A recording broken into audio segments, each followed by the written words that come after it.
Podcast is intended for mature audiences. The views and opinions expressed are those of the panelists and do not reflect in any way those of the podcast partners, sponsors, or affiliates. Enjoy. Hi, this is Michael Buffer, and you're listening to the voice of the people. Let's get ready for Boxing Voice.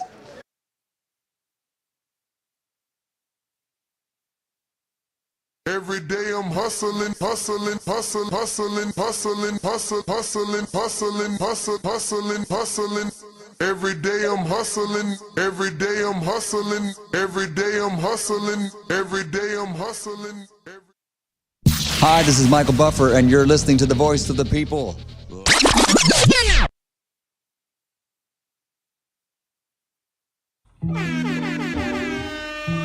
Another one. They don't want to see us win. Sing along if you know the words. All I need is one hit, overdose on you. Girl, you know it's true, yeah. It's lit. All I need is one hit, overdose on you. Girl, you know I miss you, yeah. All I need is one hit, overdose on you. Girl, you know I wanna kiss you to this day. Girl, you know I wanna kiss you to this day. TheBoxingVoice.com. You know I wanna kiss you to this day. I sit around here all day. Hey, you know you woke up on a good foot when you rocking that Deontay Wilder single, baby. Hey, you know I wanna kiss you, girl. What's going on, ladies and gentlemen? Welcome back to another edition of the Boxing Voice Radio. I am your host, Nestor Gibbs, joined alongside bright and early with Marcos with a K and Rimwalk Danny. We're here to discuss, obviously, Jared Anderson taking on Ryad Merhy and his entire undercard taking place in Corpus Christi, of all places. Gentlemen, buenos dias. What's up? It's Marcos with a K, but no S. But whatever. You add the Dominican flavor to it, I'll take it. Yeah, because your name is Marco.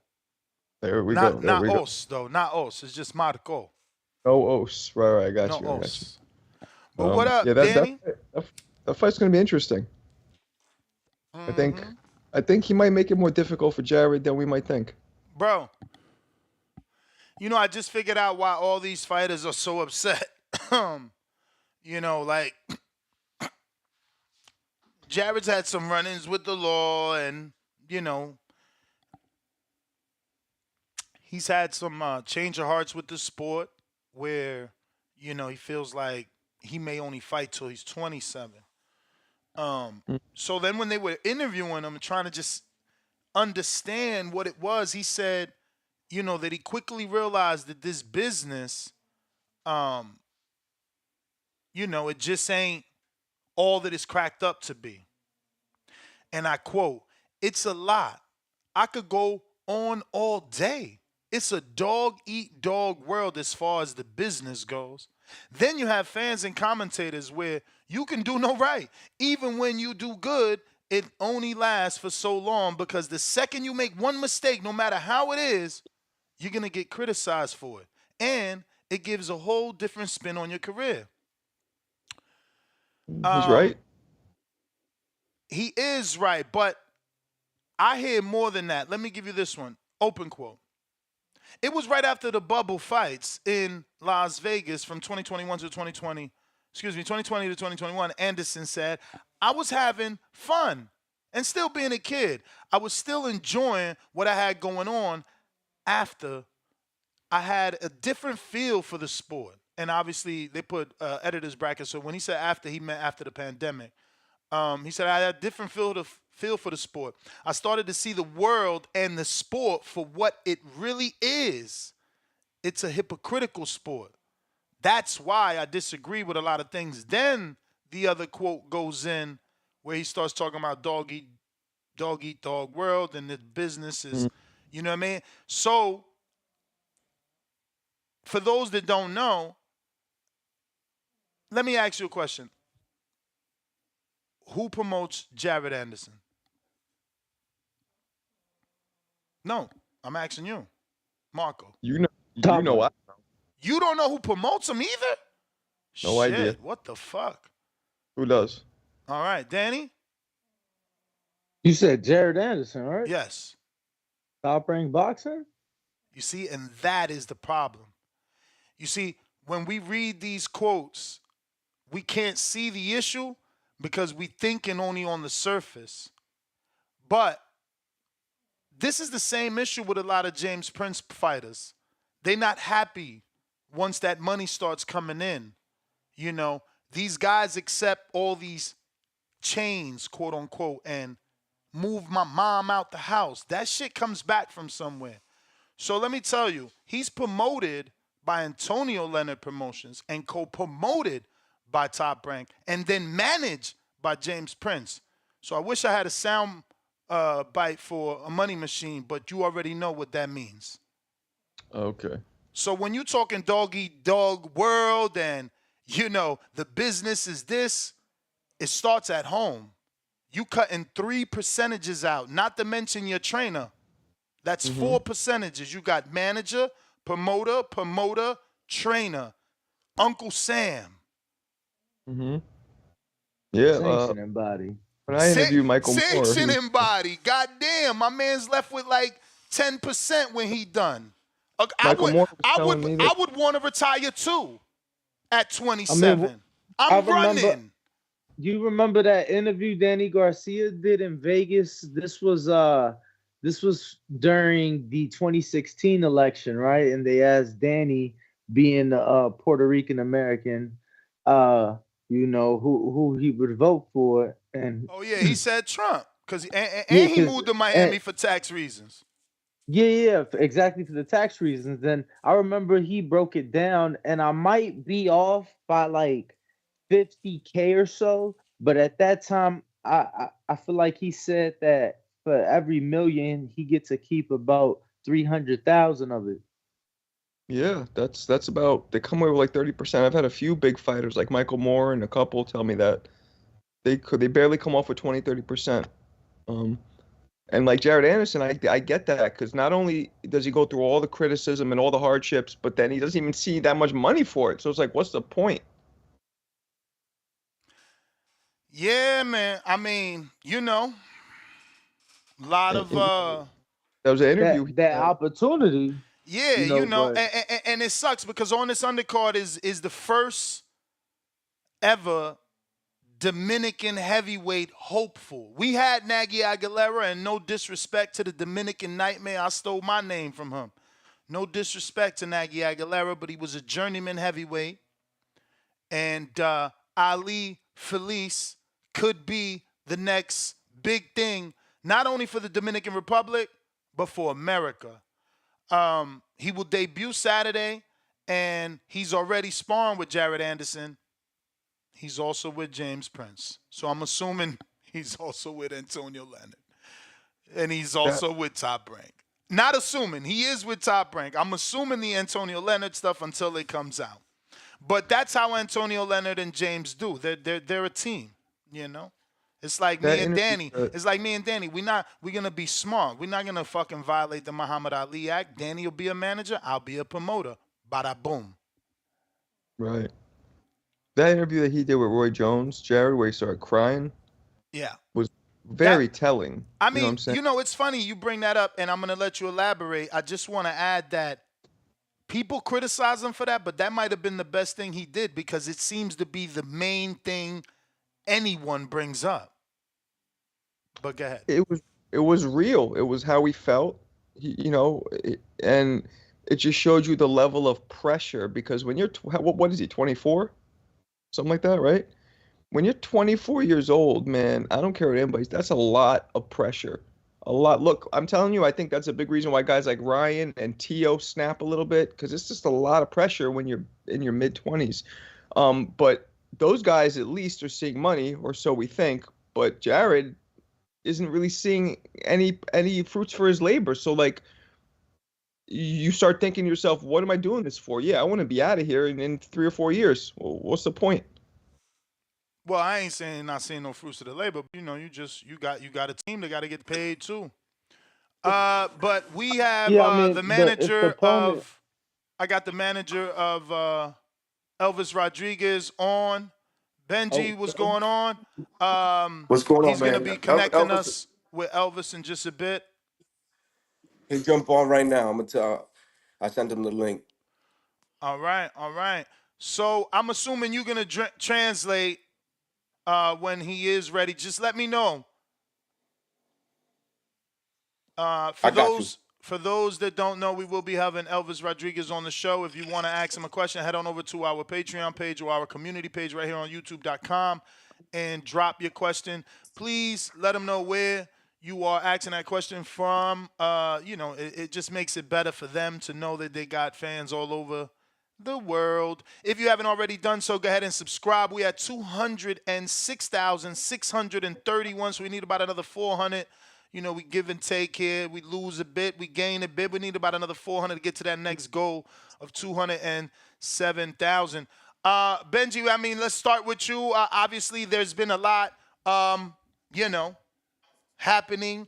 You guys were given the green light to see could you find a deal outside of the PBC. You thought that was happening with Subriel Matias. So let's start there because we know that you were on the table as a team for many fighters, but ultimately no one accepted the Elvis Rodriguez fight even after he was offered the fight and signed for the fight. So let's start with Subriel Matias. What happened there? Why did that fall apart? Why is he going with Liam Paro, who is also a southpaw, versus going with, your fighter, Elvis Rodriguez, who's Dominican, and outside of the Mexican-Puerto Rican rivalry, the Dominican-Puerto Rican rivalry is there, stems back to baseball, and it exists. So it made economic sense to fight a Dominican in Puerto Rico. What's your thoughts? People gotta see that for what it is. It's not the first time. A lot of things came out to light after this situation and when everything was transpiring. So I was like, wow, I had told them, I said, listen, are you sure Matias wants to fight us? We went down this hole already once, and they were like, yeah, he'll fight. And I was like, all right, we accepted all of these terms. He had a comeback fight in March that I had scheduled for him to get him kind of back into it. And they were like, they hit me up and they're like, listen, would you fight Matias next? I was like, yeah. We have a comeback fight in March, but after that, sure. They was like, all right, yo, let me hit you back. They hit me back. They give me numbers. They're like, yo, listen, you got to go to Puerto Rico. It needs to be a rematch. This is the money. It is what it is. And you can't take that tune-up fight. I'm like, damn, bro, let me ask him before I say yes. So I hit him up and he's like, bro, I'll take that fight. It is I'm not, it is what it is. I got to take that opportunity. So we went back and forth about the numbers. We came to agreement with the numbers. They were like, all right, bet, yo, we're going to fly you out to Orlando, announce the fight. We're going to do a little press conference. And it was supposed to be flown out for the Berlanga fight. Correct. And I was like, oh, all right, this is actually happening. So I'm like, yo, send me the contract. They're like, all right, give me a couple days, I'll send you the contract. Couple days by, yo, you got the contract? Hold on, give me a second. I'll get you the contract. Okay, a couple days go by again. I'm like, yo, what's going on with the contract? Listen, these other guys came in, and I was like, yeah, this is yo, they don't want to fight. Bro. So what were they trying to get you to take less because they had other options, or did they not want you? No. I think, in my opinion, I think Matchroom is doing what they got to do to cover for their fighter because they're promoting the Boogeyman and the guy who everybody's ducking. And then if you come out and say, listen, we offered him the Rodriguez fight and he ain't want it, what are you going to say, bro? So you can't promote that anymore. So he's like, now they're saying, oh, we really wanted the Paro fight. But I know... that is true, though, because that Paro rumor has been there since last year, November, bro. So Cesar said apparently spoke to... Yeah. He spoke to Eddie Hearn, and Eddie was like, yo, we want the Elvis fight. Yo, Eddie's not a dumb guy. Mm-hmm. What fight does better in Puerto Rico? The Dominican. It's Okay, by far, it so we gotta has to stop be. pretending like right now they just covering for their fighter, and that's cool, yo. I get that, but like Now, let's stop pretending like he's not a obviously, promoter. obviously, you don't know what Pyro got, but do you believe? Is it your hunch that he was offered less? No, I honestly I think probably more because that's what he But was that holding wouldn't out make for. no sense, Benny. So why would they not go with you That's to an? what. Why do you think? So I mean, can you. I It jump in? can't be Can I just just throw out an danger. It can't. idea, guys? Go ahead. And what's up, Benji? How are you? I know you What's can't going see on, me, man? How you but doing? good to talk to you again.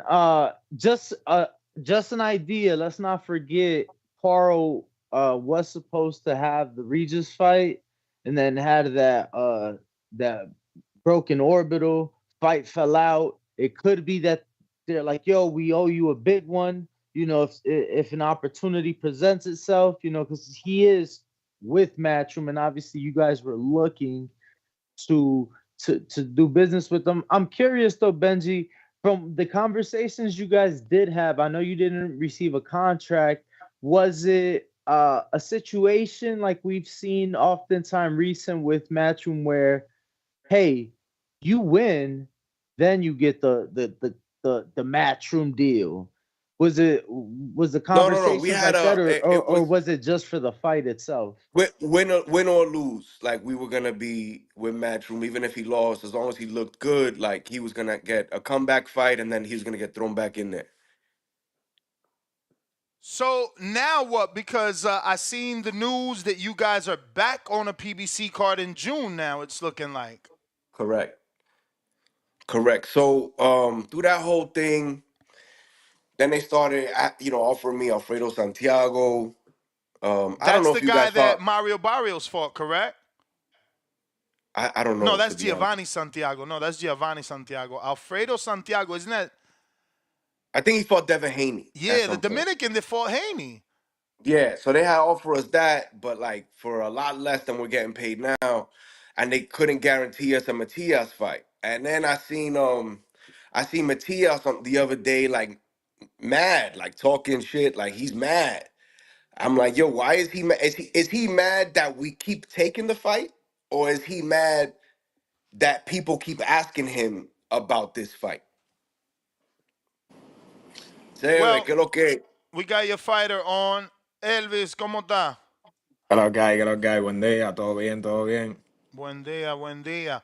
Estamos hablando aquí sobre tu pelea. Obviously, we're going to get Benny to translate. Just to let him know we're talking here, obviously, about his potential fight with Subriel Matias and this new fight that you guys have with PBC. So it is Alfredo Santiago for sure. Our opponent? Yes. No. So they came back and they offered us Alfredo Santiago in Puerto Rico, but there was no guarantees. The money wasn't the same. And then PBC's like, yo, listen, forget that. This is what we're doing. Here's what we got. Here's what we're paying you. And here's what that does for you. And, I couldn't say, oh, let me go to Puerto Rico for Alfredo Santiago. Hopefully, Matias will fight us, which So clearly he has shown that he don't want to. And in that, like, it came to me that they had been trying to make Elvis Matias for a long time, way before they even told me about it. So where does that leave Elvis with what named opponent? El oponente, ¿cómo se llama? Raúl Goyás, Valenzuela. Raul Oyas Valenzuela. So Goyás, Valenzuela. do you guys are you familiar with him? I know he fought what's the guy the guy that Matchroom has that lost. ¿Cómo se llama el tipo que peleó con él? Creo que fue con Montana Love que él peleó. Montana Okay. Love. Okay. Yeah, so it's Gabriel Venezuela, ¿verdad? Sí, Yeah, sí. All right. All right. Sí, And sí, this sí. is going to be on Amazon Prime, I'm assuming. correct. And this will be the non-pay-per-view June date, or is this the pay-per-view June date? We're 'Cause waiting to hear back. It's right. either going to be June 22nd or the David Morrell card before that. Okay. Okay. All So, right. do Not you a bad know? Because opponent. on BoxRec, He beat Steve Sparks too, Danny. yeah. No, I'm familiar with him. I was gonna ask, do they know, is he still fighting on the Canelo undercard? Because on BoxRec they got him listed to fight May 4th on the Canelo card. Mm. I had heard that he had pulled out, that he's not going to fight on that card. Okay. He's got some good experience. I know Ulysses Jr. too from Canada. That's not a bad win, man. He's got like 3 No, he's a good good fighter, wins bro. He back could to fight. back. Mm-hmm. He could fight, bro. So ask Elvis, has he watched tape on him yet? Sabe que si tú has visto video del oponente. Sí, sí, yo anteriormente también vi un par de sus peleas.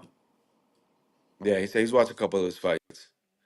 Wow, so he watched a few before even knowing that he was gonna get him? It was just what, a coincidence? Antes de que tú sabías que iba a pelear con él, tú viste sus Sí, peleas. sí, sí.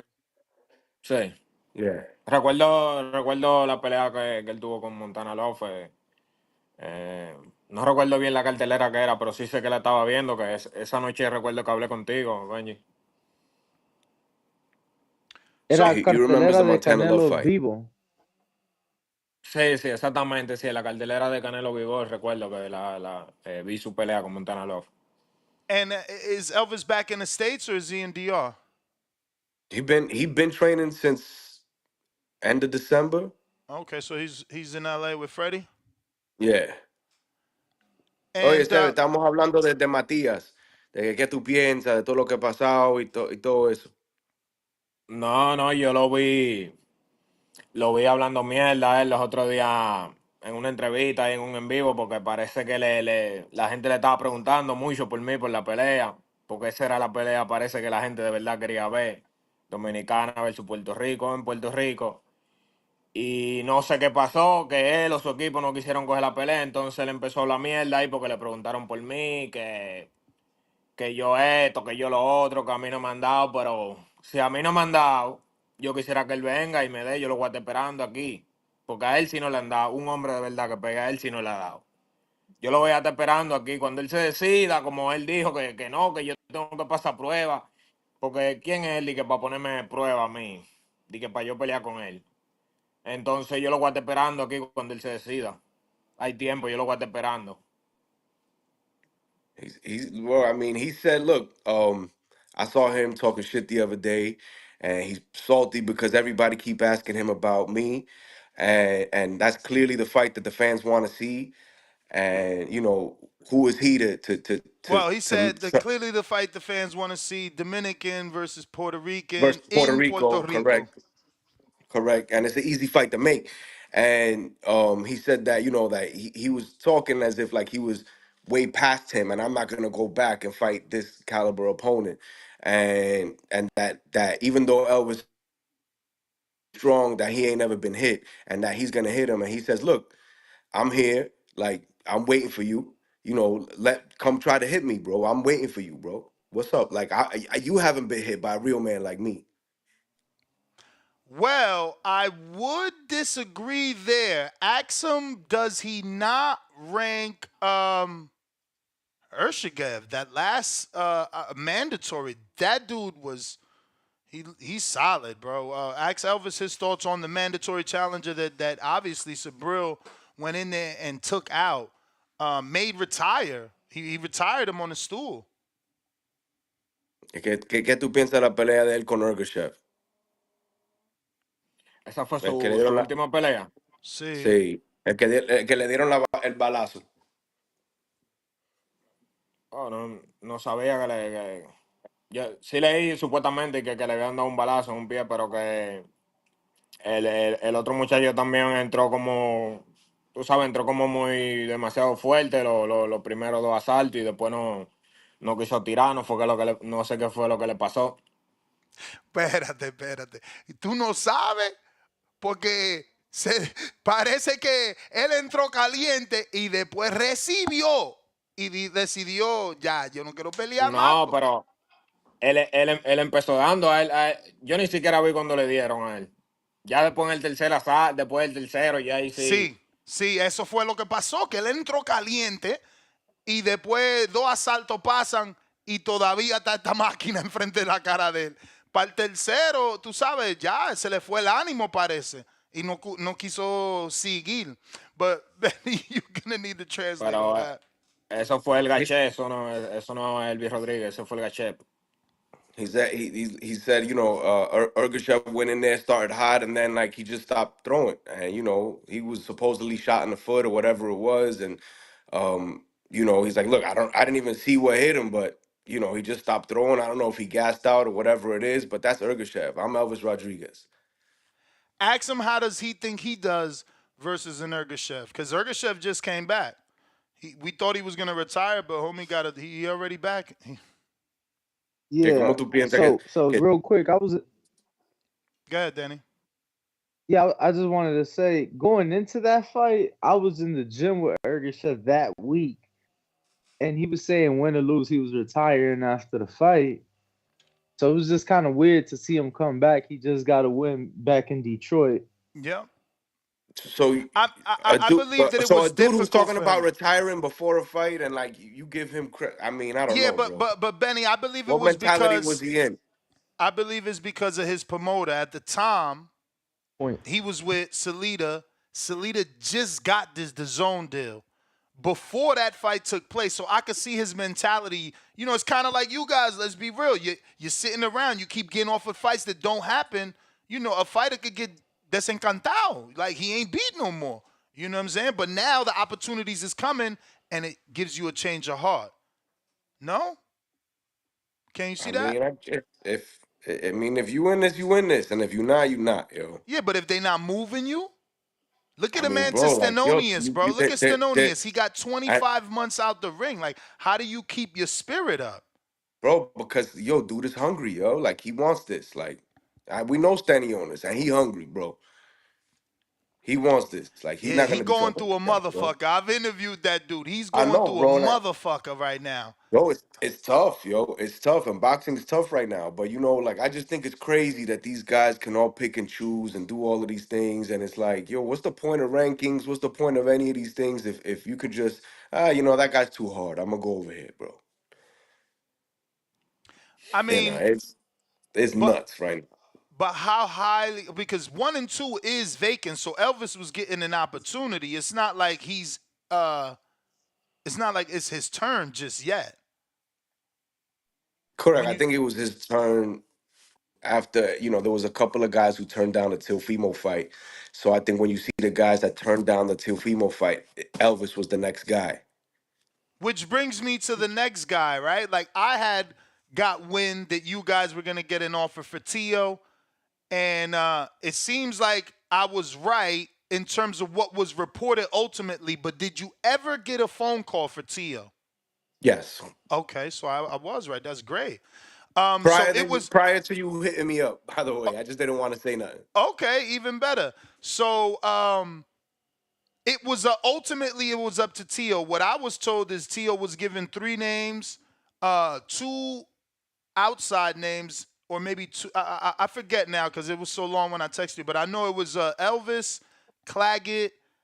Damn, Danny, do you remember what I told you? Murataya. Murataya. Murataya. That's right. The motherfucker ain't even take Murataya Mhm. moving up.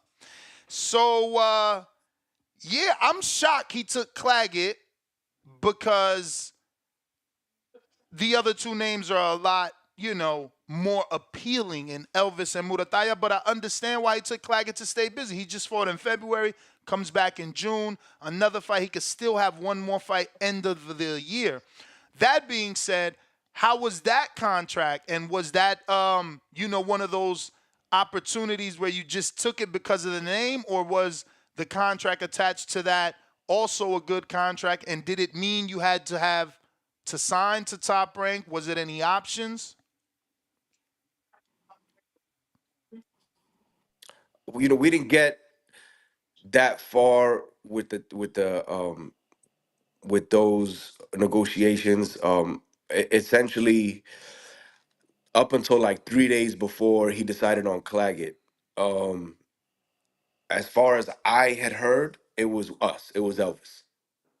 And then at the last minute, he decided on Claggett. I think Teofimo and Matias are two different categories in which Teofimo gets paid a significant amount of money to pretty much fight anybody, and he's in a different kind of fiscal part of his career than Matias is. I think the Matias, I was like shocked that you could go out here and be like, yo, everyone's ducking me, and then pretend like our fights aren't offered, and pretend like you. And he has, I feel like, and I think Elvis feels the same way. Matias has very different energy when it comes to talking about Matias, when it comes to talking about Elvis, than everybody else. Do they know each other from the amateurs? Que si se conocen del amateur, Matías y tú. Yo lo llegué a ver peleando allá en Puerto Rico.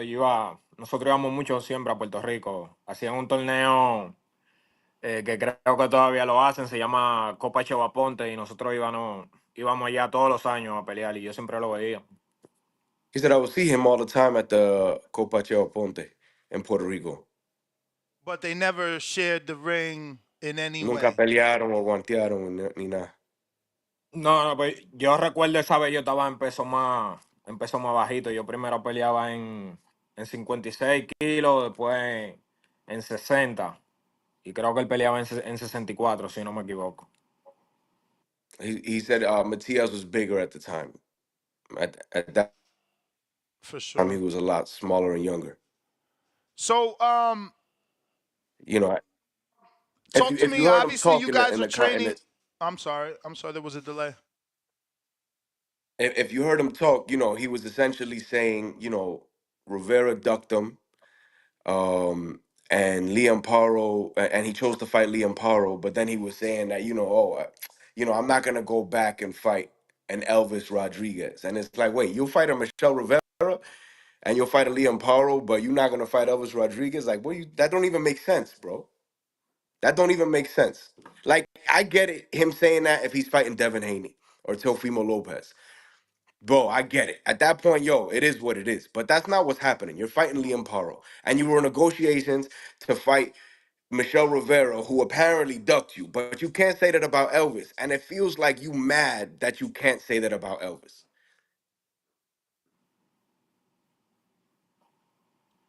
Well, ask him how's it going training with Freddie, and does he feel that the focus is, being spread evenly? Because I know Freddie has a big assignment right now with Cinco de Mayo coming up, May 4th. Canelo and Monguia, no? Que cómo te va allá entrenando con Freddy, que si Freddy te está prestando atención ahí que tiene Munguía para esta pelea el 5 de mayo, que es una pelea bien grande. Sí, sí, la cosa van bien porque Munguía tiene su horario aparte. Yo tengo mi horario aparte en el gimnasio y tú sabes, las cosas van bien. Freddy siempre está ahí. Freddy, como quien dice, vive en el gimnasio ahí. Aparte de Freddy, tú sabes que también tenemos a Marvin ahí, que me ayuda muchísimo también. Y siempre, tú sabes, las cosas van bien, siempre en el gimnasio. Mucho sparring tengo. Ahora mismo estoy ayudando a Raúl Curiel, un peleador de Golden Boy, que tiene su pelea el 27 de abril y he estado haciendo sparring con él.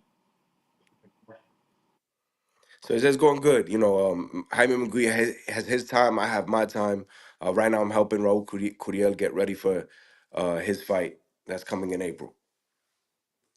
Obviously, Jaime has gone up many divisions. How long has he been, there with Freddie?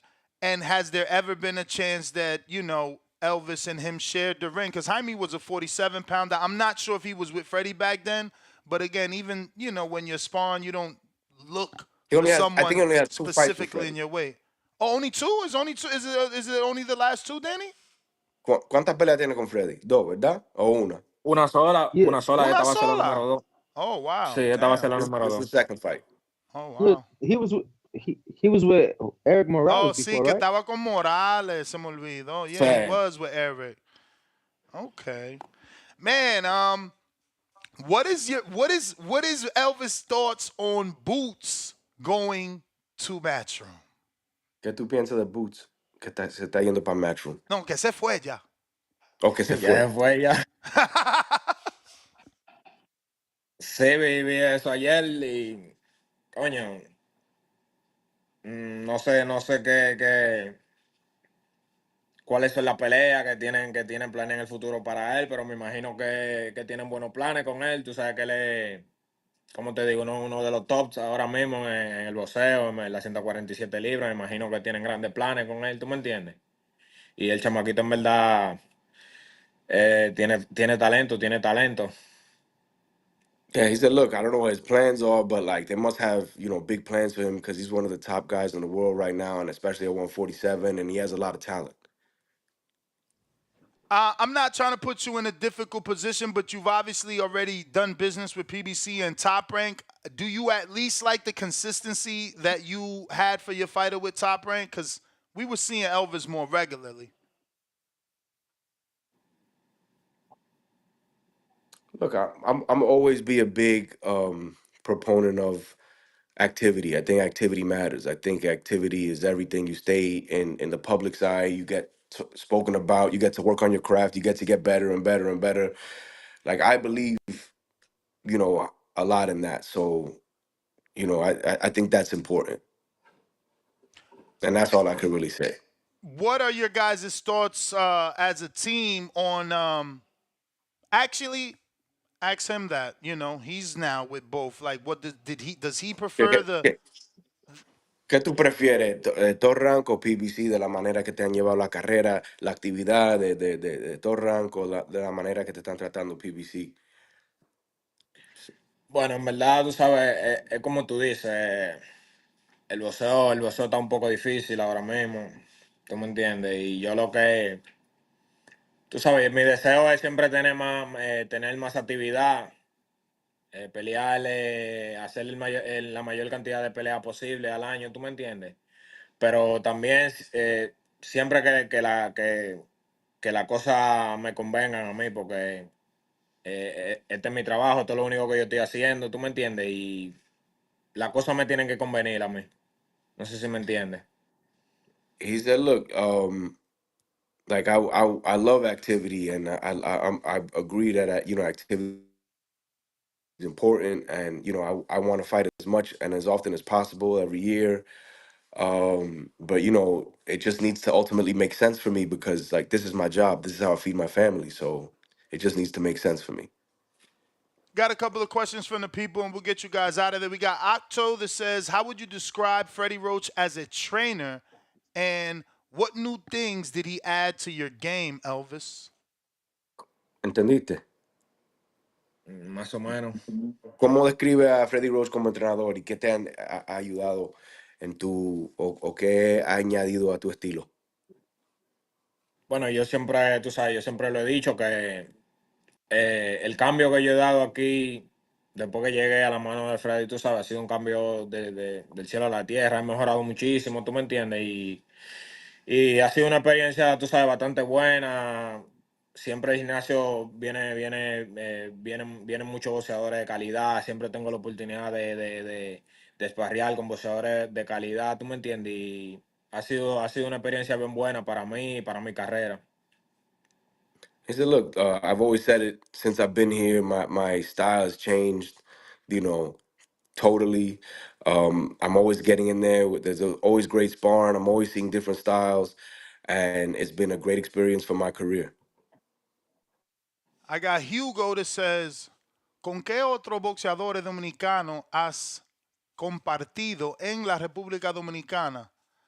¿Y con cuál has peleado en los amateurs? Con todo. Bueno, tú sabes, he compartido con todito allá en verdad, porque tú sabes, nos conocemos de que somos carajitos, como decimos allá en República Dominicana, nos conocemos, ¿tú me entiendes? A todito los conozco, toditos son míos. Y tú sabes, eso de pelear, hemos peleado entre toditos. Mira, yo he peleado con Héctor Luis Garcia, con Rohan Polanco, con Henry Cedeño, con Erison Wow. García. No recuerdo con quién más, pero ya tú sabes, hemos peleado. So he had a growth spurt then. If he fought all those guys, some at one point he just grew and they did, he left them because they're still I mean, small. Henry is his It's weight, 30. He and moved up to 35, but he's ultimately fights at 30. no, Hector, and Henry is 40, and then Hector. Oh, Garcia is yeah. 30. Yeah, Garcia is 30. Yeah, aguanté, and he fought Polanco. ¿Con quién más? Aguanteado con Eury. Sí, sí, con Every, Con aguantado Caballo muchísimo. también. Eldy is the bigger brother, right? You talking Yeah, about so Sí, sí. he fought the smaller one, but he has sparred with the bigger one, and he sparred with Caballo también. Caballo? You talking Carlos Adames? Yeah. Sí. Okay, wow. Well, I'll translate that for the people. The question from Hugo was basically what fighters from the Dominican Republic did he, hang out and just, casually chill with, and then what fighters in the Dominican Republic did he fight in the amateurs? So, fighting, all of them, all of them didn't matter the weight, as you can see, and hanging out, all of them. He says they're all his boys because they came up from little rugrats, basically. I got Rod in L.A. He says, what happened with the Matias fight, and why didn't your team work out a deal with Matchroom? They got the majority of the 140-pounders.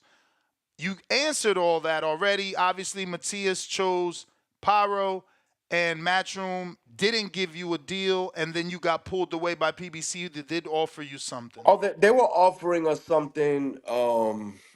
If we went to Puerto Rico and fought Alfredo Santiago and kind of agreed to be a backup if something happened to Paro. But we just got a better Better fight offer? offer from PBC, so it just made no sense at the end of the day. But I mean, I would like to ask you and your fans, Now would you wait, rather watch? Did it make no sense because the offer from PBC was financially that greater? Because I just look at it again. I go back to activity. I know with Yeah, so Matchroom, they were both 3-fight deals. But the PBC 3-fight deal was and it's the same time frame. But the PBC 3-fight it was significantly more money.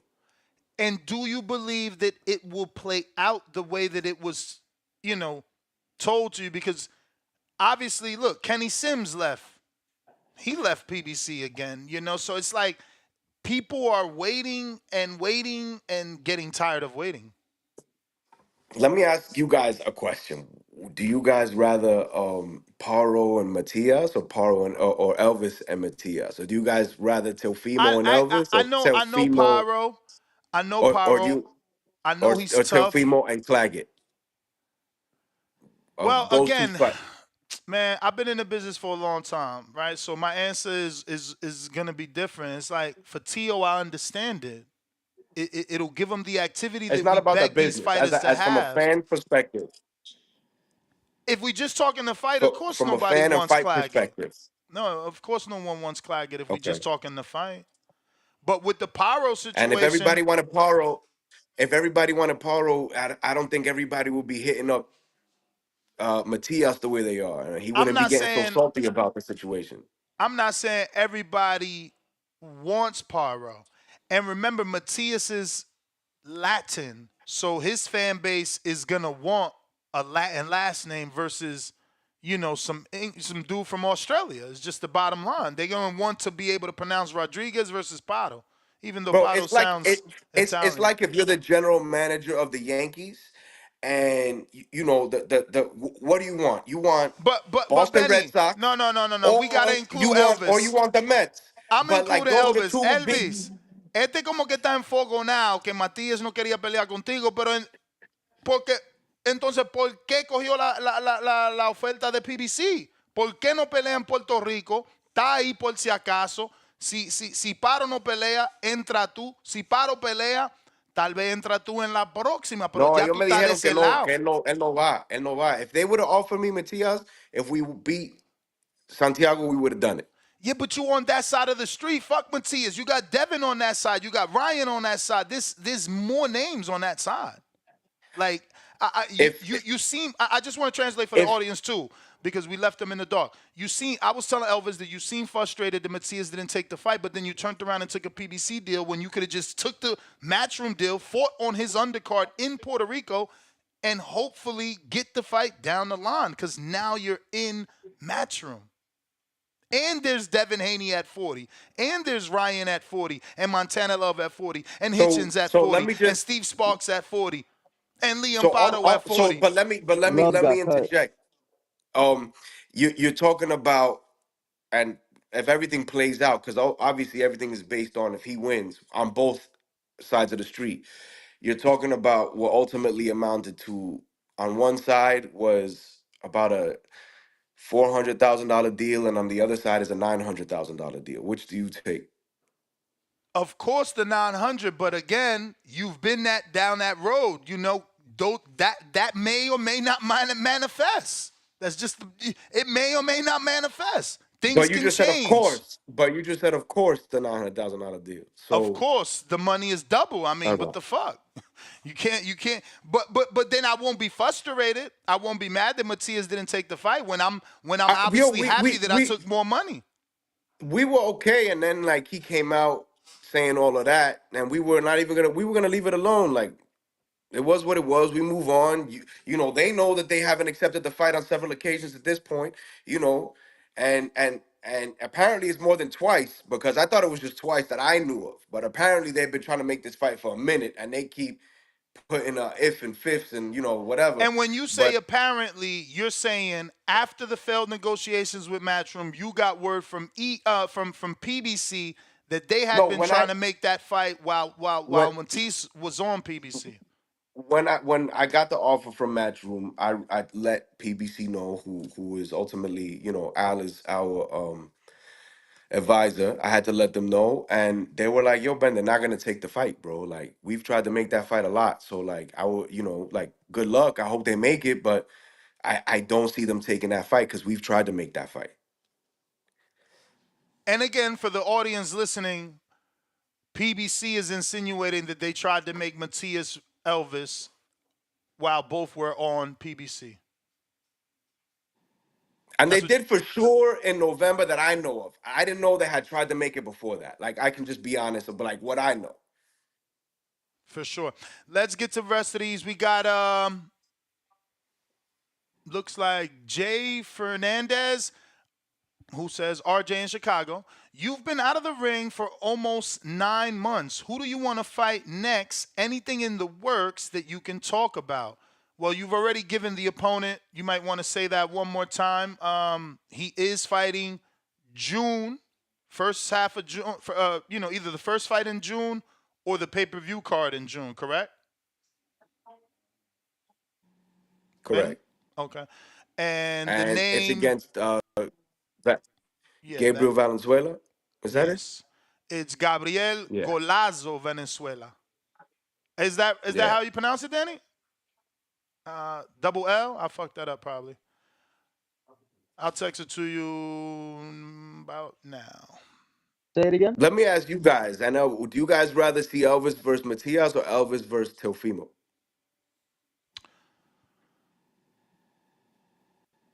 I fights would be would good. say, again, you want fight fan or business? No, fight fan, fight fan. We don't care about the business. Better for the business. Goyas. I would say I can't think without the business. As a guy that just I would rather Elvis fight Tio. He seems more vulnerable. He had very bad fight with Sandor, got dropped twice. Elvis could get that belt. Then the Matias fight is bigger because it's 2 power punches. I just can't think backwards where it's like, oh, go straight into the Matias fight where you can lose. You know what I'm saying? Because it's 2 punches hitting each other where you could go to Tio right. He likes to be cute. He puts his hands down. He could get caught. You get a belt. You unify. The Matias fight makes more sense. But ultimately, ¿Cuál fans' pelea perspective has to be power puncher versus power puncher, which would be Elvis versus Matias for me. the win over Tio would be better because Tio has more Star accomplishments power. as Right. well. Even though he has looked bad Yeah, as but well. he's asking you what fight you think is better. Like what fight you want to see as a No, fan. what would you rather see personally? I think I'd rather see Tio because I want to see Elvis accomplish. I You want to see see, what it's Elvis can hard. accomplish. It's hard not to think business. Like T.O.'s the bigger name. He's the bigger accolades. It'll put Elvis in a bigger, more Exactly. popularity. I think And the Tio, good thing that when came he's out on of all point, this, me and is some us in Top world. Rank, kind of mended the fences, and we're on good terms. So it's possible that you still see that in the future, bro. Yeah, for sure, man. I mean, look, when I got wind of it, I came in. I told you because I was shocked myself. Being as though you guys were there and they were offering you the Tio fight. I thought that was huge. I was praying for it. Hoping that you got one of these two big opportunities. But again, you've made it clear that the PBC I came through. I got a couple more. I got I Toledo. I'm expected. sorry. Go ahead, go ahead. No, you good. I expected the Matias fight to happen. I didn't really expect. Um, Tio. I didn't really expect Teo to take Elvis over Claggett, especially after his last performance. Yeah, I mean it's a free check essentially. You gotta. I mean, would you not take Claggett if you was offered Claggett and you were in Tio's position? Exactly. You're gonna get 3 fights this year. He'll still get a big fight end of the year. He could still unify with Haney or Matias. ¿Sí o no, Elvis? En la oportunidad que estaba Tio, le estaban ofreciendo la persona de Canadá, pero también él no es un Elvis Martínez, él no es un Devin Haney o un Subriel Matias, pero le da la oportunidad al peleador tener 3 peleas en un año. Sí. ¿Qué, cuál de los dos te frustró más? ¿La de Matías o la de Teofimo cuando dijeron que no? He's asking Elvis No. which of the two fights frustrated him En more when he verdad, wasn't en able to verdad get him. ya, dime tú, ya no tengo que coger la cosa suave, como decimos ya, tengo que cogerlo suave, no, porque imagínate. Primero Yeah. la de Matías, yo siento que me frustró un poquito más, ¿tú me entiendes? Porque ya, según ya lo que habíamos hablado, ya yo te di el sí de una vez y solamente cuando hablé contigo ya me dijiste, no, solamente estamos esperando el contrato. Y para mí ya era un hecho, ¿tú me entiendes? Ya era un hecho, Sí. ya estaba entrenando ya para esa pelea. Y después me dicen que no. Esa siento que me frustró un poquito más, porque la de Teofimo por lo menos tú me hablaste claro. Me dice, oye, me van a avisar de una vez, no van a poner a perder tiempo. Yeah, he said that the Matias one frustrated him more because it seemed like it was a done deal, and you know we were starting to get ready for that fight. We were just waiting for the contract, so it is what it is, bro.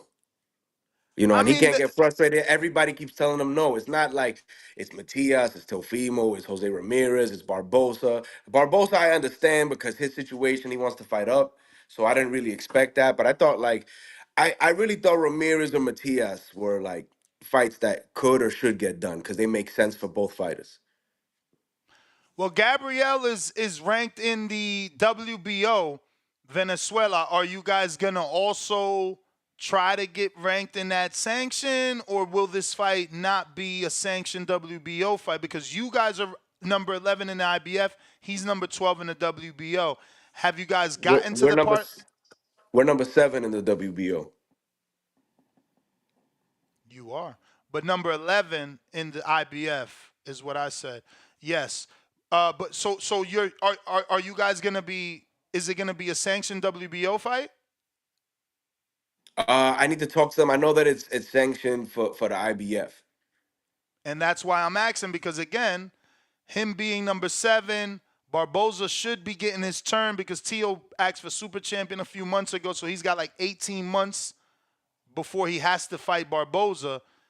That ladder will keep moving as well. So I just wanted to know, are you going to continue to be ranked in both, or are you going to choose one?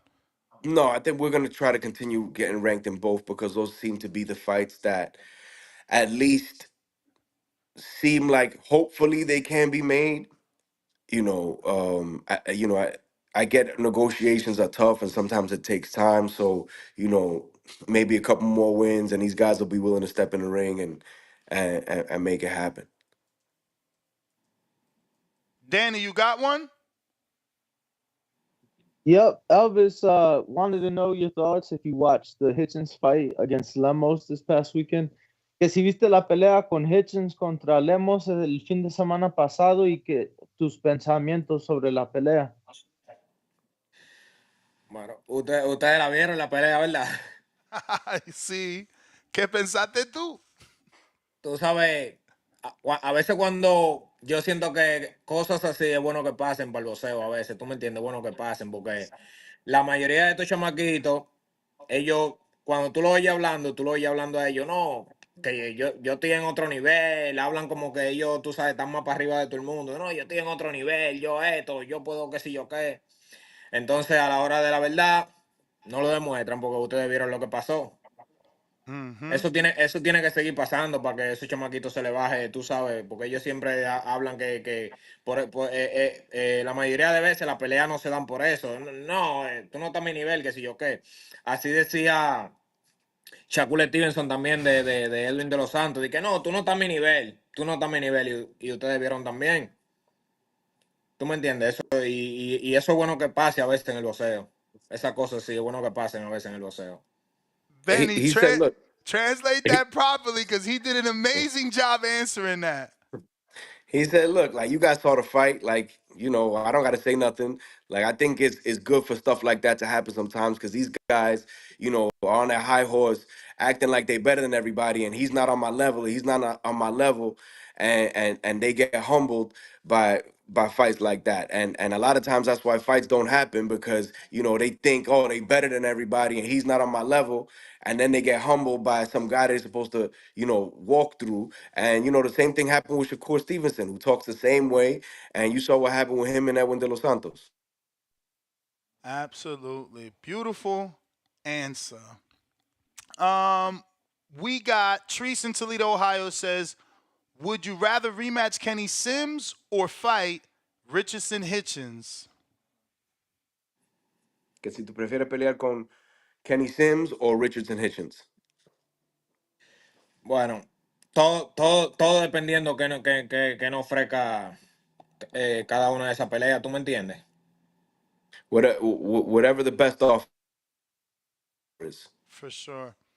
And I think we got last one is from One Way Renzo. How would you like to be described to my Hispanic boxing fans that may not be aware of you? So how would In he what want way? to be described to boxing fans that don't know him? ¿Cómo tú quieres describirte a los fanáticos que a lo mejor no te conocen? Bueno, como yo me describiría. Creo que soy tú sabes, un boxeador técnico, pero que también soy agresivo, ¿tú me entiendes? Y el que ha visto mi pelea sabe. Y creo que, tú sabes, soy agradable de ver. Pienso que soy bueno para el boxeo, que mis peleas son, ¿cómo te digo? Que mis peleas siempre, tú sabes, siempre son buenas, siempre pasa algo en mi pelea. You know, he says, look, I think I'm a technical boxer puncher who, you know, I like to be aggressive. And, you know, I think that I'm a fan friendly fighter and all my fights are exciting. You know, that's one thing. And it's a shame. I think for boxing, because we're mentioning Hitchens right now. I think for boxing, and not because Elvis is mine, but Elvis and Tofimo and Matias, like they're good for boxing and boxing fans, right? The Hitchens and then the Shakurs and the technical guys, like for like boxing to grow as a sport, those guys are not good because they stink it up and they do it constantly, and they don't excite guys. They don't excite fans. I mean, Shakur got a fan base, champ. He sells 10, 12,000. But I'm talking about, you know, the casual fans that are that seem to be going elsewhere. Like those guys want excitement. They want knockouts. They want, you know, fan friendly fights. They're not trying to tune into, you know, chess matches or whatever it is that the technical, whatever it is that Hitchens said he was doing with the jabbing and holding, that's technical boxing. All right, yo, cool, yo. Nobody want to see that, yo. Yo, you Nobody want to see hilarious. that. He said, all right, man, cool. Ain't no, yo, I'm changing the channel, man. Come on, fam. Like, let's be real, yo. What's your thought? Ask him what's his thoughts on Gustavo Lemos. You want to see people. ¿Qué tú piensas de Gustavo Lemos? Mira, primera vez que lo vi y se vio fuerte. He says the first time I've seen him, man, he looks strong, bro. Yeah, nah, You know, he did. God, Does he's a good fighter. I thought he won. I thought he won pretty clearly, but like it is what it is. you think Hitchens should rematch? Ask Elvis, does he feel Hitchens should rematch? ¿Tú piensas que Hitchens debe de darle la revancha? Hay que ver si él quiere dar esa revancha. Hay que ver si él You quiere. got to see if he actually wants to rematch that guy.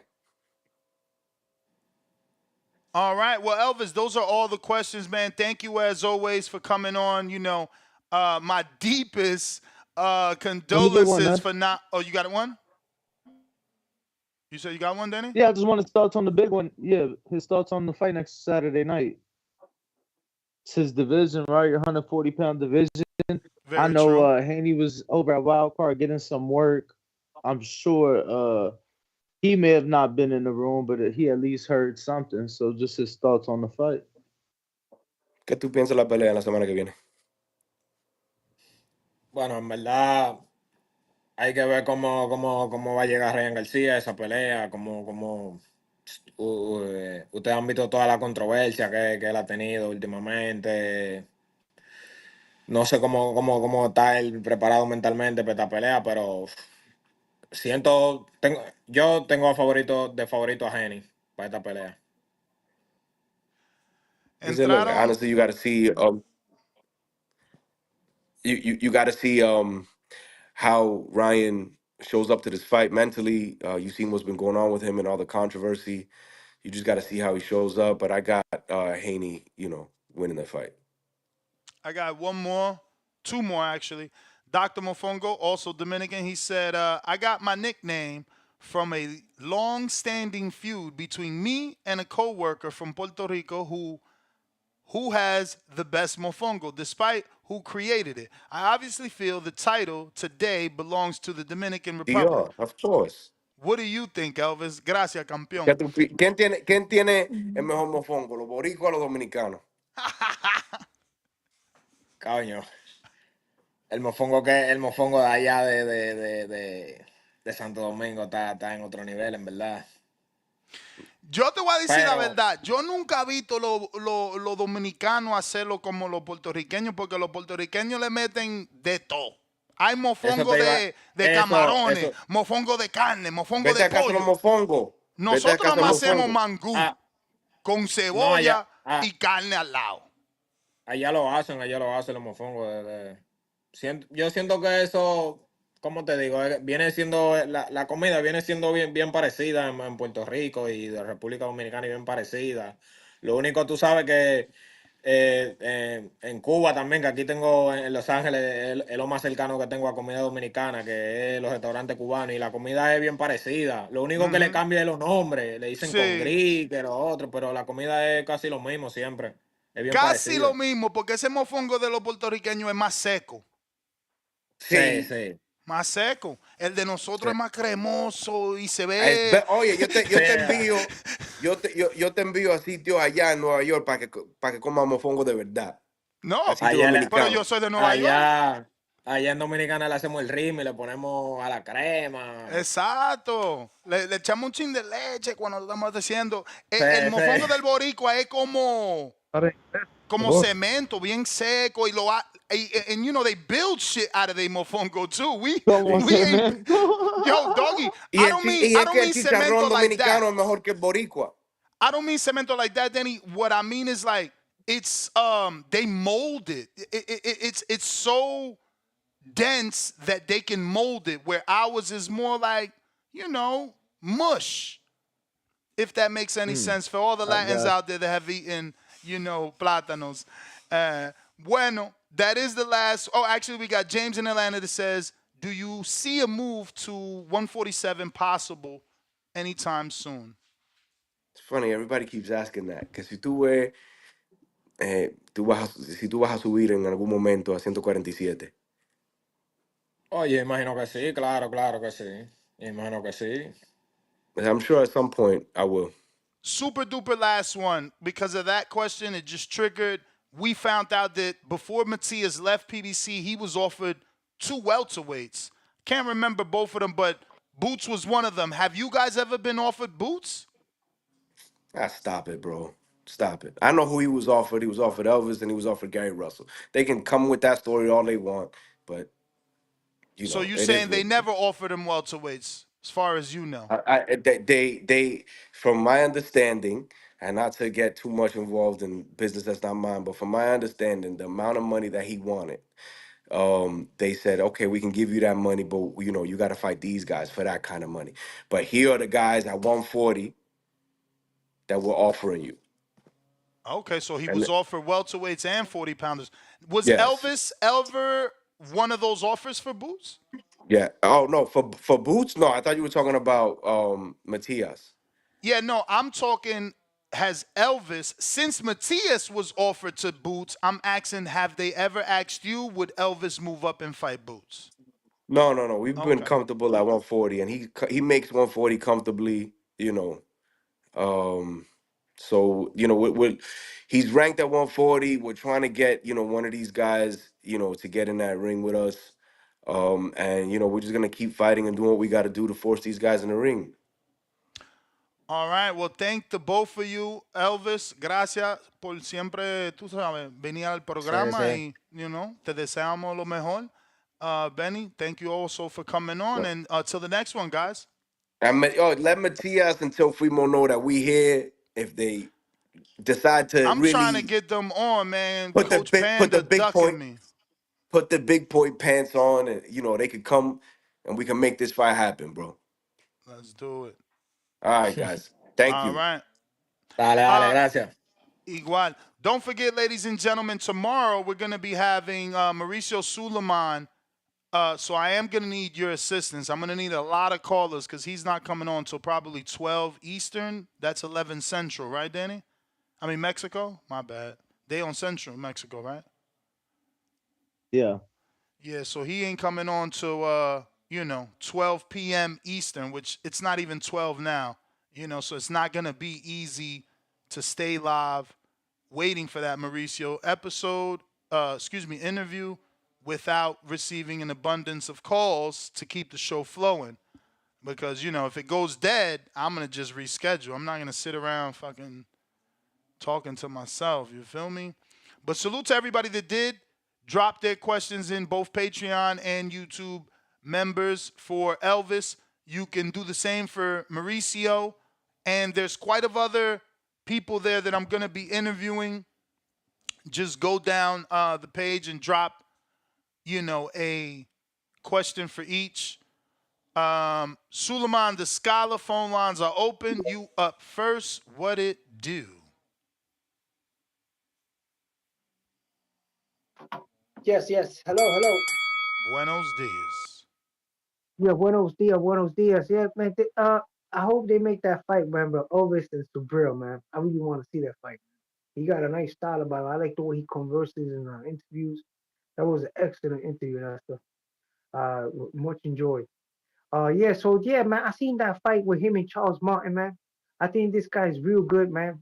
He when he fights, man, this guy Jared Anderson, he shows everything good, man. He's like the premier upcoming heavyweight, man. He's getting a lot of compliments. I think he just gotta hold his head and keep himself more active. Just like that trainer said in the interview.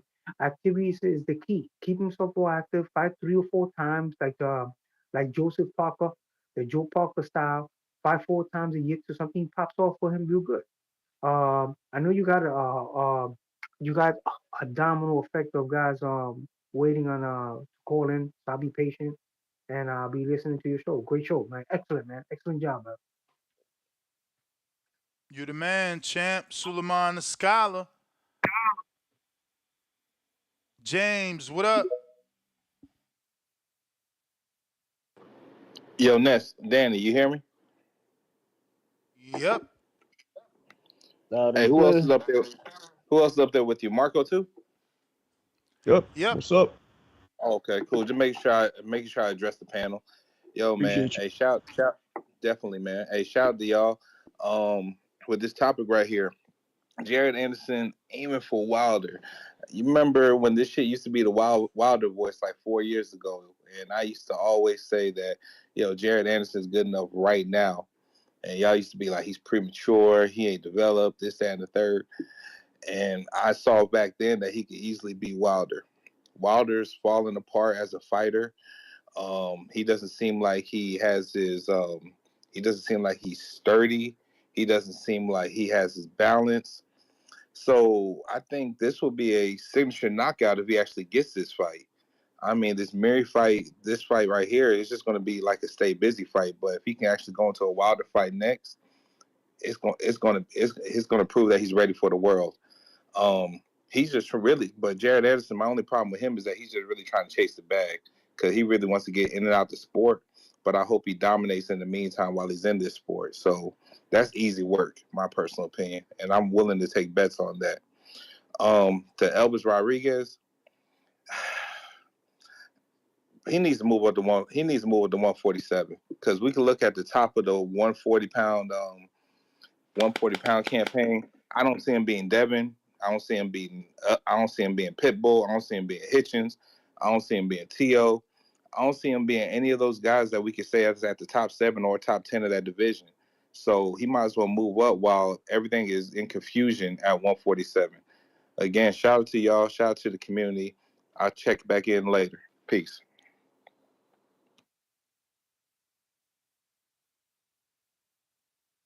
Appreciate the call, champ. Appreciate the call. If Um, you are tuned in, make sure to smash that subscribe button. We need that quarter milli.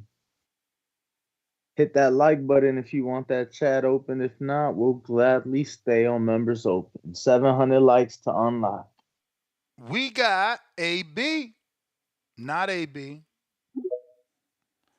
AB, not AB. Oh, finally. Can you hear me, Finally, Ness? Eddie showed me love.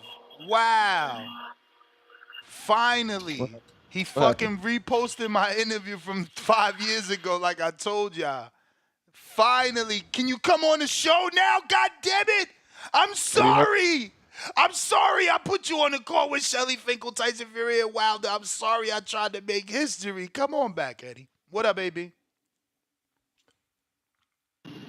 What up, Ness? You can hear me?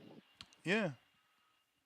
Yeah, shout out to the whole Marco and Danny. How y'all doing this morning?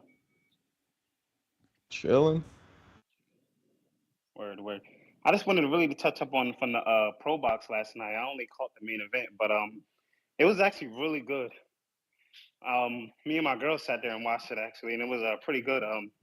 Bias was really good work for Leo, but Leo started to drag away in the later rounds. It was but it was Yeah, pretty Baez, good.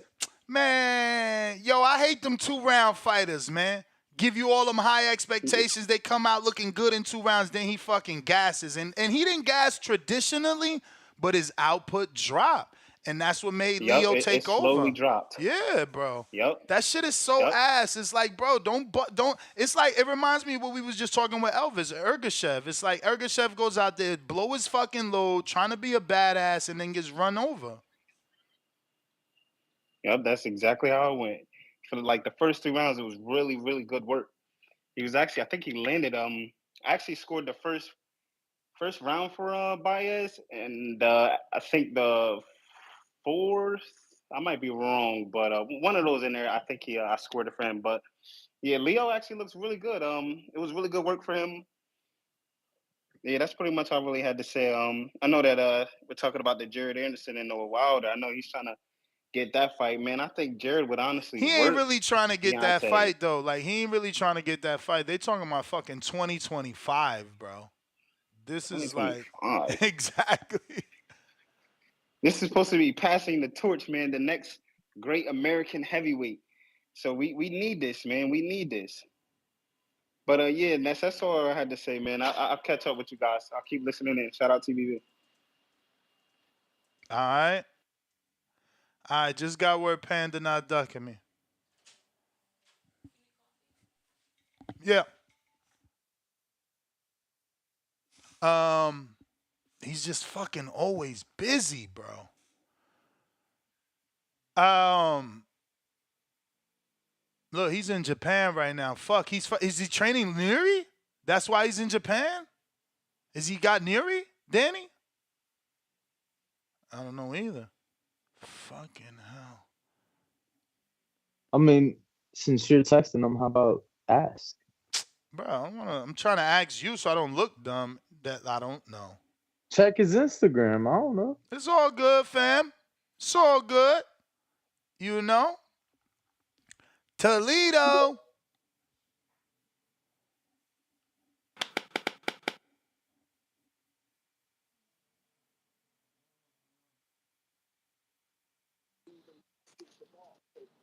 Yo, Uh-huh.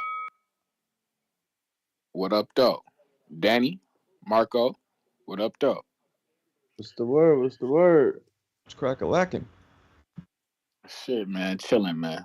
But y'all know what the fuck going on, man. April 13th, man, the real big baby, man. Future heavyweight champion of the world, man. About to knock this motherfucker senseless. But, hey, I'm hearing this shit about a Wilder and whatnot. I don't know about that. I would like us to go get a motherfucking Andy Ruiz, man. Let's knock the dust off his goofy ass. Where he at? You know where he at. Inactive. That's why you asking for him. Whoa, don't do that, man. I'm trying to, whoa. I like that for my guy, man. I hear May 4th coming up, man. We gotta think about taking that it's day. like I told the last caller. You could still get that too because this Wilder story is for next year. The quotes are for 2025. They want Okay, well in the meantime, you know what, Ness? In the meantime, I said we go to the UK. We're not gonna knock your man Worley out though. We gonna leave him to Fraser Clark. You feel me? He got Clark problems. We gonna let him get that rematch off. But let's let someone else handle the fight that we've been avoiding. Whoa. Your man, he hit a roadblock with Fraser Clark. That ain't our fault. He got his shit split. I forgot you didn't watch the fight. Wasn't it a draw? It shouldn't have been. If you had to see, if you seen the fight, you would say, "Ooh, shit." But like I say, you didn't see that. We need to get you a Peacock account, goddamn it. But that's neither here nor there, Ness. But what I will say is, Joe Joyce. Hey, Joe Joyce, what the fuck you doing? You trying to get your cool ass sent to retirement? You want a walker, a cane for your cool ass? Nah. Let's knock your big ass over.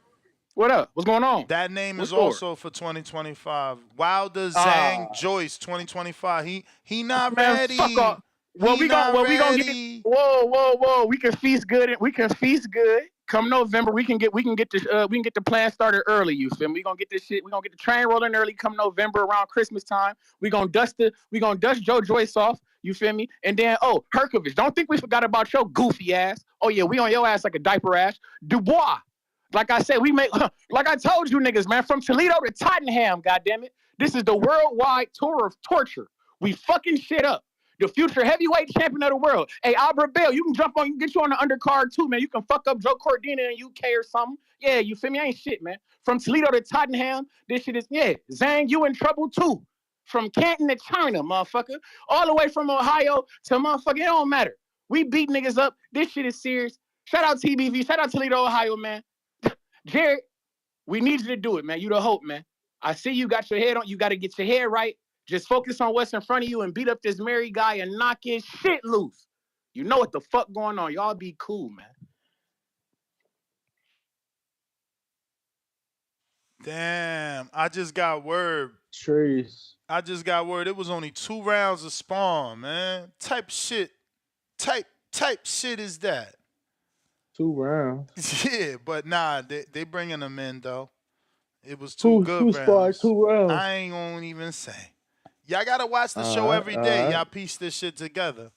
We just was talking about this. Yeah, I ain't got time for that. You supposed to just text me, champ. Oh You yeah, want me to that's what I play could do. riddles and Nah, you that's want what. me to play riddles and puzzles? Nah. You right. I'm wrong, fam. You could have just, said that. We got on the check-in Al in the Bay to this day. If you haven't already, subscribe, go ahead and do so. We are at 206,635. We still need more. Need about 400. Get to that next goal, 207,000. Yo, I woke up this morning and my producer was like, yo, Ness, Eddie brought up your interview, but didn't say nothing, didn't give you no credit. I'm like, man, that motherfucker's still holding grudges. But now I'm in a good mood because he tagged me and he like, yo, look at my interview with the Boxing Voice back in 2019. I just hope this means he coming back on the show. I ain't had Eddie in a minute on the show. Like, I get Just him in person, just for not on the show. context, guys. Just for context. You know, I never agreed with it, but Ness used to call me the almanac. So Eddie actually made sure to put the date March of 2019.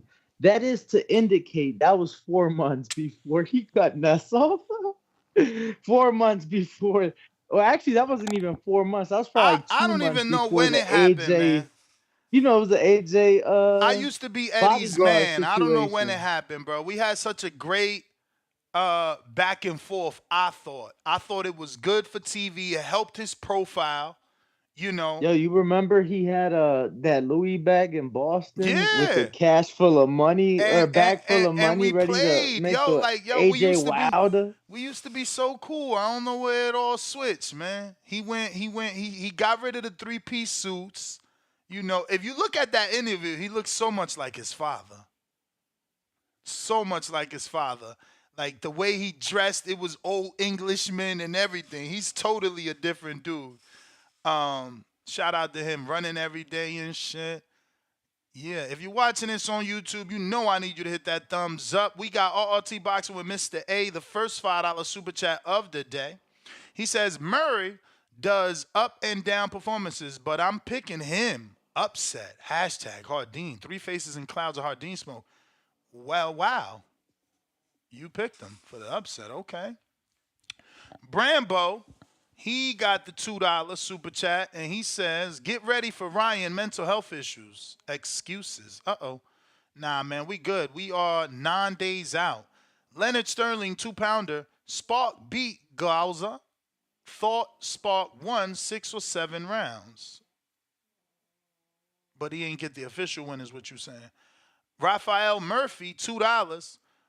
Run that Kenny Sims fight back. Yeah, Kenny, I don't know what's going on, man. He was supposed to announce. Nothing's happened yet.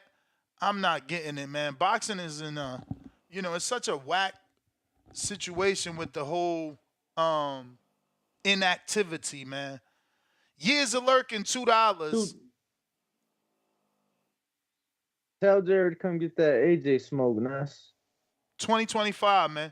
2026. That name wasn't there. 2025, he got Wilder, Zhang, Joe Joyce. James Benitez, $2. Said all Jared's legal stuff 2025 is realistic.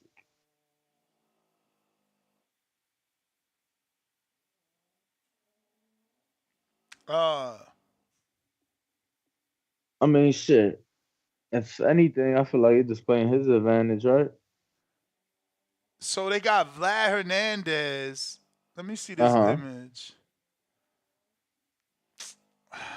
I mean, I guess it's all right, bro. Look, this the type of shit you need, though. I ain't gonna front. Let me screen share this to be official. So there's an OTX tournament, Danny. Did you know? That's dope of them. I love tournaments. I love tournaments. I remember the Bucksino tournaments. I remember the Super 6, World Boxing Super Series. What was the other one with the no headgear that Usyk was in? The World Series of Boxing? World Series of Boxing. Oh, yeah, I remember that. World Series of Boxing, bro. So now OTX brings you another one. And it looks like the biggest names is Brandon Adams, Abdurakarov, who's moving up from 47. Vladimir Hernandez, who just lost to Troy Isley. I know who Troy's fighting. Where's Dan the Man at? Dan the Man, you're not there? He usually can piece it together once I give out the clues. Danny, have you heard already? I haven't, no. Spit it out, Ness. Bro, you know that I'm not that type. I like to keep my sources. I let other people break the news. I just always tell people I know who, and then I give out a small clue. What's the clue? All right, I'm trying to figure out how I'm going to do this one without, without dropping the Virgil ball. Ortiz. He's fighting Virgil Ortiz. Dope. Oh, and I know. That's not announced, right, Danny? Shakur's card? No. Nah, just I know who co-main, but Who you got? Not his little brother. Nope. He sure? Ain't no way he co-main. There's no That's way. what I was told. There's no way. There's no way. That's disrespectful. That's disrespectful. I ain't gonna front. You know what I'm saying? How could I give you this clue? I'm gonna give y'all this clue. That's disrespectful because the rumor is. How could I fucking do this shit? The rumor is there's gonna be a champ on the undercard. Oh snap! So, how would they put the silver medalist above the champ? And the double rumor is we all know each other. Not rumor, clue. That was a double clue. I said rumor by mistake. That's it. No more clues. You should know now. The three names, the three A-sides on the triple header for Shakur's card now. That's all I can give you. And my source loves to give me shit because he knows this is what I do. He knows I don't say anything, She's always like, oh, you love to be gossiping. And I'm like, it's fun. You gave it away.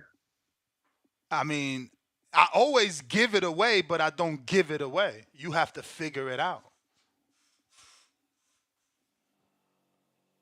But that did sidetrack me. There was some other information I was giving you, right? And that sidetracked me. You got Osaki Foster on the card. Okay. You sidetracked me. What was the other information I was going to give you? Yeah. Troy's opponent. Word. Troy's opponent. Virgil Ortiz, man, we know. Troy's opponent. The clue will be Border Wars. That's it. CYP, you in there. That's all the real listeners. Any real listeners, you know who Troy's fighting. Ha! CYP is on you. Yo. Mm-hmm. I heard some people talking about passing of the torch, right?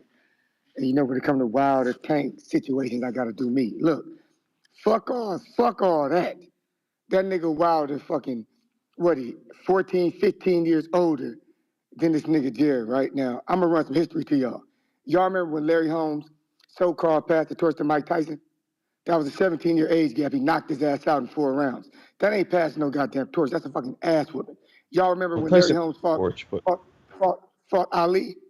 That was an 8-year age difference. He knocked him out in the 10th round. If you think about it, this heavyweight torch passing shit ain't never ended right for the nigga passing the torch. Fuck that. Pay attention. But then I also say some hypocrisy, right? Because if you look at the age gap between Benavidez and Canelo, motherfucker, about 7 years. Ain't nobody talking about passing no torch there. If you look at the age gap between Bud and Boots, shit, that's about 8 years, 9. They ain't talking about passing the torch there. And those are fights that, in my opinion, are more realistic than Jared Anderson, who's 24 years old, fighting Wilder who's fucking 30, 39 years old. Let that shit go. Let that fuck all that. Wilder, if you're listening, no. Let that young man build his career on his own. Don't fall for that shit because we've seen history play out. That shit don't work so well for the torch passer. All the nigga do is end up getting flamed. Fuck that torch. Fuck that. That's all I got to say on that point. I'll be back for the next topic.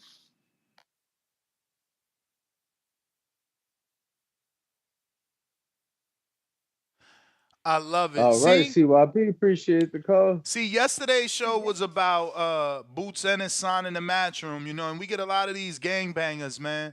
But look, Boots went from B side to A side that quick. Eddie Hearn has revealed Jerron Boots Ennis' next fight will be the ordered mandatory defense, the one that couldn't happen, the one that they had still been negotiating. You feel me? Now all of a sudden, that's easy peasy. Ready to rock and roll. Plus, that's two BBC fighters not going to be fighting on DAZN, because that means now that Cody will be fighting on DAZN. Cody Crowley.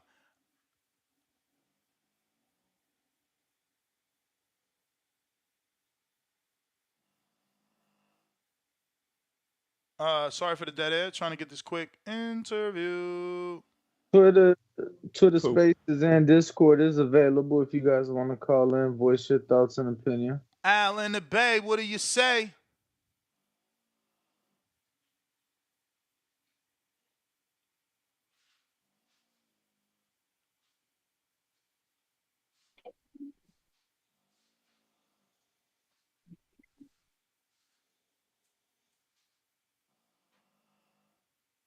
Hello? You.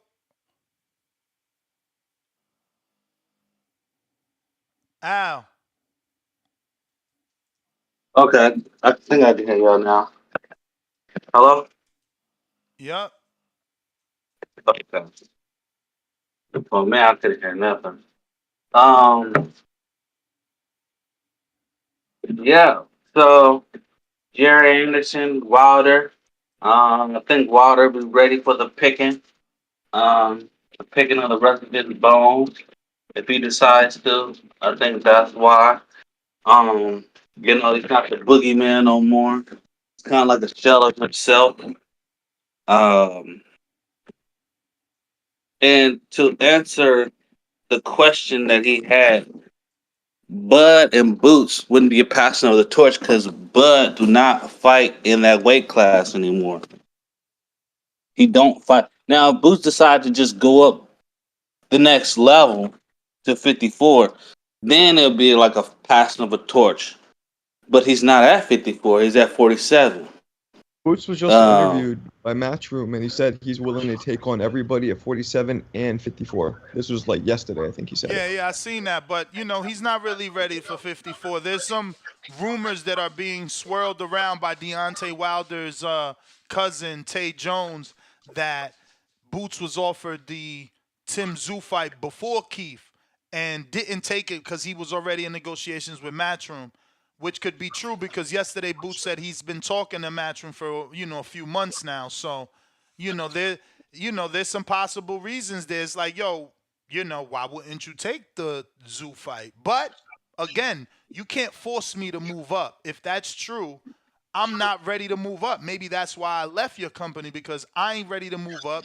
You ain't even give me no welterweight fights, and the first name you throw me is a 54 name.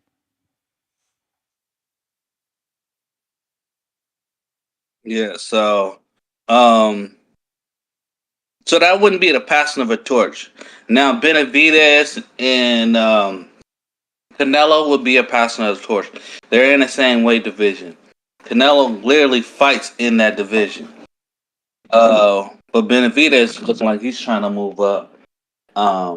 But that would be a passing of the torch. So it all depends. So when he said that, you got to depend on what weight class the person is in, and if they're actually fighting in that weight class now. But yeah, man, Jared Anderson, definitely if he wins this fight in a good fashion, I wouldn't mind him fighting Wilder. It kind of gives Wilder another look. Can you beat the young guy? Because he's on a down slow right now. But I think he should definitely go fight Daniel Dubois. Um, Daniel Dubois still has a good name out there, and he's young. You gotta take out their young lion out there in Britain. So I think that would be a better fight for him because where Dubois is in his career and where Anderson is, they're at crossroads. One's gonna be the next great, one's gonna be the next fate. So, no, you gotta go fight them guys to build your name up. And so, yeah, that's just the way I look at it. He could go right to the Wilder fight, but I think he should beat Dan Dubois first, get some of that UK love, and then go fight Wilder. That's my call. All right, champ. We got copy. Cool. What it do? What's going on, gentlemen? What's going on? What up with you? What's the word? Shit, man. Ain't getting my ass to work. Yeah, man. I feel like, that's a big step for him to take. Jared Anderson. I would rather see him fight a guy like Jermaine Franklin or a guy like Michael Hunter. Even that Cuban heavyweight. Perez is his name? Mike Perez? Like guys like that, because I feel like that's a big step to take. You know what I'm saying? And I don't think he's ready for the big stage. We saw him have problems with this guy. He got hurt by old boy, the kid with dreads. What's his name? His last fight. He took on 2 weeks' notice. I think you talking about Charles Martin. Yeah, Charles Martin. So we saw him get hurt by Charles Martin. We saw him get, so those are the things that come to mind for him to step in the ring with a guy like Deontay Wilder. That's like going from AAA, to the big league, or double A to the big leagues. You know what I'm saying? So like, I just think that it's not meant for him to do yet. I would rather see him before stepping in there, even find a guy like Luis Ortiz. If you want to put a big name. Or back to the drawing board like we've been calling for a very long time. Big baby versus big baby. That's a fight that everybody's been calling for. Fits well, and it's a big name. I get it. These guys are coming from losses. Luis Ortiz is inactive, coming off of a loss, I believe. But these are all names that are giving that stepping stone to fight guys like a Deontay Wilder or the upper echelons of the heavyweight. I don't think he's ready to sit there and call out Deontay Wilder. And I know you said that it's for next year, right? But still, I think that there's steps to be made in that division, and I don't think he's for the caliber of fighters to actually sit there and fight or compare himself with these guys. I know he's cutting his career short because like you were talking about earlier, he doesn't feel like he doesn't agree with the business. But you're gonna get hurt out there if you skip steps. And I feel like that's what I know a lot of people are big on him, but I feel like he's not tested.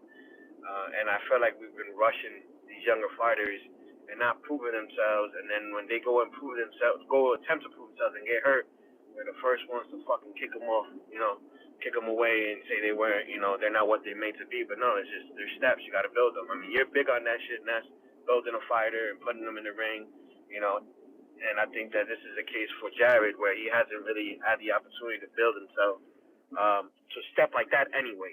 Again, I would like to see him fight a guy like Michael Hunter. I would like to see him fight a guy like a Job Ba. Like those guys are up and coming. Like Frank Sanchez. Those guys that are in the same level as him are coming up in that same school as him, that graduating class as him. And before stepping up with those guys. That's all I got, man. Okay, copy. Cool. Moose, what it do? Moose, give me a minute. Subriel, ¿cómo está? Era, saludos. Me le escapé ahí a mi manejador. Por fin te puedo tener en el programa. Coño, me gusta porque hablas español, el mismo idioma mío. No, y tengo al compañero mío que habla español mejor, porque yo nací aquí en los Estados Unidos, y también el programa de nosotros, la audiencia es americana, yo voy a hablar en inglés y él te va a traducir. Tú no lo puedes ver, pero él está ahí, mi compañero se llama Daniel, ¿quieres introducirte? Ok. Pregunta que le hago, jefe, ¿me Subriel, escucho bien? ¿cómo está? ¿Todo bien? Saludos, jefe. Saludos. Entonces yo le traduzco. Aunque mi compañero es de allá de las islas, yo soy mexicano, Sí, yo pero soy caribeño, pero es que como quiera, tú sabes, es mejor tener una persona que te traduzca. No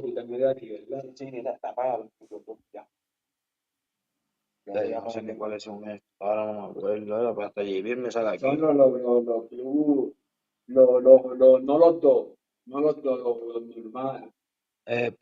Pro 80. ¿Estamos bien para empezar, Subriel? Uh-oh, we lost him. Damn it.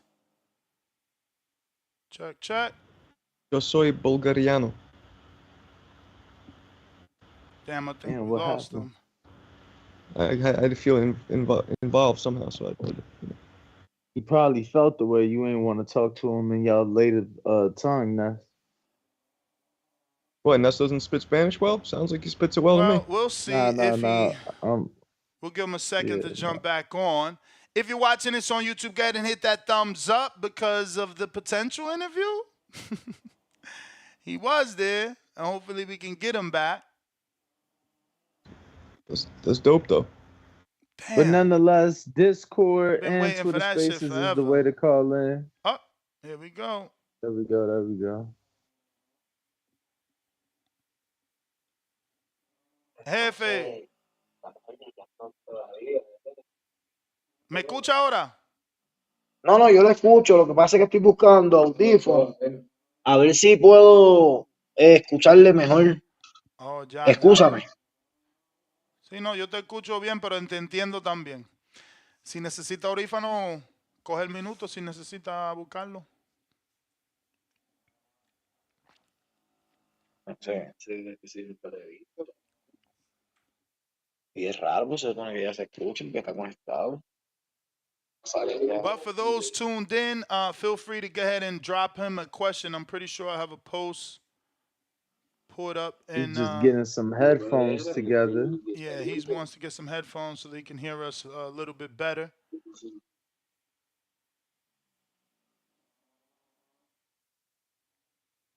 We're going to be interviewing the IBF champ, 140-pound division, Subriel Matias, in just a bit.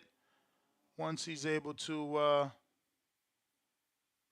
connect his headphones. But I think it's causing him a glitch because it looks like they froze again. Damn it. Well, in that time, I will try and pull up his posts here. Make sure we have that. Don't forget, you could drop a question for Eddie, Hearn, for Jose, and David Benavidez. Those interviews still have not gotten done, and I plan on doing it. Lucas Body is in there as well. We got... Where is this Subriel one?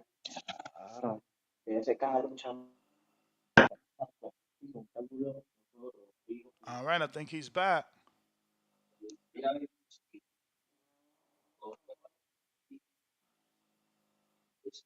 Estamos activos, jefe. No pude conectar los audífonos, no sé qué pasa. Bueno, ¿me escuchas como quiera? Sí, te escucho. Okay.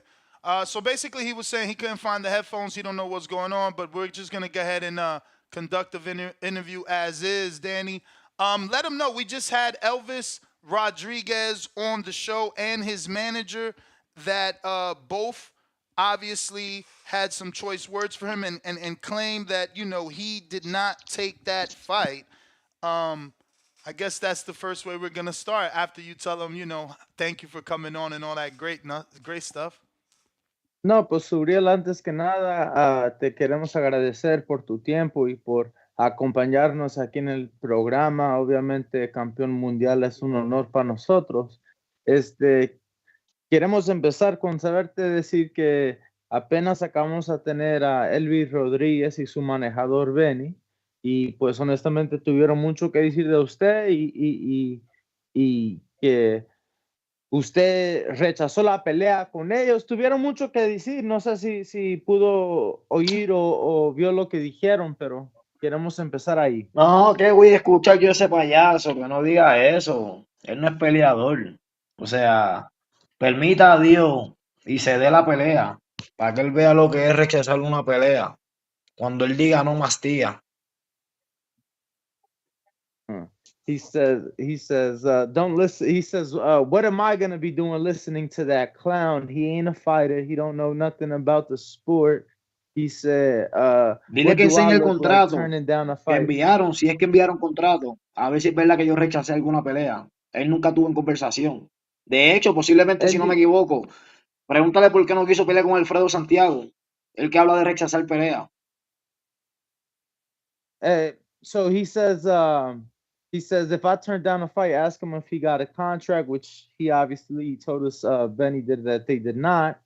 And he said if you want to talk about turning down a fight, ask him why did they turn down Alfredo Santiago. Sí nos dijo que no recibieron contrato, pero que estaban que se lo iban a mandar, y que después, que siempre a la última hora, que cambiaron de oponente, y también nos dijo de Santiago y que la razón que no tomaron la pelea porque no les garantizaron la pelea contigo.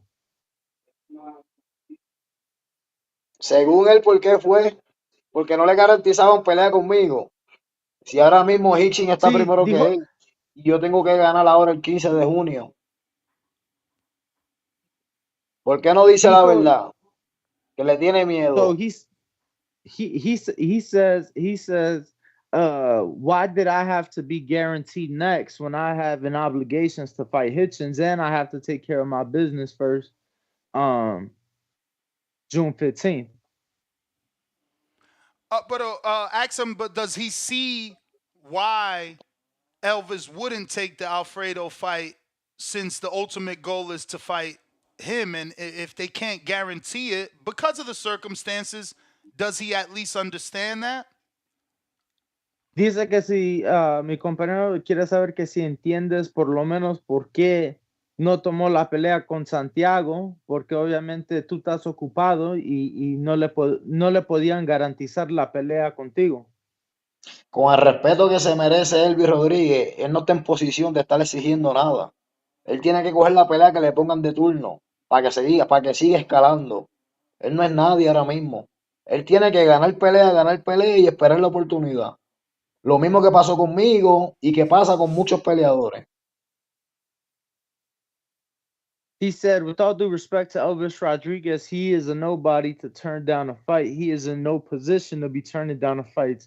In the position he is right now, he has to be accepting fights, keep building, keep growing the same way I've done it and the same way many others have done it before me.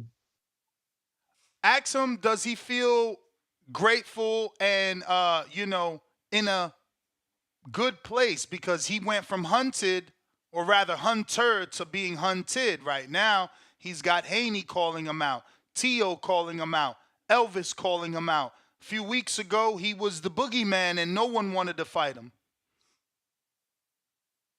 Que si te sientes un poco agradecido porque antes tú eras el que estaba buscando por todas las peleas, llamando a todos los campeones, y ahora los campeones también quieren pelear contigo, y hay otros rivales prospectos que también quieren pelear contigo, que si se siente un poco mejor estar en esta posición a como estabas hace tal vez un año y medio para atrás.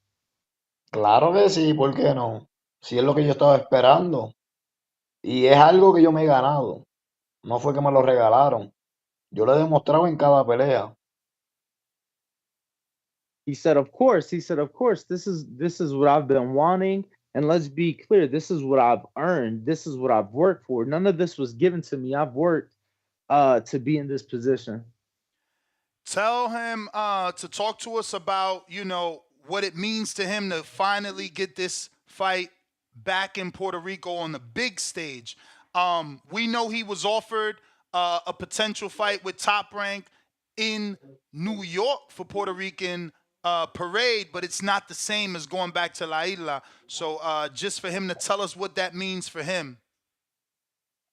No, pues platícanos un poco. Obviamente, el 15 de junio regresas a la isla y no nomás para cualquier pelea, o sea, para defender tu título mundial contra Liam Paro. Sé que te ofrecieron, Top Rank te ofreció pelea para el fin de semana de independencia o sea, de Puerto Rico allá en Nueva York, pero es diferente. Vas a regresar a la isla y vas a regresar como campeón mundial, obviamente. Primera vez en 5 años que peleas allá. Háblanos un poco de la pelea y cómo te sientes regresar para Puerto Rico. Contento primero con Dios, porque mi Amén. última pelea fue un 30 de noviembre del 2019. Luego de eso, tuve mi derrota y pues quizás pensaron que se me había acabado la carrera. Y Dios me está dando la oportunidad en esta ocasión de volver frente a mi gente, la misma que me hizo siendo campeón. Y para mí es un orgullo. Y de paso me gustaría, ¿verdad? Decirle a Elvis Rodríguez que yo, cuando perdí, cuando yo me apegué del ring, yo pensaba, yo quería la revancha. Y jodí a mi promotor hasta que la consiguió. Y todos vieron lo que pasó. Luego de esa pelea fue que se me dio la oportunidad de título mundial. Todo es un proceso en la vida. He says, "Look, I'm as happy as can be. The last time I fought in my home country was November 30th of 2019, nearly 5 years ago, and right after that, I suffered my first defeat. I begged and begged and begged my promoter for the rematch, and we all saw what happened in that. So, you know, I want to let that be known to Elvis. You just got to keep going. You just got to keep taking the fights, um, and right your wrongs." Ask him, is he basically insinuating that he would like to see Elvis first fight Kenny Sims and avenge that loss? Or is he just simply making a general statement? Subriel, entonces, eso quiere decir que a ti te gustaría ver la revancha con Elvis Rodríguez y Kenny Sims, quien le ganó, o nomás estás, o sea, haciendo No, a comentario mí en lo general. personal no, porque si mañana me dicen que peleo con él, voy a hacer mi trabajo. Pero le estoy dando un detalle. Yo nunca busqué excusa cuando perdí. Yo me quedé callado y entrené hasta que se me dio la oportunidad y demostré con hechos. Y después fue que dije lo que pasó conmigo. ¿Sabes? No me llené la He boca said, diciendo que yo perdí por esto, porque no entrené, porque, ¿sabes? Yo me quedé callado, aguanté, peleé con 3 invictos, con 2 invictos, y luego peleé con Anarnia, y ya ustedes vieron lo que pasó. I see it. He's like, "Look, I could care less what he does. At the end of the day, I'm here to do my job. If they call me tomorrow and they say no more Paro and it's now Elvis, then I'm gonna continue to do my job and now be getting ready for him. But at the end of the day, I'm still letting him know the details of how things went. I didn't make any excuses. I took my defeat. I fought two undefeated fighters back to back, and then I got the rematch. I got the victory, and then I let it be known what I was going through and what happened. But until I got that victory over Petros, I didn't let anybody know what was going on. So when he I made no talks excuses." so when he talks about what was going on, is he talking about, revealing to the world that he was previously smoking marijuana? Cuando dices Fumaba de marihuana, que bebía, me amanecía, pero Mm. obviamente yo no tenía que decirle eso luego de la derrota. Yo lo dije después que la vengué y todos vieron el resultado. Si él me ganó un asalto fue mucho. he's like, look, it wasn't just the weed. I was drinking, I was partying all night. But at the end of the day, I didn't have to let that be known or make that excuse after I lost. I waited till I avenged the loss, and then I let that be known. Hey, that's what I was going through. But I waited till that loss was avenged first. Now tell him this is my own personal like fulfillment in this question and answer. It has nothing to do, with sport or shaming. So does he not smoke at all? And is it because of the competition? Like he realized, you just can't because of the competition, or does he at least take a tote once in a blue? As a fellow smoker, explain to him I'm a Yeah, fellow for sure, smoker, for so sure, for it's sure. coming from that standpoint, not like a I got you. shameful one. I got you. Mi compañero quiere saber, Subriel. Esta pregunta es solo para su cumplimiento, porque él es alguien que ha fumado por muchos, muchos años, pero quiere saber que si la cortaste completamente o que si de vez en cuando, si fumas o que si te diste cuenta que en este nivel no puedes andar fumando. Ahora mismo, Sí, No, ahora no, no, mismo en tu no en vida. campamento, digo yo, quiero saber como yo fumo todos los días, cada vez que yo escucho a una persona, no, yo dejé de fumar, el diablo, ¿y por qué? Yo sé que por ti, tus no, no, razones yo, son, yo, no, yo sé que a tus mí, razones son, tú eres un además, peleador. además de mi carrera, yo estaba en probatoria, Oh, ¿sabes? Por culpa de dar un positivo en aquel momento, me extendieron la probatoria. Ahora mismo yo no quiero saber de ella, mierda, ¿sabes? Y a mí lo que me jodió no fue fumar, sino que yo dejé de fumar la semana de la pelea. Eso yeah. fue lo que me jodió. Me quedé sin ¿Tú crees fuerza, que sin te, nada, no comía, el apetito no me llegaba. Y yo fumaba a diario, ¿qué? 10, 12, no sé, algo ridículo. 10, Translate. 12 qué? Leño. No, pues nomás me estoy asegurando porque carajo. So No, no, yo era de los que he's saying, creía look, que mientras más fumaba, más la nota se elevaba. Se suba. Ese era mi pensar. so he says, look, the issue wasn't so much the smoking, it was the fact that I was doing it a lot. I was on probation because of it, because I had a positive test. And then on top of that, I chose to stop smoking the week of the fight. So I didn't have energy, I didn't have an appetite. It really affected me. He said that the positive test extended the probation. Um, Yeah, so, yo solamente quería saber, porque como yo fumo diario, tú sabes, yo Te siempre digo pienso, algo, yo siempre pienso, si, ¿cómo voy a dejar? Yo no quiero dejarlo, tú sabes. te digo algo, si yo llego a fumar hasta el día de la pelea, yo me hubiera subido en peso normal.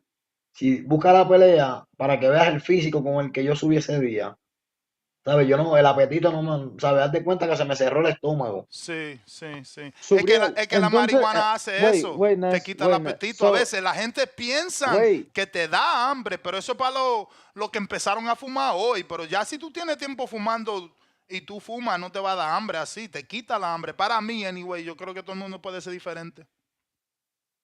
Dura 5 días sin fumar. Yo, Sí. preso nada más. Charlatán. Tiene que ser Jesucristo que me diga, oye, Néstor, deja eso. Y yo, está bien, papá Dios, ya, se acabó. No, no, no. Es Pero mi que, consejo para la juventud, hecho, en verdad no lo hagan. De verdad no pasen por eso. Hecho, yo pasé las de Caín en esa semana. La damn. ansiedad, quería estar, pero tacho, no podía. Pero otra vez, Oye, tú dices como peleador. No como peleador y como persona, Oh, ok, ok, pero, definitivamente.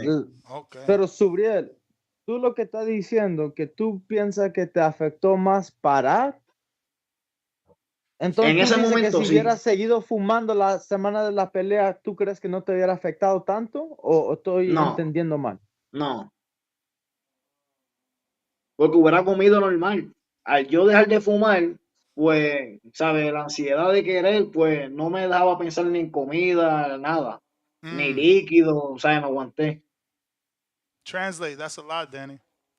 Yeah, so I was asking him, because I just want to make sure. It sounded like he was saying he felt that him stopping smoking the week of the fight affected him more than if he would have kept smoking as he had been doing throughout the camp. And he said that that's what it was, that he couldn't get an appetite, he didn't have the energy, he was so used to it and him stopping made him anxious. So he said that the shape he was in, had he kept smoking, he would have been on weight. He's like, just go look at the shape I was in going into that fight.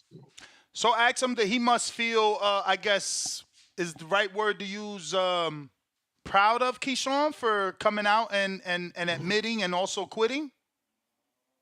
Que si te sientes un poco orgulloso, últimamente vimos que también Keyshawn Davis salió después de su positivo, salió y dijo que él también dejó la marihuana y habló de la forma que la marihuana lo afectó negativamente adentro del ring. Realmente, ¿verdad? Cada persona entiendo yo que es un libreto aparte, ¿no? Pero mi respeto, aceptó que cometió un error. Creo que eso es de hombre, ¿sabes? Malo es tú buscar excusa. He says, "Look, I think everybody's story is different, and we all go through different things. But what he did, it takes a man to do. He realized that it was affecting him. He owned up to it, and it takes a real man to be able to do that."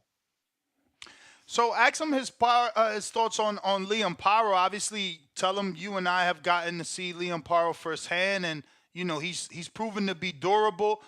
What is his, I guess, inner feeling on why the fight with Paro took so long to manifest? A fight that we known about since last year. Háblanos un poco de Liam Paro, qué tanto sabes. Nosotros aquí lo hemos visto porque hace mucho entrenamiento y guanteo aquí en Las Vegas. Y también háblanos por qué tardó esa pelea en hacerse, porque era pelea que nosotros desde a finales del año pasado, a inicios de este año, ya teníamos rumores que se oían aquí en la ciudad. Pues mira, realmente del Amparo te puedo decir que tiene mi respeto, ¿sabes? Aceptar el reto, es un gran peleador, es fuerte, sería mi número 9 en mi carrera zurdo. Creo que va a ser una pelea, ¿verdad? Explosiva. De hablar sobre lo que estaba pasando, ¿verdad? Detrás de lo que es las negociaciones, pues no tengo datos porque ya yo no soy promotor, sino Juan Iván Orengo y mi manejador Pedro Cruz. Ellos son los que se encargan, ¿verdad?, de hacer las negociaciones. He says, look, when it comes to Liam Paro, he has my respect. He accepted the challenge.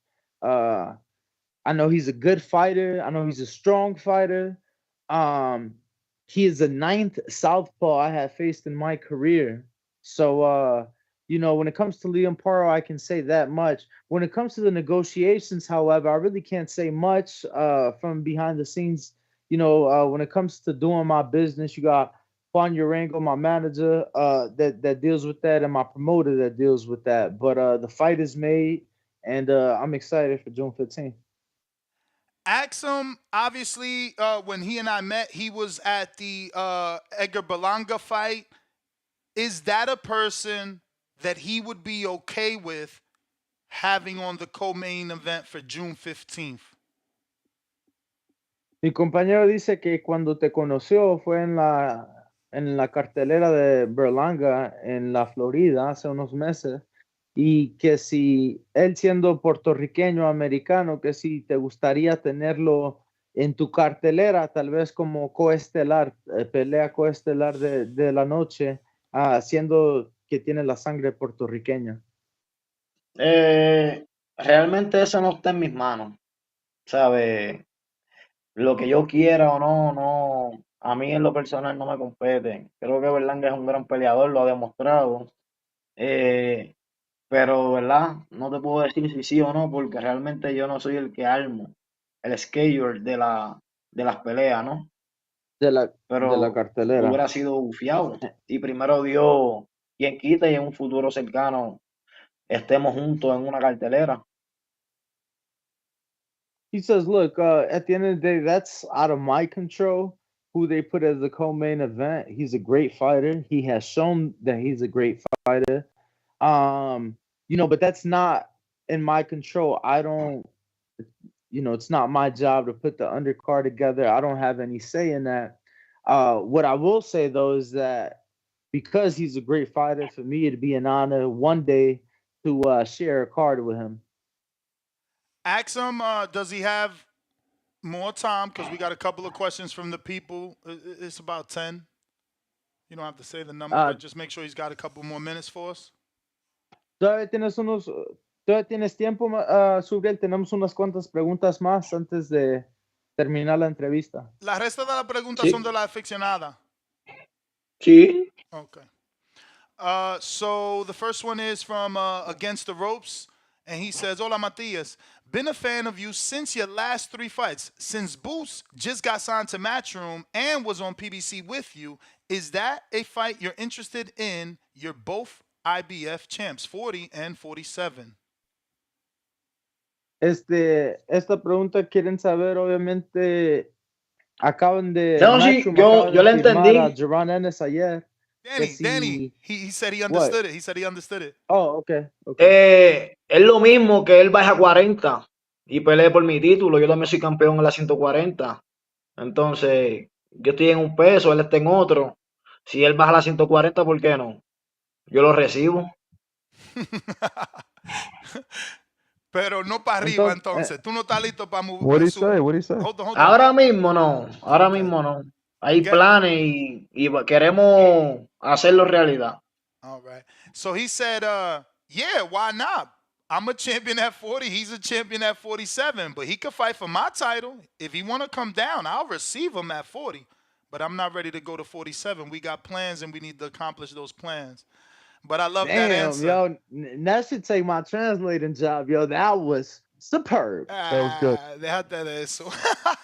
No, es que como tú esa respuesta me gustó, como respondiste eso, so tenía que estar seguro que ellos lo entendían. We got the next one coming from Keen the Dream here in Orlando. He says, saw you at the Berlanga fight in Orlando. You got a lot of love from the people. With such a large Puerto Rican population in Orlando, would you like to fight there one day? Esta pregunta Claro que me viene de gustaría. Kim en la Florida. Oh, Danny, he understood it again. I understand. Sorry. I understand a little bit English. No, that's good. That's good. No, claro, me gustó. Realmente no, me sorprendí, para serte honesto, ya que fue, ¿verdad?, mi primera vez en un evento en Orlando que presencié. Y el público, mano, me acogió de una manera que me quedé como que, wow, esto es real.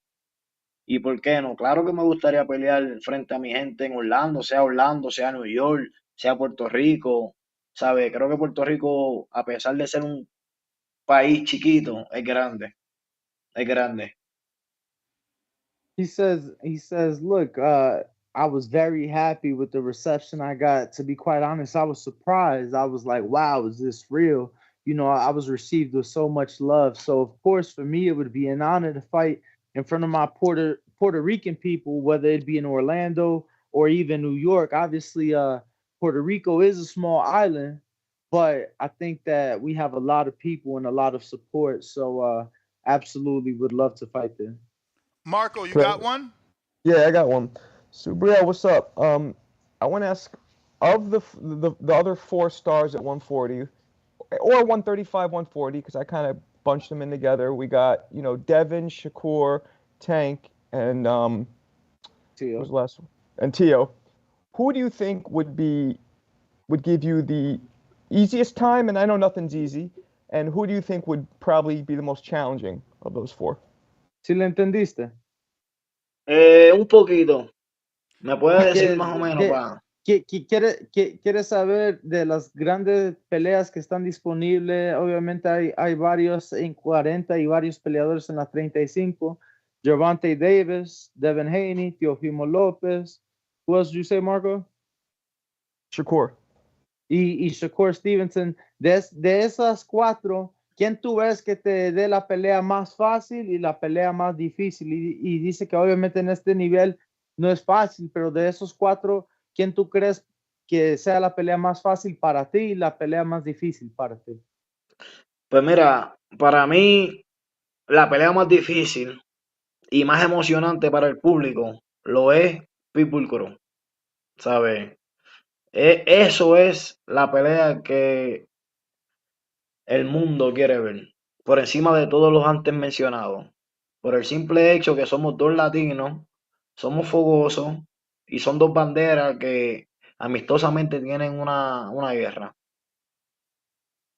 He says, look, with all due respect to the names you just mentioned, the fight that gets me the most excited, and I think the fight that people would rather see over those four would be Pitbull Cruz.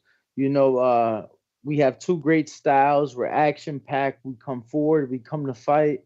And you know, I don't really have to mention the long-lasting rivalry between the Mexican flag and the Puerto Rican flag. So I think that fight would be my fight of preference that I would rather have, that I think would provide the most exciting for the four. Entonces, ¿quién se te hace más fácil? Esa pelea con Pitbull es la más grande para ti, la más emocionante, pero ¿cuál es de los cuatro que mencionó? Entonces, ¿quién se te hace pelea más fácil?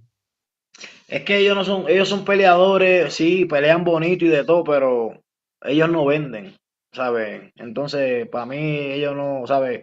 Ahora mismo no representan algo que yo quisiera. El otro que puede hacer una pelea gufía es Teófimo, y eso es lo que es un cobarde. ¿Por qué tú piensas que era un cobarde? Porque él dice que él te mandó una oferta y era tú que tenía la mano lastimada y no podía coger la oferta. Claro, Dame envió una traducir. oferta. Dame traducir. So I said, why do you think Tio is a Well, coward? I mean, you ask and translate everything else that was said before that, champ. You just I don't kept understand going. it. What do you mean? So the question, I don't even remember, bro. You just kept going. No, I was You going to didn't give me a chance translate. to That's what I'm saying. I translate. was going to translate what Yeah, I but you asked was him. starting from your question. That's what I'm asking. Oh, I'm sorry. Yeah, he called Tio a coward. So then the question was, or the response was the Pitbull Cruz, which I said, and then I asked him, well, if you think that is the best fight available, who do you think is the easiest fight? And he said the problem with those guys is that none of them sell and that none of them have anything to offer that he wants at the moment.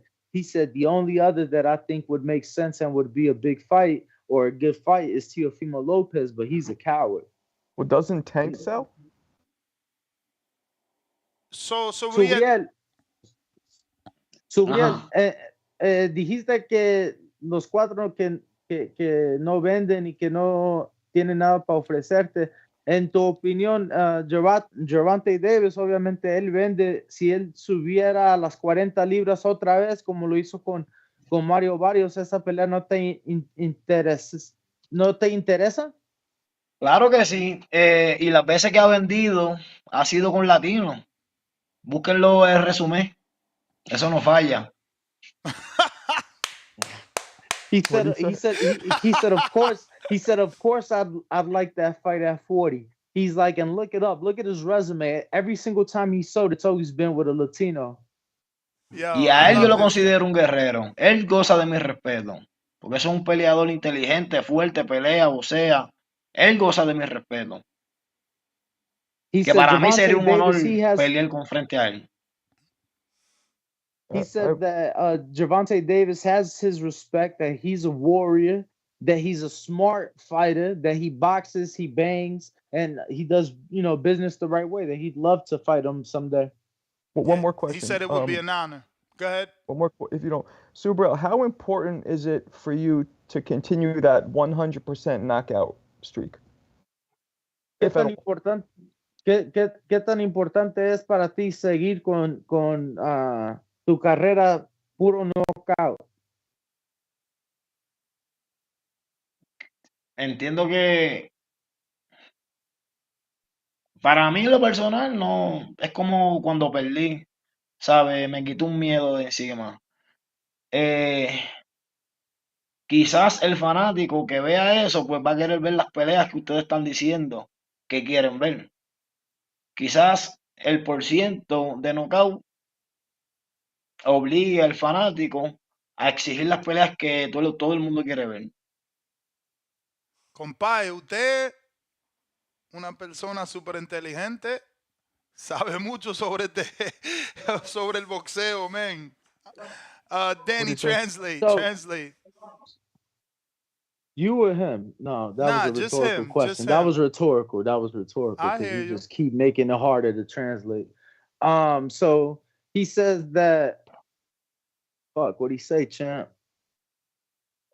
He said that power and the knockout percentage Oh yes, will yes, the knockout hopefully. streak. He says that for him, it's kind of like the loss that when he lost, it just took a weight off his shoulders. So he says for him, he feels indifferent about it, but he understands from the business side, the fans seeing that knockout and seeing that 100% knockout ratio, not just want to see him fight, but will demand for him to be in those other big fights because they understand he's a strong puncher. Beautiful answers. And Well said. I got a mention for Haney. Haney, don't mention my name. And the chicken father, Bill Haney, don't talking shit, please. Dile que se enfoque en vender en esta pelea. Que las últimas peleas que él ha hecho en pay-per-view, que tenemos el resumen, y él no vende. Si con Ryan Garcia, que vendió con el Bond 1 millón, él no vende ni 500, dile que se puede retirar. Holy shit. This guy's on fire tonight, What Danny. was that part? What was that part? He said, "Yo, I'm gonna translate everything. You ain't gotta ask every single time." So he said that he has a message for Haney, which he said in English, and then he said, "Tell him in Spanish." He said, "Tell him to focus on selling his fight." Javante sold 1 million with Ryan. He can't even sell 500 on pay per view. He just needs to retire. He said, Slow "Tell him and down. his Wait, chicken wait, wait, father." wait, wait, wait, wait, wait, wait. He said, Y mira, no, no, para que no, tengan espérate, espérate, datos, espérate, espérate, Subriel, parece que porque bajaron los precios de las taquillas porque no se estaban vendiendo. Ese es otro dato. dame un segundo para traducirlo bien. So basically, he said that he's got Haney's resume. And in this last few fights, he has not been selling on pay-per-view. He's about to fight with a common opponent with Tank. Tank did over 1 million. If Haney can't sell at least 500 with Ryan, tell him to retire. And then he just came back and said, listen, another fact is we have the receipts. They've dropped the prices of the tickets. So he's not a seller, essentially, is what. Because, he said that in another comment, and then Danny, acts like, you don't think they sell, and we brought up Tank. So he's definitely doubling down that Haney needs to make an impression this time around. Una cosa es el bueno y otra es que lo quieran. Y a él nadie lo quiere ver. Él da sueño. You got that one? He said that one thing is that you're good. Another thing is people wanting to see you and they don't want to see him because he makes people sleepy. Now, just to defend Haney and Bill, Subriel, they're going to say you are just saying that because his style Permiso. is. Disculpa. A él nadie, oye, por lo menos a Mayweather, cuando compraban, aunque sea para perder, lo veían. A él ni a eso lo quieren ver. Man, he taking shots. He said that with Mayweather, at least people paid to watch him lose, but nobody wants to even see Devin fight.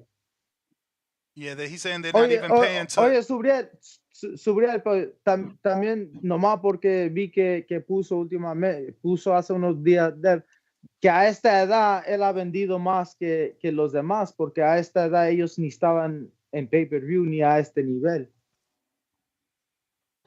Siendo Bueno, obviamente Mayweather y Spence, y quiero decir que también Crawford. él debutó temprano, él debutó en México, ¿no fue? Con 10 y tantos años, ¿sabes? No todo el mundo 17. debutó a esa edad. Sí, sí. So I asked them, I said, well, their defense, just because I seen them posted recently, is that at 25 years old, he's sold more than everybody else because they weren't on pay-per-view at this age. And he said that it's only because he debuted at a young age in Mexico. So tell them that I want to say in the defense of the Haneys, I know that they will, Bill will come on here who frequents the show regularly. Make sure you tell him that, and we'll say that Subriel is making excuses because he knows Haney's style is a difficult style.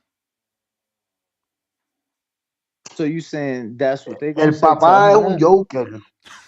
This guy is on. Si le Oye, entendiste. una cosa es lo que el papá diga y otra es lo que va a pasar el día de la pelea. El hijo se puede mover, puede correr, puede hacer lo que sea. Es más, me puede agarrar y yo lo voy a cansar y le voy a dar que el país va a decir, ¿sabes qué? Tú eres mi hijo, te voy a parar la pelea. Eso es lo que va a pasar. Si es que no lo noqueo He, antes.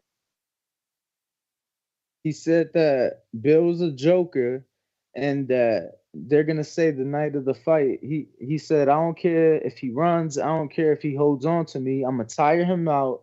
I'm gonna beat him down to where Bill has to say, "You're my son. Let me stop the fight if I don't stop it for him." Ask him if he sees it that easy. Why not make that unification? Like, why does it have to be about what he sells? Take that belt. Dice que si la ve tan fácil, ¿por qué no más unificar y quitarle el cinturón? Por qué con él importa lo que venda? No, no tanto es lo que venda. Hay que ver el negocio que ellos tengan. Porque ellos se creen que son el lado A, pero no entienden que ellos son el lado Z. O sea, no venden. Ahora mismo Holy ellos shit. aceptaron con Ryan el 45%, porque saben que él no vende. He says it's not about him selling, it's more about how they do business. He said they think they're the A side, but they're the Z side because they don't sell. Danny's energy is so gone. Tú le estás escuchando la energía a este cuando te está No, traduciendo I'm Subriel. trying. I'm Como literally que, como trying que to no quiere, remember. como que no I'm quiere literally hablar trying to como tú remember estás because hablando, you ¿eh? and this other dickhead keep jumping in like y'all the ones translating. How about y'all shut the fuck up so I can translate, and then when I'm done, y'all jump in. Yo creo, Mira, pero oye, déjame Subriel, hablar con este pinche él. dominicano de la isla habla tu idioma, tu lengua y no quiere traducir, pero bien se mete cuando estoy traduciendo y luego se me olvida. Lo que Ah, se calle el coño. hocico, que se calle o que traduzca. Yo lo que quiero que él, como tú ves, porque yo me tranco en par de palabras. Right now, how do I say deliver, Danny? How do I say deliver? Like, I just want you to deliver. Mandar. No. Tú ves, That's y yo, sin. hay palabras que yo me Yeah, tranco. that's sin. Porque yo lo que quiero que él te traduzca con la misma energía, ¿verdad? Que Oh. tú, eso es todo. Pero Subriel, yo lo que le estoy diciendo, yo obviamente estamos hable y hable, yo estoy tratando de recordar todo para poder traducir todo, porque luego se meten y luego se me olvida y luego yo soy el que quedo mal. Disculpa. Yo Sí, soy el que que... él te cambia ahí, te interfiere. No, todo bien. I think I got everything though Yeah. from that question. Yeah. So.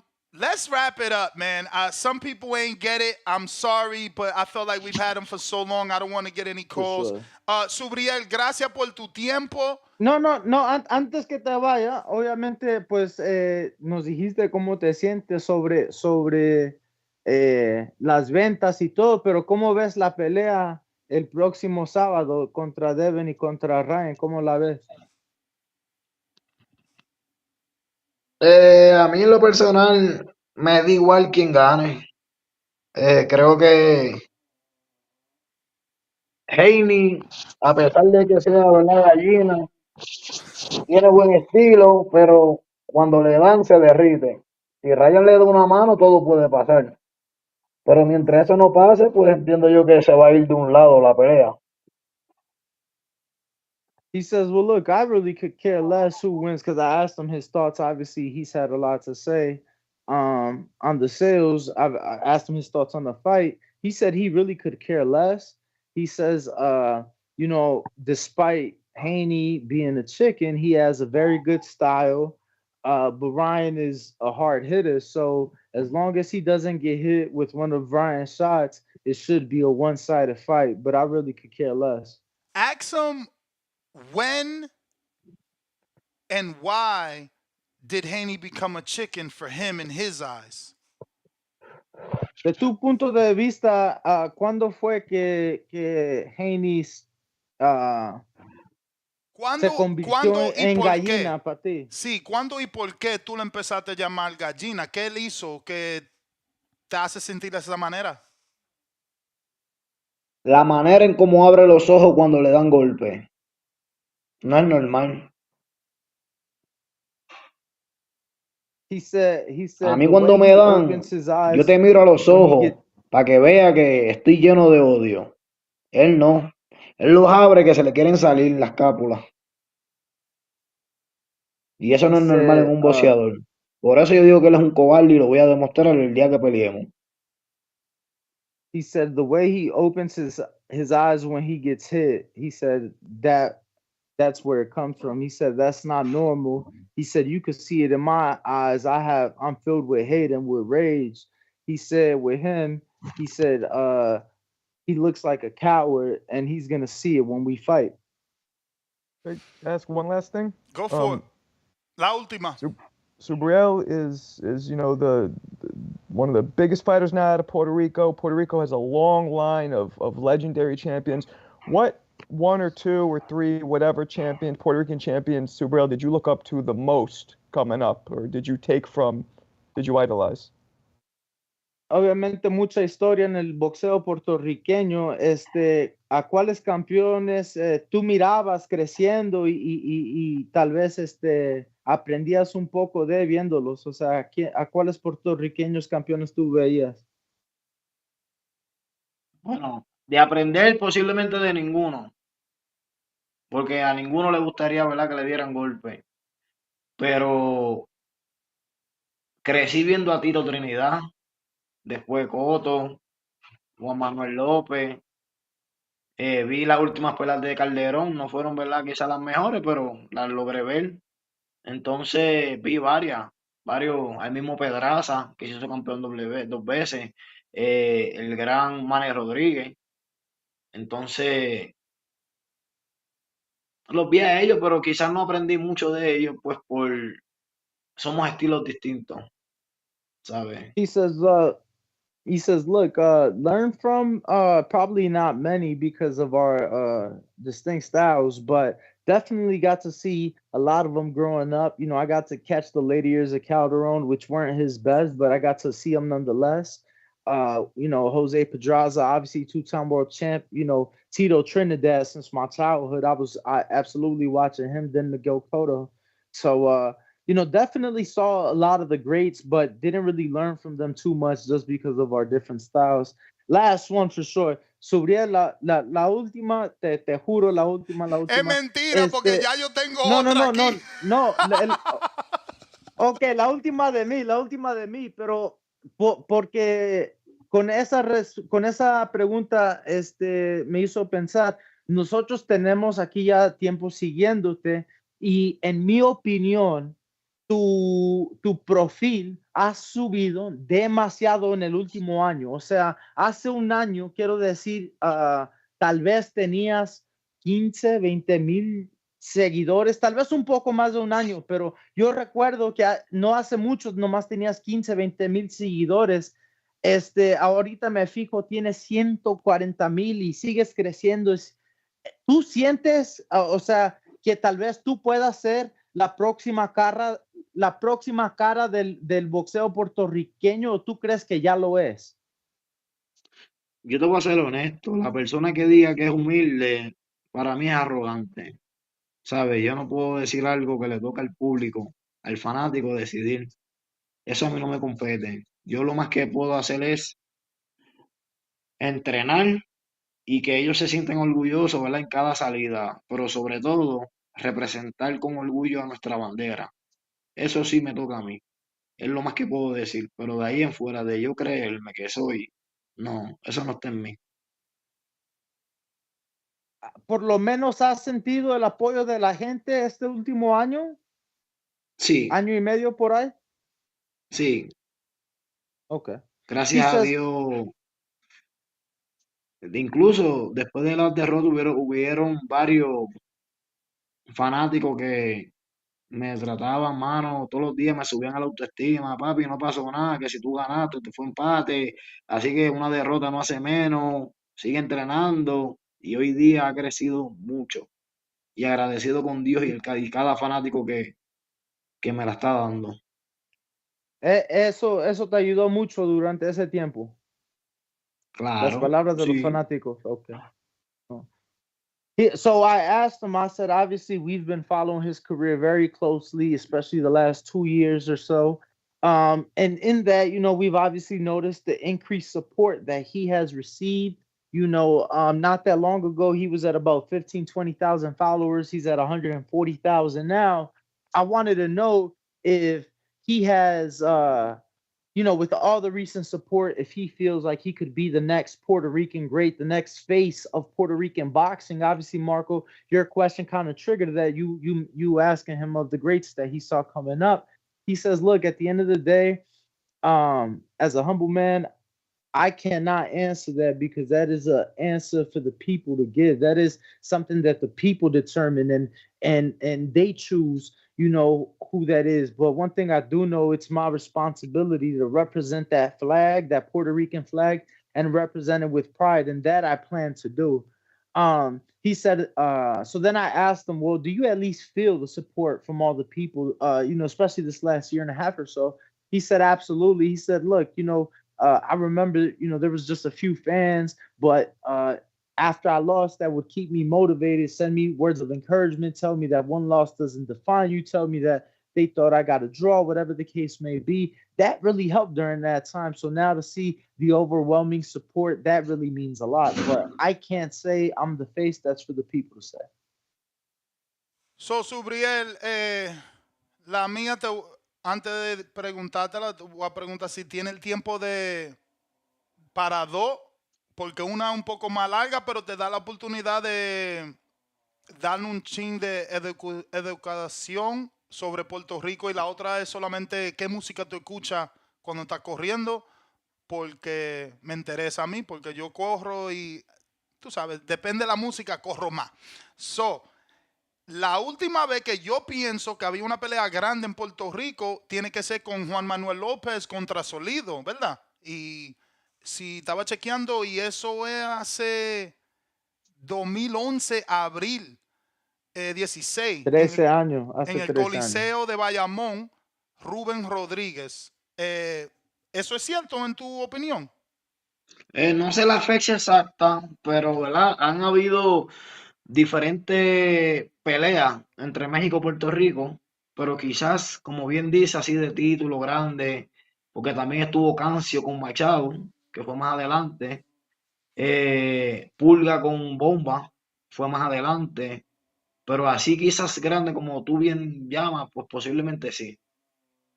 So my question was, what was the last big fight? Because I was under the impression that Juan Manuel Lopez and Orlando Salido would have been the last big fight over there. And you said there was a few others, but yes, he does believe that that was the last big fight. Now, it's a two-parter Big because title fight. big title fight. Because it's a two-parter because I want to know what's the difference. I mean, I'm figuring it's just like any stadium in different states here in America, but I want to know. ¿Puede decirnos la diferencia sobre los coliseos? Porque él estaba en Coliseo Rubén Rodríguez, ahora tú vas a estar en el Coliseo Juan Abien Cruz Abreu. Abreu. So, ¿cuáles son las diferencias? Y si nos puede explicar, para nosotros eso es solamente como tener un estadio aquí en un diferente estado. Pues mira, realmente, ¿verdad? No sé cuál es la capacidad de Rubén Rodríguez, por lo menos en la de Manatí, es algunas 8.000 tantas personas. Es una cancha nueva, lo apodan el mini choliseo de lo hermoso que está. Creo que cuando vayan, ¿verdad? Van a ver algo bien, bien bonito, bien orquestado, bien acomodado, algo bien representado. Y para mí es un honor, porque Manatí tiene, ¿verdad? Es un bello pueblo, hay muchas cosas bonitas por ver. Y creo que el 15 de junio el mundo va a saber dónde queda Manatí. He says, "Look, I really don't know the capacity difference, but the venue I'm fighting in is new. I think it'll be very well represented. You'll see the people coming out, and more than anything, they'll be able to see how beautiful of a town Manatí, Puerto Rico is." Y la última es, ¿qué canciones tú escuchas cuando estás corriendo? ¿Hay diferentes canciones que te hacen correr más o no? Pues mira, yo soy bachatero, me encanta la No bachata, yo way. escucho mexicano, ¿sabes? Me encanta, tengo muchas canciones mexicanas de vivencia, escucho mucho maleanteo, depende del mood en el que me levante. A Pero veces tú escucho puedes canciones correr. cristianas, Tú puedes correr a música de bachata. claro, ¿Cuál es tu favorita? Canción favorita para correr bachata. wow, es que si tuviera el teléfono aquí te digo los nombres exactos, Oh, pero son man. varios cantantes, ¿sabes? Anthony Santos, Romeo, Aventura, eh, está el Chacal, ¿cómo que se llama este? El Torito, creo que es. La Ujú, de ¿Dónde ujú. están esos amigos? Hay mucha bachata ¿Dónde que me están ponen. esos amigos que me Exacto. decían? Shout Hay out to mucha, hay you, mucha. Subriel. Wow, pero eso para nosotros los dominicanos, ¿cómo? Espérate, dame traducir. Danny, you got any of that? I'm sorry. I mean, no, that's y'all music, but Okay. basically, he was just Oh. asking him what music he liked to run to because Ness said that certain music makes him run faster. That's just some lazy shit. But nonetheless, he says he likes to run a bachata music, and then he started listing off some old people. Which is crazy because like I never thought to run to bachata, and then obviously that's a Dominican thing. So ahora tengo que preguntarte cómo conociste la bachata siendo puertorriqueño. Yo sé que nosotros bailamos todo cumbia, todo el mundo, todos los caribeños bailan de todo, pero tú sabes, es una música que empezó en los campos de Santo Domingo, de la República, que tú sabes, si no fuera por bueno, los dos se llaman Anthony Santos, si no fuera por Anthony Santos, inspirando a Anthony Santos Romeo, la música no llega al mundo entero como él lo está dando. So, ¿cómo tú te introduciste a esa música? Desde chiquito, si yo vivía al frente de un bar, It's nice. So he said he was introduced to that as a kid. He lived across the street from a bar. Y obviamente te persigo. Tu esposa es puertorriqueña porque tú ves, yo soy trigueño dominicano. Yo estaba hablando con los promotores de Top Rank y ellos me dijeron un día, no porque que la gente piense que Subriel es dominicano. So yo vi tu esposa y dije, coño, ¿ella es puertorriqueña o es dominicana? no, es puertorriqueña. Ok, ok, ok. El Bueno, que, ya eso es el que es todo. dominic, No te quiero coger el mucho que, de tu tiempo. no, no hay problema.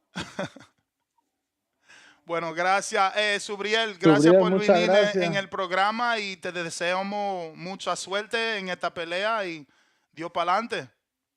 Mi gente, aprovechar el foro, 15 de junio, vayan a tiquetera.com y miren cómo va la venta de boletos, va rápida.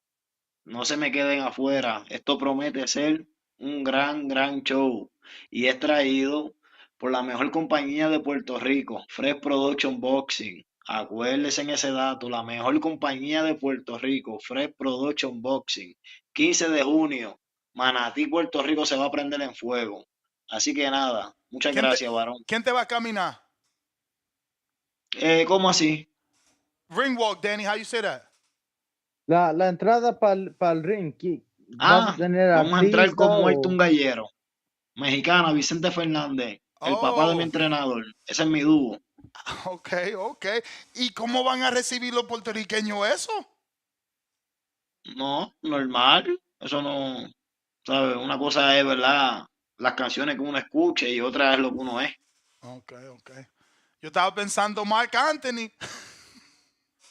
También, fíjate, esa canción de mi, ¿cómo es que se llama? Preciosa. Es una canción hermosa, me encanta. Pero no, está hecho. All right. Well, yo me voy a recordar la canción que tiene Mark Anthony. Es como un poco lenta, pero tal vez sería bien para empezar con esa. No Yo trato puedo. de entrar al ring con canciones que me identifican como persona. mm, Y esa eh, canción de Muerto un Gallero es algo voy a para tener pelo. que, voy a tener que escucharla hoy. Muerta el gallero de Vicente Fernández. Fernández, Ok. Bueno, Subriel, otra vez gracias por todo tu tiempo. Pase buena. bendiciones. Igual. All right, so I know we didn't So translate a he lot of that. said, Oh, yeah, damn. no. Danny's on So point. he was just saying, go get the tickets. Link in his bio. He said, they're going fast. You don't want to be left I heard they outdoors, sold over outside. 5,000 already. I forgot to ask that too because I heard they sold over 5,000. Then I had someone tell me like, Well, yeah, he but said that's the venue only hold 8, right? yeah. Um, I heard they sold over 5,000 already. And then I was talking to somebody like, yeah, but that's because the undercard. My brother's no undercard announced. He's like, nah, there's 2 people on the undercard already, and it's selling because of them. I'm like, how? I don't even know who those people are. So it must be some local. I Yeah, mean, I it is don't 2. know. Allegedly, it's 2 locals. But that's still good. That's good promoting if you know how to, build your card. Word. He That said, was dope, go get man. your tickets though. And Yeah, that then was y'all what was talking about was the he? ring walks. He Yeah. seemed like he was mad funny. Like when you listen to it knowing Spanish, did he have like a funny kind of Oh charisma to him? yeah. His answers was fucking. He was a Gillette, bro. It felt like he was had a knife, bro. He was wilding out here. Some of them answers, he came for Haney, bro. I wonder if that has to do with the same thing Panda said about how Bill tried to get with Wang, and that's a Latin thing. I'm not like that, but I think that's you see because you heard him. What he say? He talked about Haney in that matter, but then he talked about Tank in a respectful manner, like or how Tank conducts business and Tank is respectful. So, yeah, I mean, I guess it's a Latin thing, right? Eddie Reynoso and Canelo on that shit too. Like they want the respect versus the Yo, call outs. which is like funny to me in the sense that I think that at least as Mexicans, I can't speak for Puerto Ricans or Dominicans, but I feel like the way we talk amongst each other is like very disrespectful for the most part. Like, I think like if I had to compare it to anything, I feel like we talk like Bronx, like people from the Bronx. Like it's a lot of fuck yous. It's a lot of like we don't talk in a respectful manner, Yeah, like that's how we all talk. amongst each other. So, uh, yeah, I mean, hey, to each their own. Yeah, bro. He's Christian now, bro. Yo, you ever get Cause Pulev on this show? I'm translating. he quit smoking and he's like, that he recommends no one smoke, and I'm like, oh shit. So it gotta be the Christian thing. You know what I'm saying? But Well, he hands down some holy ass whoopings, so that makes sense. But look, I'm about to smoke some Hardin now. So if you're in Vegas this weekend for UFC 300, the only place to get your top, garden needs and top, THC yeah. CBD needs is Danny, he never gave 20. us 2 things. He What? never told us why Tio was a coward and when he started calling Devin a chicken, right?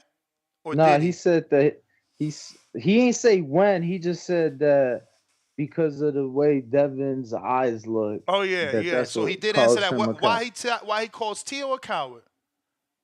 I don't think he said. Moose is on you.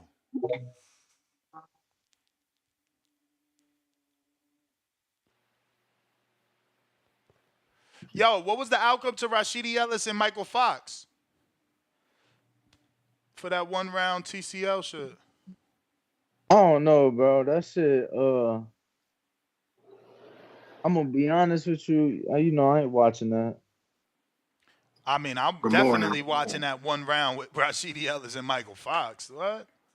Go ahead, Moose. No, I'm just Coming saying, in like, I ain't watched it at all, like ever. Yeah, you coming in? that's my favorite fighter to watch, Subriel Matias. I appreciate you guys having a moment. Good morning, Ness, Danny, and Marco. I appreciate the work you Top of the do, day. What up? the time you give out of your life to help the boxing fans get through. Salute to the entire TBV community. I'm glad to be here breathing. Be here with you. What's going on? Motherfucking super chat. He said to not ask paying subscribers questions in a Subriel interview once Haney gets brought up and continue to ask 7 questions of your own show's a lie. I don't know if he's talking about me or Danny, because he certainly triggered the both of us, but he triggered me to ask questions.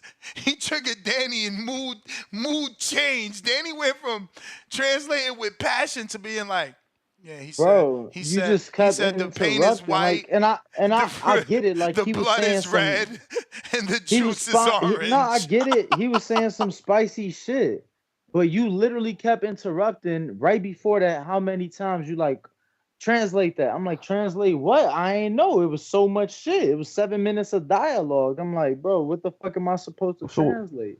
what's that super chat supposed to mean? Like that you're Nah, but it got Basically, to they be towards mad. Ness They because mad Ness at the one. us. like you're pro No, Haney? Is that what that's but supposed to mean? no. It's just the questions. He's saying that Ness kept asking questions of his own, but not fan I questions. had to. If you call someone a gallina, we need to know why he's I'm a not. I gallina. mean, bro, you was asking him about what movie gets him groovy while he fuck, or what music get him groovy while he run. Like, That's all the way at who the end, cares? man. Get out of here. You're a hater. I care. I'm a runner. Moose. Yes, Yeah, but sir. I'm All saying right. over the That's some people groovy. questions. We'll start from No, the that's what top. he was saying. Yo, That's what what? Ness Y'all gonna let said. this man start from the top? What did you say, Marcos? Now I want to know. Hold on, Moose. What you say, Marcos? When Danny said what music gets him groovy. That's what he asked Subriel. He a He asked him what liar. music get him I groovy. ain't fucking say that shit. Use the word groovy in Yo, Spanish. my man out here thinking he's Austin Powers. Go ahead, Moose. Do it again. All right, all right. Good morning, Ness, Danny, and Marco. I appreciate the work you do, the time you get out of your life to help the boxing fans get through. Salute to the entire TBV community. I'm glad to be breathing and to be here with you. Salute to Devin the Dream Haney. Salute to Father Bill Haney. Salute to King Ryan Garcia. Salute to the legendary Oscar De La Hoya. I had some dark and sour words for Ryan and Oscar yesterday. I am very ashamed of my comments. When I spoke what I spoke yesterday, it did not feel good. It did not feel natural, but I said it in spite of that. I am taking it back. I always tell myself I should never say things behind someone's back that I would not say to their face. I always tell myself I should never say things behind someone's back that I would never say to their face. Yesterday, I did that. I would never speak that way to Oscar and Ryan if I stood in their presence. I would salute them. I would compliment them. I want to make my parents proud. I want to make my children proud. So I must always conduct myself in that manner. I feel like J. Cole with this apology. I don't want no hate in my soul or in my body. Salute to the entire TBV community once again. Much love to everyone and everything. Thank you, Father, for another day. I hope everyone has a blessed day. Peace. Listen, there's no place I'd rather be on earth every day than doing this show. What did he just say? What was that last part, Moose, you just said? He was just apologizing. I He said, came on Oh, the yesterday. J. Cole. He said, I feel like J. I Cole. feel God like damn, He you came got on me. yesterday, right? J. Did Cole some was You weird got me timing tearing thing. right now. It is literally tears in my eyes. I promise you, they are. But Moose, you got to remind us what you said yesterday. But that kind of goes against this whole thing. So you Nah, can't we do don't that. want to hear what he said yesterday. He was wilding yesterday. He was He out was. there. I He was forgot. He out was there. rhyming. I remember it was rhyming. You just though. go press rewind if you want to hear. But Moose, I that was was in the, fire. That was a fire yeah, call, man. Welcome I, back. I was Welcome back. I was in the dark place, and I should never spread no darkness. You know, only light and love. Nah, for sure, man. For sure. So I Peace and appreciate love, y'all. man. Peace and love. If we all received each other with peace and love, we'd be in a better place, man. You know what I'm saying? Yes, sir. All right, champ. That's all I got. You the man. Nah, that was fuego. Fuego. Those interviews was fire, man. Fire. 90 seconds.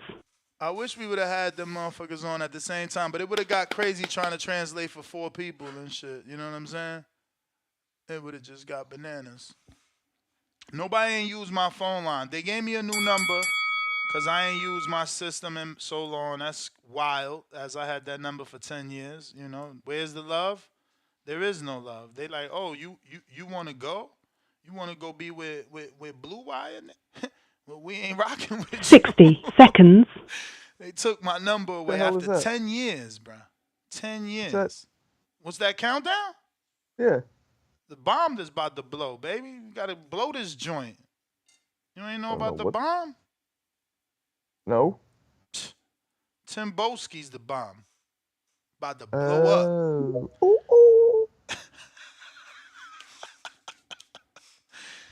Ooh, ooh, you got it. The glamorous life. Ooh, ooh. Remember that?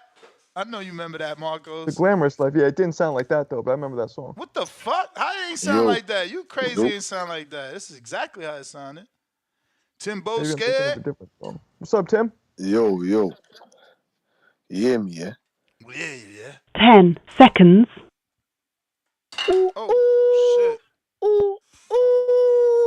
The train keeps going. Salute, Marco, Danny, Ness. You get me? Salute to the community. I hope everyone's having an excellent day. You get me? The week is going well. You get me? More prof, more Thank you for money. using Blog You get me? Talk Radio. That was Goodbye. a great interview. That was a great interview, man. You get Which me? one? Even though Which one? Matias, and both of them, to be honest with you. But Oh, Matias, that was very interesting. We got to learn a bit more about Matias. You know what I'm saying to you? Dive into a bit of his personal life. He has no problem with explaining to the fans what's really going on with him. You know what I'm saying to you? Poquito entiende. Even though you know what I'm saying, I didn't really, you lot were going back and forth with the dialogue. That was great. You know what I'm saying to you? You learned a bit of new words here and there. But yeah, man, I wanted to touch on one topic quickly before that little rap bag goes anywhere. Hey, Treese in Toledo, Ohio. Treese, I know you can hear me, boy. I know you're listening. You listen. Jared Anderson and Ryad Merhy, that's a good fight. It's a decent fight. It keeps Jared Anderson active. But you don't want any work over here with Fabio Woodley or any of the British Bulldogs we got over here. Big steppers, hard-hitting motherfuckers. You understand what I'm saying to you? Excuse my language. Excuse my language. But you won't want no work over here, man. What do you mean roadblock? That was a bronze medalist that he was going up against. That guy looked like a NFL big monster linebacker in there he was up against, man. But listen, back to Ryad Merhy. Not many people know about Ryad Merhy. Hasn't really been in the heavyweight division for a very long time, but he has a credible win against Tony Yoka. We saw him lose against Lorena. You understand? But as for Jared Anderson, we're tired of him fighting them Polish shish kebabs. No more. You get me? You wanted to fight George Arias. That guy ain't knocked nothing out in 6 years. You find these small, undersized heavyweights. George Arias hasn't knocked no one out for 6 years. Yo, You but took on Ryad Merhy's a Charles cruiserweight, Martin. dog. You know, you're supposed to know that. No, I'm not talking about Ryad Merhy. I'm talking about Jared Anderson, his last opponents. George No, Arias, but that's what I'm saying. Jerry Forrest. But I'm helping you. I'm trying to tell you that this guy's also small. He's a cruiserweight moving up. Yeah, he's a crew. Yeah, he got knocked out by Boogeyman. I know about Ryad Merhy. He got knocked out by Boogeyman. But that's the fact of the matter is that No more Polish shish kebabs. We want real heavyweights. After this fight against Ryad Merhy, time to step this motherfucker up. I want to see him against Jagbar, Frank Sanchez, Dubois. You understand what I'm saying to you? We want real heavyweight bouts now. No more Polish shish kebabs. No more. Who did you say? Jerry Forrest. Jerry Forrest. He ain't had a win in 6 years, man. He ain't had a win in 6 years. And then you wanted to go and take on that 4-year-old Ukrainian kebab worker. Get the fuck out of here, man. I told you, we're running the heavyweight division. We're going to run the cruiserweight division. And we're going to run the light heavyweight division. You understand? But salute to all of you. Salute to the real, true boxing fans. I know some of you hate me and some of you have respect for me. But that's cool, man. We're here to stay. Shout out to the UK. All right. Let's see what we got. If you want to call in, Twitter Spaces and Discord available. Got a couple super chats we got to get to. We got James Benitez, $2. CYP making excuses. Wilder just trash now. James back with another $2. When Zhang wins, will Wilder's name still hold value? I don't know. I don't know. It depends how he loses, honestly. That's definitely a crossroads fight, too, for Zhang if he loses, right? RRT Boxing with Mr. A, $5. I think Sanchez beats Anderson. That's the main fight I want to see him take. Take out the boxer, not dudes in front of you. Okay. Right back at us with another foul. The way they move in Jared, I will not be surprised. His big name will be Pulev, but he might axe a lot. Damn. Telling you, man, I do the translation for the Pulev interview. Although I think he speaks English, so whatever. Yeah, he should. I mean, he definitely spit that Bulgarian. He definitely was talking English in that interview where he kissed the interviewer. Yo, if that would have happened now, they probably would have. What you mean? That did happen now. He just got lucky because boxing goes under the radar. That shit was. Now, he was that shit was just a few years ago. He said if it would have happened now, that shit did happen now. It happened pre-COVID, didn't it? I don't know, but it was not that long ago. No, it was at least like 5 years ago, man. It was a different climate then. Oh, and 5 years ago, what? It was okay to sexually harass women on the workplace? No, but I'm saying that the repercussions and the outrage and everything is stronger now. I guess. I don't know, bro. Yeah, that was wild. He was bleeding too. On top of that. Bones 13, welcome to the prospect level. Joshua Plummer, $2. Actually, that's Cashman P. What up, champ? Which fight would you prefer, Dev, T.O., or Pitt? You know he said Pitt. The Pullout Bandit with 3 devil emojis, $2. Salute. Fan of boxing, $5. Talk that talk, TVB, about lose sponsorship. Damn, what sponsorship we losing? Hater? He said joke, though, so I guess you're not a hater? Don't you hate when people say something serious and then put laughing out loud at the end?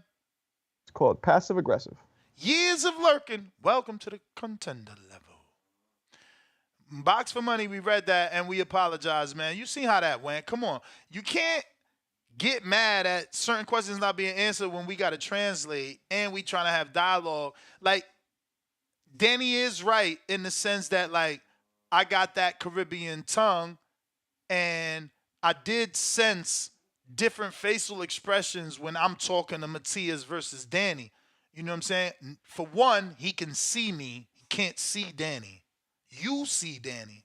He can't see Danny. So, just listening to a voice you can't put a face to, that also could give him that blank stare. So we do apologize. I'm bringing it full circle because, I wanted to interject here and there to get feeling and raw emotion out of him versus a blank canvas. 702 Boxing member for 3 months on the prospect level. Salute. Great interview, champ. Appreciate y'all. Box for Money, $2. Patreon questions? We just explained. My apologies, my bro. For Shirley Sean, $2. Polish shish kebab is crazy. Timboski. Ooh. Yeah. We got Quan on a check-in.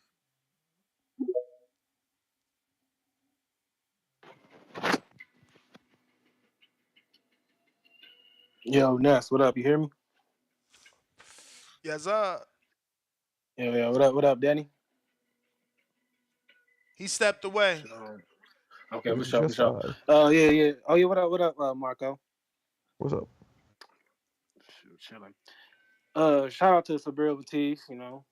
Good interview. But I don't get that energy. Like, bruh, you talk about money and shit when it come to Haney, but like, you was just calling out Regis. So how you? I don't get it. I don't get it. But I'm sure he wanted to That's make the why most on. money That's out why I of don't it. understand why my man Box for Money got mad. Like you hear me tell a dude, you hear a dude's answer say, "Oh, to fight Haney, we got to see how his business looking because he ain't been selling."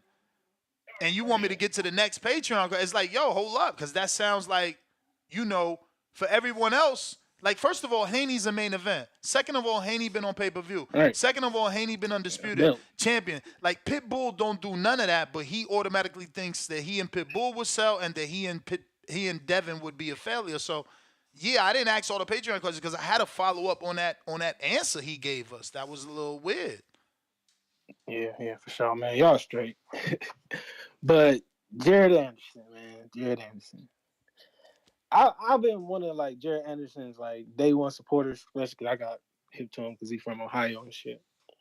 And I always thought like that was gonna be the next American great heavyweight, and I still do think he got the talent to do that. But like I hope he focus, stand out of all that trouble and mess.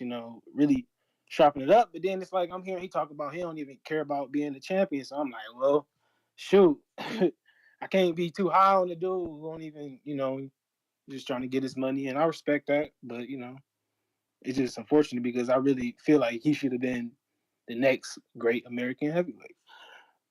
Top rank, they giving Torres Brandon Moore. That's a great fight. Like I'm thinking, like why they can't give Jared no fights like that? Or do you think like if Brandon Moore fought Jared, would that be his best opponent? If no, would it be Brandon's best opponent or Jared's? Jared's best opponent. Hell no. What you mean? He fought. Hell no. He fought and Okay. beat former champ Charles Martin. Oh yeah, I mean yeah, true. Okay, that's facts.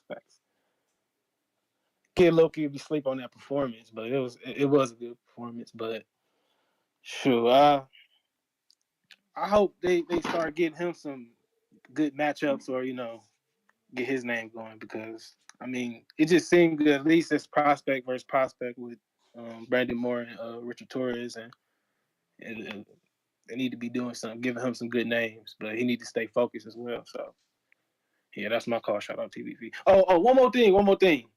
Yup. That boot signing. Mm-hmm. I don't know, man. I know people. I like it on Matchroom, and people think it's crazy to say, but I want to see Haney and Boots, bro. I think that's gonna be a good ass fight stylistically, and I think if Haney do that, they don't need Tank.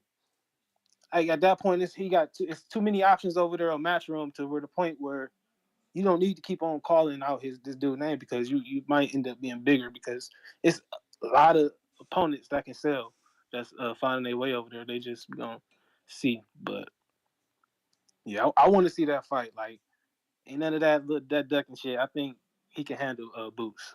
I don't know what y'all think. I know y'all might think maybe at a heavier Who, weight class. Matias I can think handle Boots? 47 would be perfect because of like, listen, if he went to the IBF, we got the rules right there. They size, they right there. So it's all about talent versus Quan, You talent. think let me get you right think back to Matias can you. handle Boots? I got another guess on Oh. what's going on. Ali Feliz is the last name, correct? Yeah, Feliz. What's up, man? How you doing? All good, man. Happy to have Good, you. good, good. Very excited, man, that you have turned pro. I know Yeah, AJ Galante for a while, so I've watched him throughout the years, post you and support you, and yeah, appreciate it. never knew you were gonna turn pro, and here you are about that debut on a top ranked card, and you're even sparring Jared Anderson. You signed to James Prince as well, right? Yeah, I signed a J. All right, man. So I guess take us back to the beginning. I know your dad used to fight, so I'm assuming that's what got you into the sport, correct? Yeah, my dad was a pro, so I picked it up after him. It's in the blood. So watching that growing up, it was amazing. Had to choose it. What division did he fight out? He was heavyweight too. Okay, okay. So you definitely Yeah, got he all used the to. inspiration. Yeah, he used to spar a lot with the Klitschko's, and he used to be in all those camps. So his experience helps me out with the heavyweights. So So it's something that you've always knew you wanted to do. yeah, 100%. I always loved boxing, man. He never wanted me to box, but I just picked it up. I love the sport. Yeah, man. What was it about the sport that I guess drew you to it? I don't know, man. I tried a lot. I used to play baseball growing up too, basketball, but it's just the love for boxing. Nothing. It was nothing else that covered that love. That love for boxing is amazing. So, Now, I see that you're sparring Jared. Did you happen to spar him before you ever was signed to Prince? Because I know I hear through no. the grapevines that they do a lot of auditions. Like, Jay might come watch you spar, and that could trigger you to get signed, or Antonio Leonard might watch you spar, and that can trigger you to get signed. Mhm. Do you feel like any of the two men were able to see you work, or did they just have a relationship from watching you do your thing in the amateurs? They were Jay was actually at nationals, the Olympic trials. So we signed after that, and then the first time sparring Jared was this camp. So I already signed before sparring Jared. All right, and how has that been? I mean, I'm usually in Vegas. I'll be back after this month is over. I'm in Florida right now, but you know, he's held a few camps in Vegas, and it's been difficult to Hmm. get him sparring. They've like Yeah. Top Rank has legit even asked me like, "Hey, can you get someone?"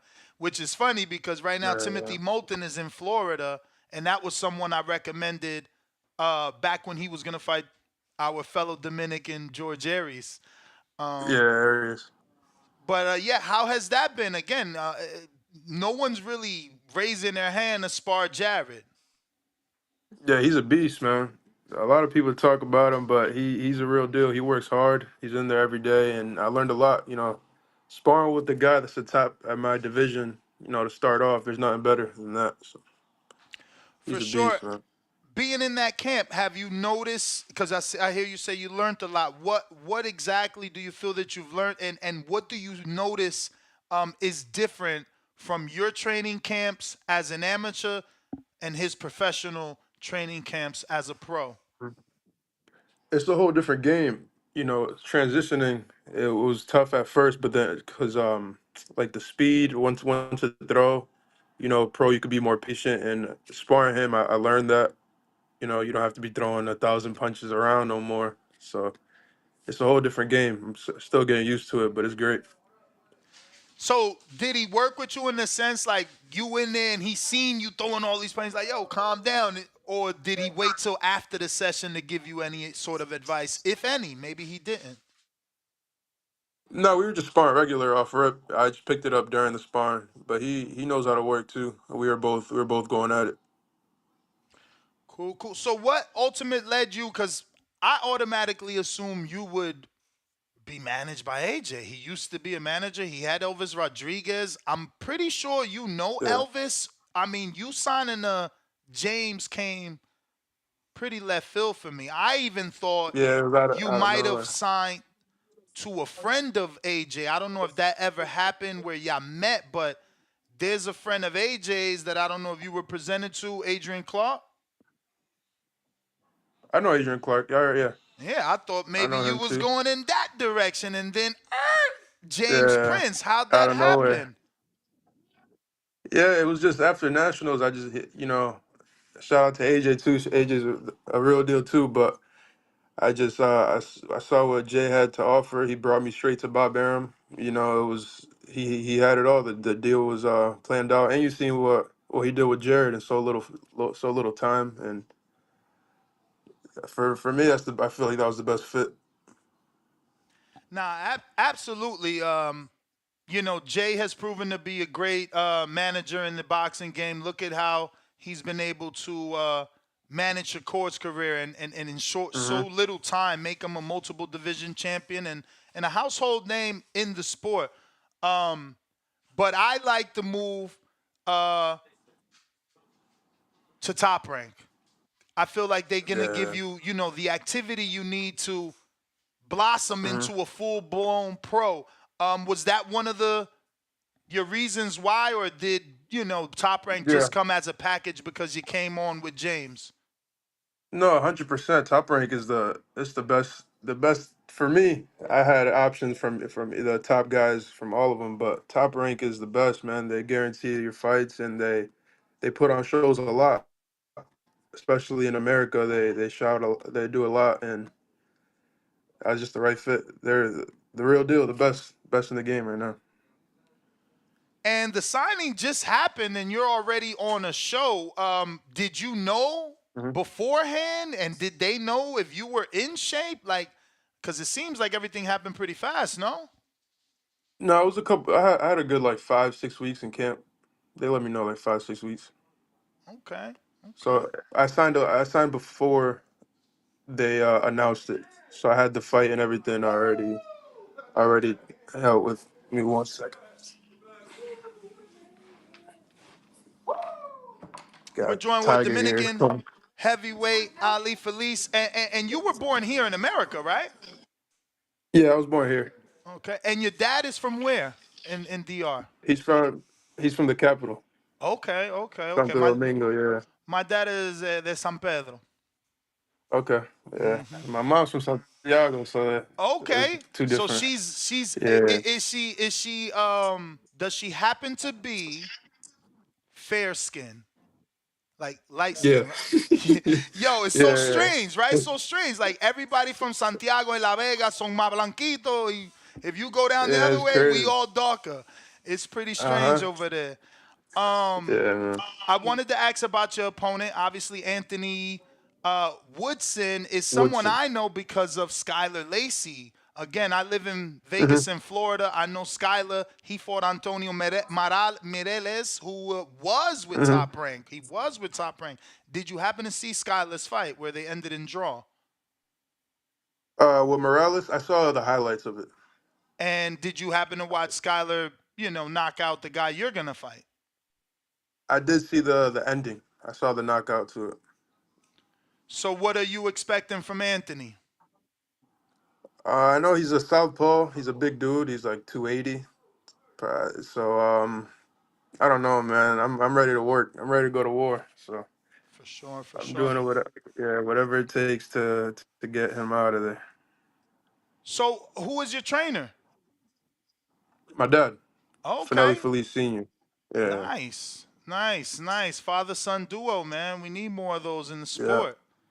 That's what's yeah, up. And for do sure. you guys have do you have any other siblings that are in the sport, or is it just you? Yeah, my brother's a pro. He's 7-0. Oh, wow. He's a heavyweight too. Yeah, he's 7-0. Okay. He's not, who's he with? He's with I forgot the guy's name, but it's like a little small promotion. But he Okay. should be going. He should be going somewhere else soon. Like All right. probably What's his name? Fernelli Feliz Jr. He's junior. For Nelly Feliz Jr. Okay. So he's the firstborn. Yeah, he's the older. No, I have a sister too, but she doesn't fight. Okay. So a Yeah, family I'm the affair. youngest. That's pretty dope, man. I had no clue Yeah, you had a brother. yeah, man. We both fight same division. Lame question. Y'all spar? Yeah, all the time. We always work. Yeah, we always help each other out. Damn, that's crazy, yo. I always fought my brother coming up over the TV, bro. I hate sports because all he did was Yeah, watch other sports. I hated other sports, man, because of that. I guess you guys don't fight because you work out so much together. yeah. We already got our rounds in before the argument, so we always get that set up. So, I'm sure you know Richard Torres, right? I think you've sparred him and been in his camp a few Yeah, times. Yeah, I worked with him at the Olympic Center. He used to go up there a lot. I think he's out there right now too. Yeah. I wanted to ask you, what's your thoughts on his upcoming fight? I didn't expect Top I Rank to put him in that fat. Well, not put him in because he's been with Top Rank Mhm. for a decent amount of years. I mean, I didn't expect them to throw more in there with him that fast. What's your thoughts on Yeah, that fight with Brandon Moore and Richard Torres Jr.? I feel that's a good fight because Richard, what's he 8-0 already? Mm-hmm. Yeah, so he's 8-0. I feel like it's time for a little a step up fight, and that's a good fight for both sides. So we'll see how that one goes. I just saw that. It hyped me up. I think that's what, May? Mm-hmm. May 18th, if I'm not Like mistaken. it's like yeah, something like that. Yeah. And have you been up until now that you signed with Prince, pre-Prince, have you been local to the Providence and Boston area, or were you always able to get work in different gyms, or or was your work internationally only in the amateurs? For sparring or fights? Obviously sparring. I mean, the fights would be in the amateurs, Yeah, but I'm just yeah. trying to see what different Hmm. looks and what different regions you like. Yeah, Some people go all the way to DC just to spar. yeah. No, I get good rounds in back home sometimes. Not too. There's not too much on the east for heavyweights, but I sparred George Arias. I actually helped him get ready for for the Jared fight, which is funny. So now I'm in Jared's camp, so I sparred with him. Let me ask Did a you, couple heavyweights down there. and obviously he's a Dominican, so I'm not trying to have you throw him under the bus, but like for that camp, I heard I know people that sparred him, and and I heard that he doesn't let his hands go even in sparring. Yeah, he could throw. He could definitely throw more. He Okay. could definitely. You could say, yeah, he could definitely throw more. He's But coming I see back he's fighting too. Skyler coming up. Yeah, he's fighting Exactly. Skyler. I hope fucking It's Lou DiBella crazy. gets some TV. I want to see that fight. Skyler's my guy, then Now, Georgia's yeah, my guy. I hate when fights like that don't end up on television, man. That's a good fight. nah, that has to be televised. That's a really underrated fight. That's gonna be a good one.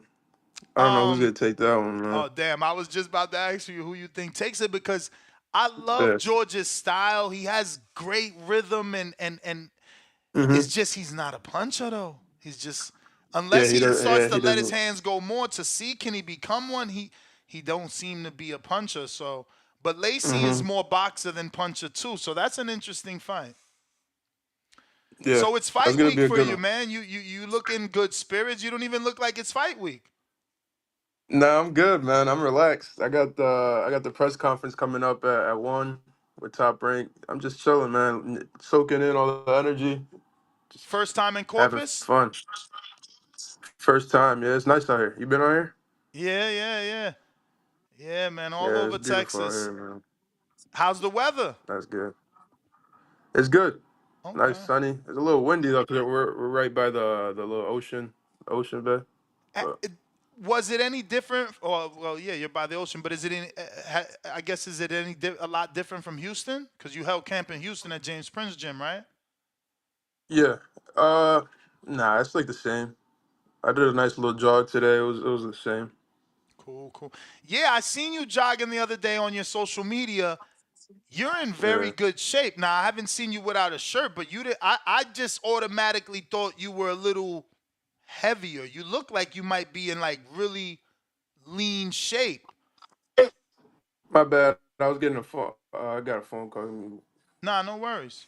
Say it But again. yeah, so now that you gave the impression like you might be heavy set, but from your latest post, you actually look very lean.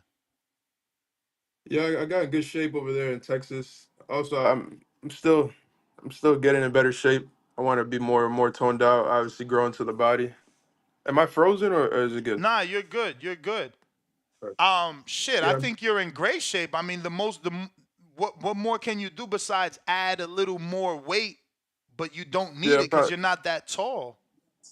I'll probably add a little bit of muscle, a little bit, tone out a little bit. It's What are all it's you, all growing into the body. 6'4"? No, I'm 6'2". Oh, okay. Yeah, Yeah, let me go ahead and show some of this pad work. I can make this. you're pretty fast, man. You're pretty fast. Yeah, that's the thing. The speed. Yeah, man. Very, very impressed, man. Wishing you the best. Look, I don't want to take too much of your time. I know you got a press conference coming. We wanted to introduce you to our audience. We look forward to getting you on more regularly after Thank you, of the course. fight for the victory lap. And Yeah, as let me the know. Of announcements come, man, we appreciate you. And de lo mío, do your course. thing. Oh, Let's give out go, your man. social I media. appreciate you, man. Not for sure. Give out your social media for those people It's that don't know you. yeah, Instagram is Ali with 2 I's and then 10K, and that's all I'm using right now. You could contact me through there, follow me there. I'll be posting a lot this week too for the fight and all the press conference stuff. All right, champ. Look forward to getting you back on. There you have it, ladies and gentlemen. Of course. Up and coming prospect, Ali Feliz de la República Dominicana, by way of America, obviously. It's all good. But yeah, we got one, man. We shit. Last heavyweight we had was Nagy Heavyweight. Aguilera. Who? Nagy Aguilera, the Dominican Nightmare. Shout out to For Nagy. the Christina But Aguilera, he was more of a, unfortunately for him, he was more of a journeyman heavyweight, so it ain't pan out the way it should have. But hopefully Ali Feliz can do that. Take over. We got Saint Knows Best, member for 2 months on the contender level. TBB, great show as usual. Fire emoji. Appreciate you, champ. Looks like that is the last caller and super chat. If anybody wants the last minute calls, now is the time. Last call for alcohol. Marco, where can they find you? Marco 3_ boxing. That's Marco. You hit the underscore button 3 times, then you write the word boxing. Marco with a K on all platforms. Ness GTO. Peace. Make sure to subscribe on your way out. Subscribe, Oh, subscribe, last minute subscribe. J Billy. Danny, check your other texts. Unless you seen it. What up? No. Yes, sir. No man left behind. Shout out Ness, Danny, Marco putting in that motherfucking work. Now, shout out to you for the interviews, man. You had them steppers on there. Matias had to come up because that wasn't even planned. Huh? Was that planned or not? Nah. I'm always hitting Yeah, them you up heard in the Elvis and them background. talking shit. Oh, okay, I see you. So did he clear up if the Gary Antoine and the 2-fight deal that they was talking about, was that true or what? Was they capping? You know, we ain't even asked about that. Damn, that's what I wanted to hop on before, man. That was the news right there. That was the news. The Boogeyman turned down the 2-fight deal, man. That was the headline for me until Subriel came on the show. And then I was just waiting for him to speak on that. I didn't really hear it, but man, we've been talking about it in the back hall. You can't be too much of a boogeyman if it's people that want that scalp, you know? If it's people that's lining up to fight you and they sending you offers and you turning it down, man, you're not too much of a boogeyman. Yeah, But I mean, but all that has changed though. All that has changed, you know. Once is like Boots. People gonna start calling him out now because he would have promoted that represents some money, you know. And that's what happened. That's what happened to Matias. I feel like to hold him responsible for not accepting the offer at this point, it's a little bit crazy because we knew he was going to Puerto Rico. Like, we knew he was going to Puerto Rico. We knew it was Liam Paro since last year. It was Paro that backed out. So Rodriguez and Michelle, those guys became backup options. Once your A option gets back in the picture, it's like, you know, how am I ducking you when I always wanted Paro? I only came to you because Paro was acting weird for a bit. I feel you, yeah, man. So hopefully we can get Subriel against those guys soon. You know, we want to see him against the Gary Antoines and the Elvis Rodriguez's and go up to 147, even fight Boots. You know, I think that might be a little bit too much on his plate, but hey, man, we want to see the big fights happening. We don't know what's gonna happen until they do happen. So yeah, shout out to Boots. Shout out to Boots too. You know, that's a power move getting with Eddie Cheese. You know, he gonna do the right thing. Eddie's been talking about Boost. He's been wanting to promote him. So any guy that's talking about that's a stupid decision, you would want to see Boost fight 3 cans instead of seeing him fight once a year, potentially every 18 months. Like, come on, dog. What are we talking about? Jared Free Lunch Anderson, man.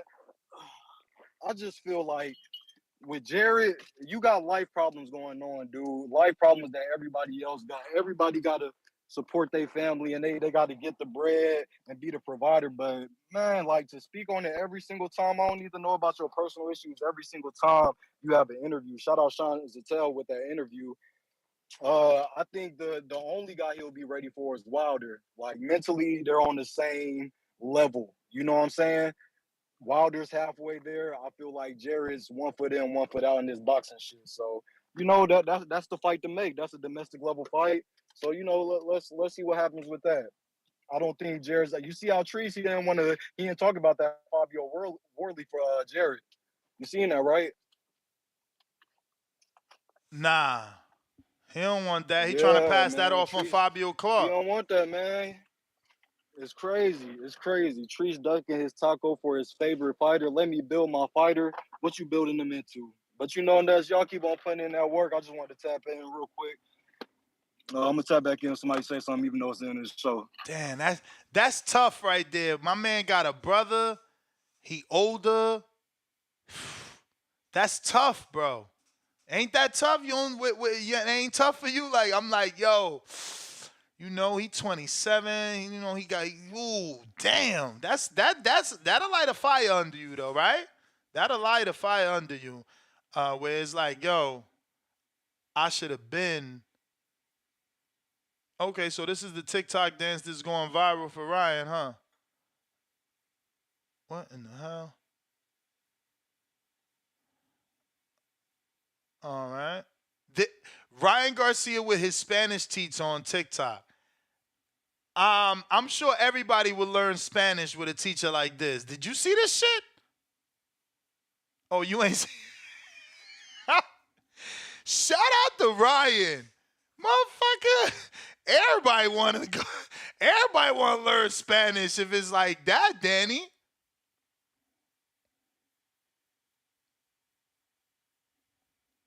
I'm He totally fired? um it's an acquired taste, but it's someone, and if not the majority of people's taste. Mm. Yeah, no, I ain't seen, brother. It's on the screen now. By the time there's a little 15-second delay for Jew. But anyway, I think that's everybody, right? Oh, we got another last minute. Mavs for the chip. What it do? Oh, bro, that's fucking lit. I was trying to call right after you had the Elvis interview, and I was like, "Well, you got the Panda connection. Are you gonna get Matias on the?" He came on, so that's lit. Like, you never know what we're gonna get on this show, man. Every day's a new guest. So, shout out Danny for the translation, and that was great. And it looks like they both won the fight. Matias and Elvis. So, I think it's possible. I like that. They're heating things up. Like in Michelle, like. With Michelle's case, like his dad's doing the barking, but with Elvis, he came on the show and, like, so it's lit, bro. I like it. I like that. Um, with Jared, I think, man, I like him. I like his style. I think he could take on any heavyweight right now except maybe Fury, right? But um, I think I have more confidence in him than him and his team does, But the only guy I don't, like I said, the only guy I don't think he can beat right now is Frank Sanchez. I got Frank beating all of those guys, but I think if he can keep going, he should do it right now. I don't want him to see Wash fight all the old fighters when they're washed. I want to see them at least in their last peak, before he dethrones them. Because at this, I mean, if they do it a couple years, man, it's gonna be a you know, his performance gonna be him demolishing everybody, But I want to see him get hit too and see if he could take the punch. But so that's why I would like to fight with Frank next. But I don't think we'll ever get that. But overall, everything's good, man. Thanks for taking me in and not letting me lose. Thank you, guys. Thank you, champ. Appreciate you. Looks like we got Treese in Toledo with the counter.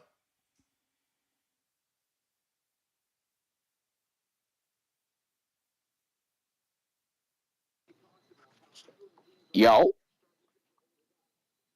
Yo, what up, though? what What? up? Hey, hey, man, this motherfucking disrespect is out of control. Hey, Timboski and Jay Billy, you niggas is clowns, man. Y'all know that Fabio Wardley guy, he lost that fight. Don't be mad at me because he got problems with Frazier Clark. It's not my fault. It I ain't told called. you, It's called stepping up, champ. You talking it about ain't, problems? no, whoa, That's what it ain't happens when you about, step up. how is Canelo that said stepping, that. whoa, Canelo said how that. the fuck, Canelo said, "Yo, y'all get mad when I take the tough fights, and then y'all say I lost. That's what happens when you fight the best. That's what man, happens." get the, you told me that he was going to wash Mr. Clark. But that ain't the point. How the fuck is we not stepping, man? This motherfucker Fabio Worley, we not thinking about him. We got bigger fish to fry. We looking Who? at we looking What at bigger his fish? Which bigger we looking fish? at his man. If anything, we can knock out his motherfucking fellow countryman, Mr. Dubois. He looking real vulnerable and shit. I think y'all talking about mental and shit. Last time I checked, his last fight, everybody was questioning his mental. Dude, he looked like he really want to be there against Jarrell Miller, and he was in that bitch tough with Jarrell Miller. And I Who? think that Dubois, fuck you talking about who? Daniel Dubois, the nigga who everybody thought should have He beat was in Usyk with there the body tough. shot. I thought he fucking stopped Miller. He was in there tough. What you mean? Miller was giving him work them first couple rounds. That shit was, he was in My there tough. dude, so you telling me that he didn't fucking like rise to the occasion? Hey man, he was in there tough, man, and that's what I'm saying. Give us the chance to rise to the occasion. You feel me? I want to. Why can't we get Dubois? Fabio Worley is in the background. He, like I say, he got Clark problems, man. We trying to get to one of these ships. That's why my nigga Jared pissed off, man. We supposed to be in Riyadh fighting for these motherfucking bags, man. Fuck is you talking? Y'all just talked about the contract and all the splits and all the motherfuckers hanging off the titty right now that we gotta pay. You feel me? Well, if that's the case, nigga, get us to Riyadh. Get us in Saudi so we can get some money. Get us to the bag. That's what he talking about. Shit, Anthony Joshua, you looking like you looking for an opponent. Herkovich don't know what the fuck he want to do. You feel me? Get us to Saudi. Fuck you talking about? We trying to get to this bag, man. Y'all niggas put some respect on Jared Knight. He about to knock this man's senses like I told you. April 13th, man. Tune in. We I on mean, actual this dude ain't Clark or Wardley. Both to knock him Hey, senseless. hey, man, y'all just told me he coming off a good win, man. I don't want to hear that shit, man. They line them. It don't matter who you put in front of us, I motherfucker. mean, You line you them up, we listen, knock. listen. You I don't line know if them you up, we know. knock them down. I don't know if you If know. you I don't know if you know, you but line this them up. guy already lost to Kevin Lerena, who Dubois put in a suitcase. Hey, man. So that's what I'm saying. This exactly. This is the tryout for Dubois. Bingo. We about to put this motherfucker. We about to fold him up into a lawn chair. You understand what I'm saying? Then we go in the UK. Like I told you, this the worldwide tour of torture. Nigga, everybody can get it. This shit about to get ugly, man. From Toledo to Tottenham, nigga, we knocking shit loose. Joe Joyce, we about to put your ass in the retirement home too, nigga. Be aware. But shout out TBV, man. Shout out Toledo, Ohio, man. April 13th, man. Future heavyweight champion of the world around this bitch. Y'all know what the fuck going on. Be cool. Hmm. Damn, I guess O.J. Simpson died. Yeah, man. Yeah. Rest in peace to the juice. Word. The juice. Battling cancer, they said too. Yup. I didn't know we had cancer. Stainless says James Benitez, the biggest Wilder man fan. $2 more. Benitez, the biggest Wilder man fan in the TBV universe. $2 more. Benitez, the biggest Wilder man fan in the TBV universe. Back with another $4. Great interviews, TBV, the #1 boxing podcast. Hashtag TBV for life. Salute Stainless with the cash apps. We got Drew on the check-in.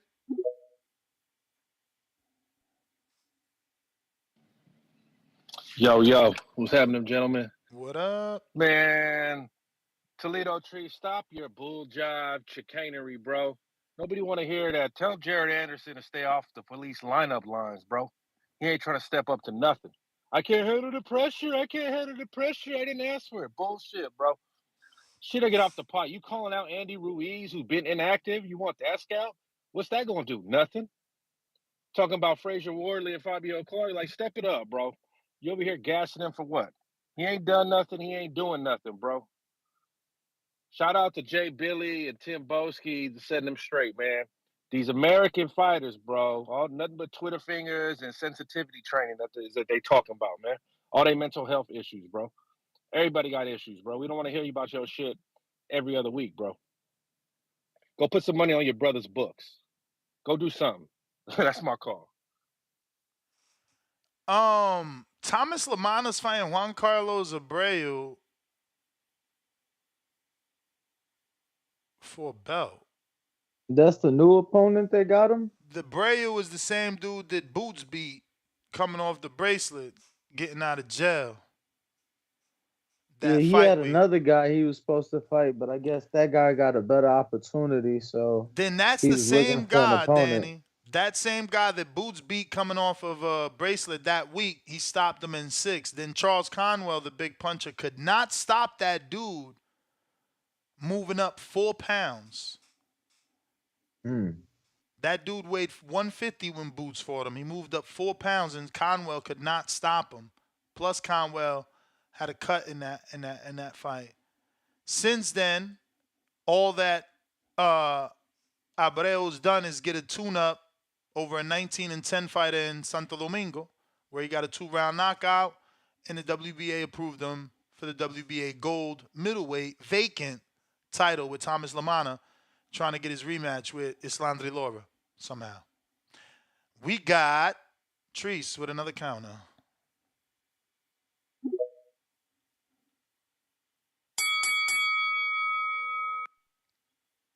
Yo. Treese, give me a second. I'm sorry, I didn't see CYP had one before you, my bro. Just mute up, and then when he's done, come on over.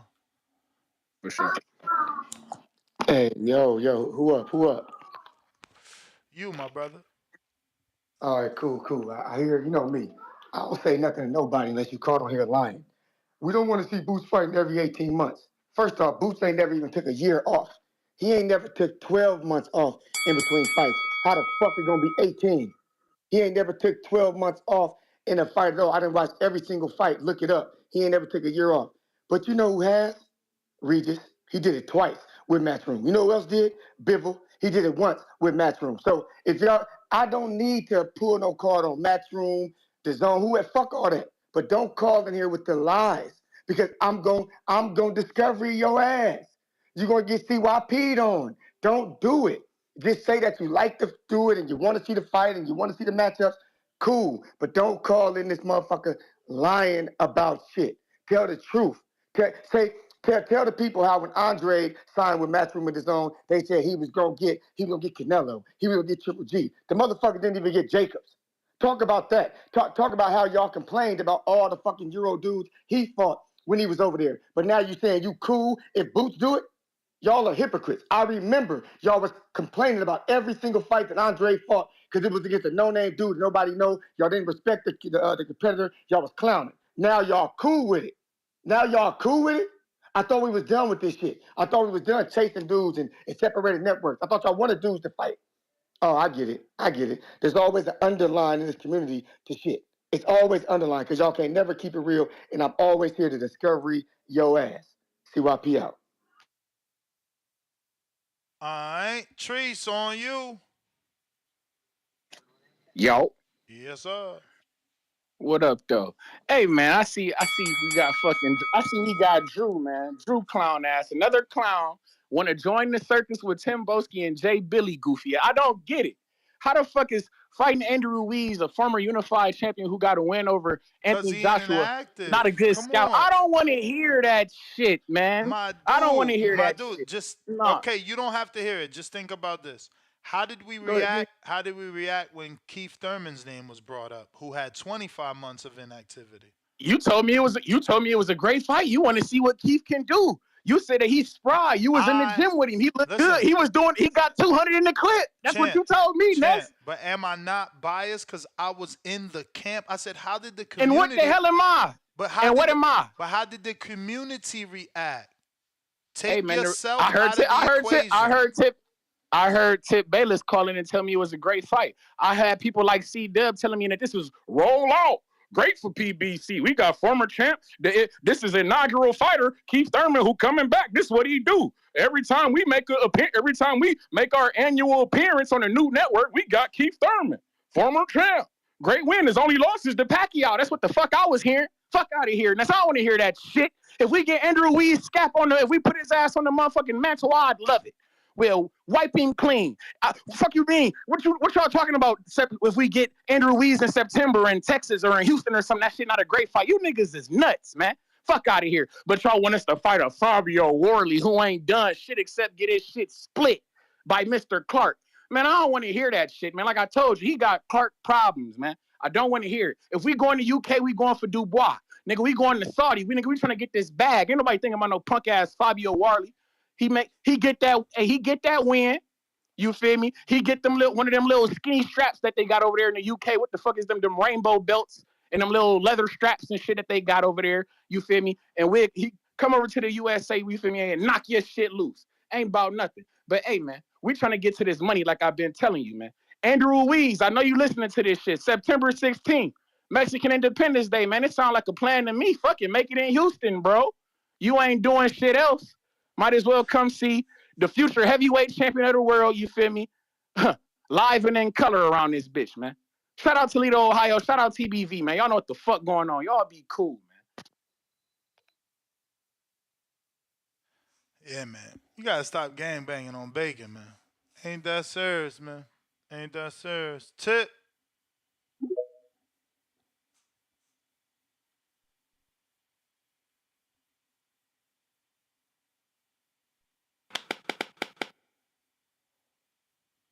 Saying knows best. Remember for 2 months, TVV, great show as usual.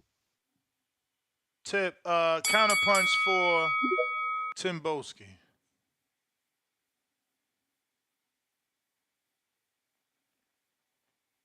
Tim Boski.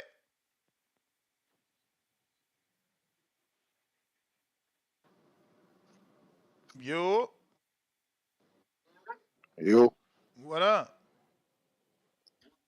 you can hear me, yeah? We hear you. Yes, yes, yes. Trees. You're done. You're done. You're gonna get put in the foreman grill, sir. We don't want to hear your excuses. We don't want Andy Ruiz. We don't want Mamu Cha. You talking about Mamu Cha before? No, Derek Chisora. No. We want Jared GTA Crybaby Anderson. That's what we want. Don't talk about, what the fuck is a Fabio Wardley? Yeah, Fabio Wardley's a junkyard bulldog. That's what you need to understand. And we're going to dominate the heavyweight division. Listen, whether you like it or not, learn to love it. Woo! Because we're the best thing going. You're done. You get past Mary. There's nowhere else to go. The walls are closing in for your boy. Listen, he's not dedicated to the sport. We've already established that. Listen. There's nothing wrong with that because he said he wants to retire soon. And don't worry, we're going to put him on an early retirement check. You hear me, Treese? I know you hear me. And I know you hear me very well, loud and clearly. We're coming for your boy. We're coming for all of your boy. You got Richard Torres problems. What did he do to you in the amateurs, man? You got Richard Torres problems. You understand what I'm saying to you? Your boy looked suspect against Charles. I walk on the God like a Earth Martin. You understand what I'm saying to you? He beat George Arias. Okay, cool. That guy didn't have no punching power. You beat Jerry Forrest. Okay, cool. That guy hasn't had a win since in 6 years, 5 years. You beat the Ukrainian kebab shop worker. Okay, that's cool. He was an old man. You need to come fight a young, hungry bulldog. I told you, Treese, we're coming for you, man. This is great fights that we want up and coming. We got hungry, young UK heavyweight monsters, man. It's as simple as Timboski, that. Yeah. What's good? you on a great call, but the one thing I'll say, just from my inside knowledge, Top Rank won't allow Richard Torres, to spar Jared because they trying to protect their assets. Oh, no problem. That's a great business move, man, for them guys. You know what I'm saying to you, the boxing politicians. That's a great business move, man. You understand what I'm saying to you? You saw Matias, man. You heard what he had to say about yo, but I know you, Dan. I know you wasn't happy with what Matias was saying. We could see it in your face. You wasn't happy with what Matias was saying. You know what I'm saying? Why are I you don't know who's lying, protecting who, but son? we gonna get these fights. We gonna get these fights, Dan. We gonna get Son, these fights, but whether we why are like you it or not. lying? Let's get the fights Why am I without you lying? lying, though.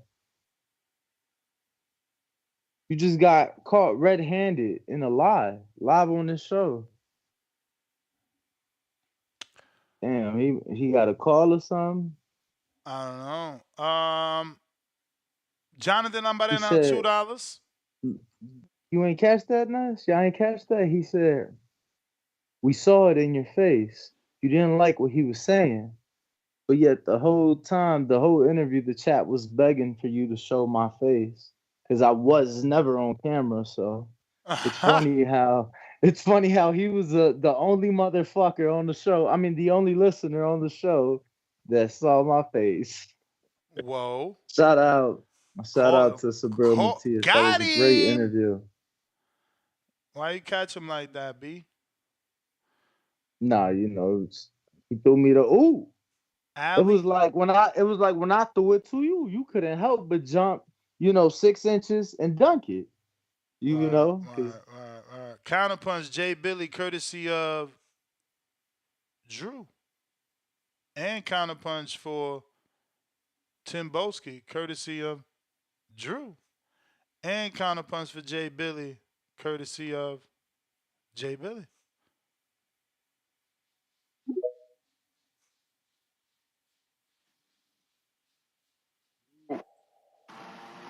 Yo. Yo. Hey man, Yo. I sent a counter too. I sent a counter I too. said it. Shout out, Drew. I said it. Yeah. Oh, you said both of them? Yeah, I said yours and the one you sent. Yeah, man. Shout out, Drew, man. Shout out Tim Boski. Just spitting that real shit. I said I'm gonna tap back in if somebody say something. I'm only addressing y'all once. I got 2 back to back, so let me address y'all. So we got CYP talking about we've been speaking like, oh, we want everybody to fight under one network, but we in the same breath, and we got Rashidi Ellis and Chris Colbert fighting on TCL. For people that don't know what TCL is, that's Team Combat League. That's a YouTube boxing community. All to those men. You feel me? It's still combat. But Team Combat League, what the fuck are we talking about right now? Why are they fighting on TCL? To stay active. Ness, the jokes write themselves. What the fuck are we really talking about? Boots sees the writing on the wall. We ain't getting no fights here. I can't stay active. I fought one time in 2019. I fought one time in 2022. I fought 2 times in 2023. I'm 26. What the fuck am I gonna do? Sit on my fucking ass all day? We see this boy in the gym posting clips all day. Like, come on, that boy is a gym rat. Get him out the gym. Get him in the stadium. Get him in North Philly. We want to see Boots in Saudi. Al ain't dealing with no business in Saudi. Come on, fam. The jokes write themselves, man. And CYP, you should be ashamed of yourself, man. We want to see Boots active. I don't give 2 fucks who it's against. And we could still be getting the Ben fight, Michelle Rivera, Brian Norman. We don't know if they about to cross streets. Like, come on, dog. Get with the times. We ain't speaking on that old shit no more. It's the new times now. To Treese and Jared do the skate on the Jake Anderson. Like, what the fuck are we talking about, dog? You don't want to face no Dubois. You don't want that smoke. That boy don't even got his full heart in it. And yes, we have like top level athletes in other sports, and they're questioning, oh, Aaron Rodgers, does he love the game? Josh Rosen, does he love the game? Sometimes they pan out good, sometimes they don't. But in this boxing shit, you don't play boxing. It's a man, your opponent. What if one day he gets in that ring? That dude, he's willing to die for whatever he's about to go for. You feel me? He's willing to lay his life on the line. I don't think Jared's willing to do that. You feel me? Like it's levels to this shit, man. And Danny, I know that's your boy. I ain't trying to come at him like that, but he's already said it. He's speaking retirement every fucking interview. Don't interview this motherfucker no more. I don't want to hear this shit. For real. Just box. If you want to box, just box and get the bag. But I really don't want to hear from you, man. Like, put some work in. I ain't Andy heard it in the Ruiz, yeah, we recent want to see. ones. He talking about it in the recent ones too. I mean, I'm pretty sure I didn't watch the full Sean Zattel interview, but it did have a headline. It could have been, clickbait. It did say, "Oh, Jerry Anderson speaks on retirement again." I didn't watch the full interview, though, I'll tell you that. But yeah, man, he's still talking about oh man, it's a lot trying to put my people on, whoop the woo. Man, I don't want to hear that shit. Don't even interview this guy no more, man. Get this dude off the screen. I just want to see him fight. That's just one, or is that both of them? Uno. All right, man. I'm gonna save the other one. I'm gonna tap back in if one of these motherfuckers want to say some shit. Keep on putting in that work. My All bad on the right. cussing. We got Jerry Sorellano for life. Jerry Sorellano for life. Hey, Mavs, you there? Did we ever get to you? Mavs for the chip? Mavs, not there. Jerry Sorellano. Jerry, are you available to cook or nah? Okay, he's not available to cook. He's on a business call there. We got to get to here. We got G Von. What up? G Von. G Von, what up? G Von, what up? G Von, what up? All right. You got to unmute, champ.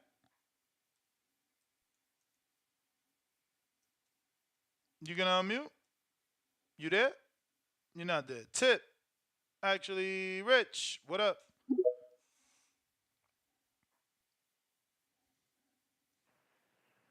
Yo, Ness, you can hear me? Loud and clear.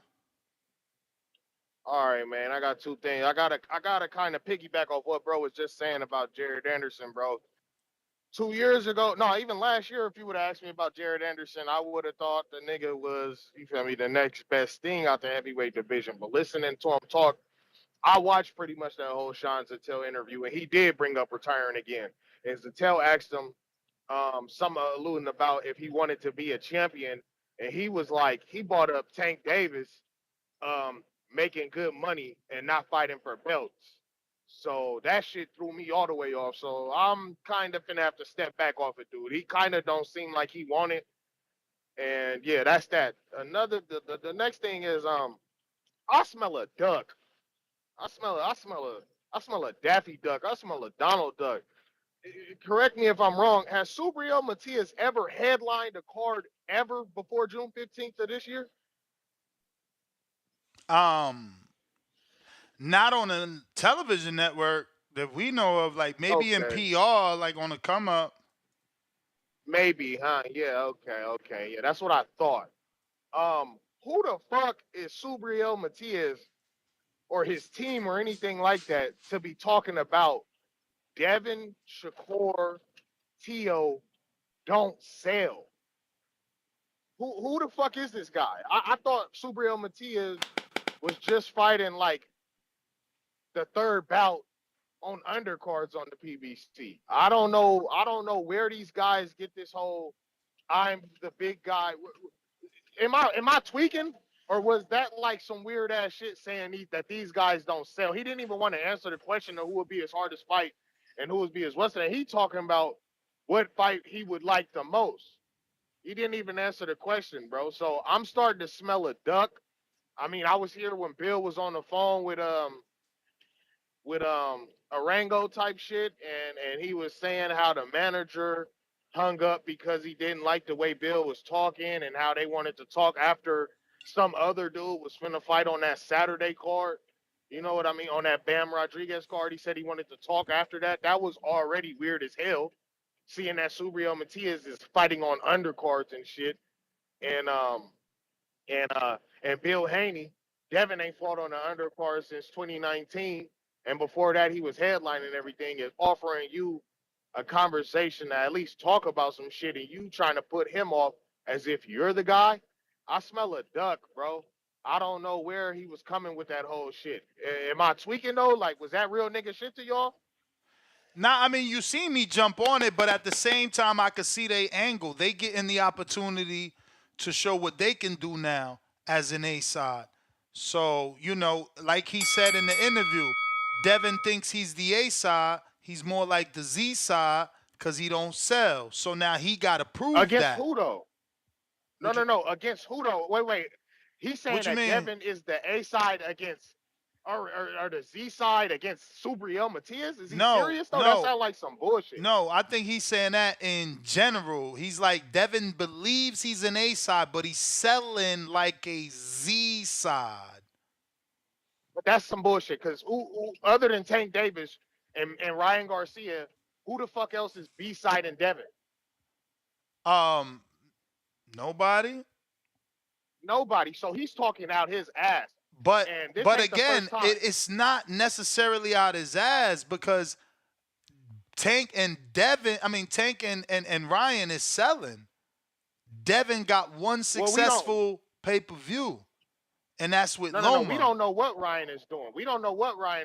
No, we do. If Ryan was selling, if Ryan.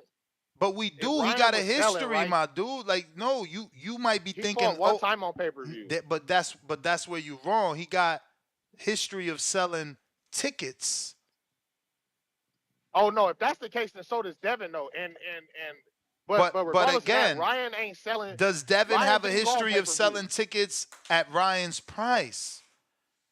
And Devin hasn't. I mean, he only has history of that one time, though. And Devin hasn't done what Ryan has done. Devin didn't do with Linares or with JoJo Diaz what Ryan did with fucking To Go. Look. Emmanuel To Go. I mean, you gave 2 fights. You gave 2 fights that I could only give when you headline. I can't give when you don't fucking headline. No, I hear you, but let's give the recent shit, not when he's in the pandemic. What recent shit? What recent shit you gonna give? I mean, their 2 last fights, he blew Ryan out the water. Bro, like, stop, God damn it, man! Like, you gotta be fair, bro. You can't give Devin credit for fucking fighting Cambosis. That's not his country. No. I'm not saying. Talking about bro, listen. Bro. What you talking about? Regis? 2 fights. Who? Regis? Yeah, Regis and Loma. What are we talking about, Champ, not even Loma. Not even Loma. Let Danny tell you. Let Danny tell you. Danny, tell him what the ticket prices was. I know that it. Hold on. I know is that how the much gate significantly was lower was the ticket prices for Regis and Devin compared to this fight? And compared to Loma fight. And compared to Loma fight. To this one. And compare it to Loma fight. I mean, smaller venue though. So ticket prices. Yeah, for sure. But you know the bigger so the all venue, I'm saying is like don't hit us cheaper. with the he sell. But when I say Canelo did XYZ, you like, yeah, but it was $10 tickets. No, I'm not saying that he's just this fucking ticket seller, but I know both of their last fights, one guy did better at the gate than the other.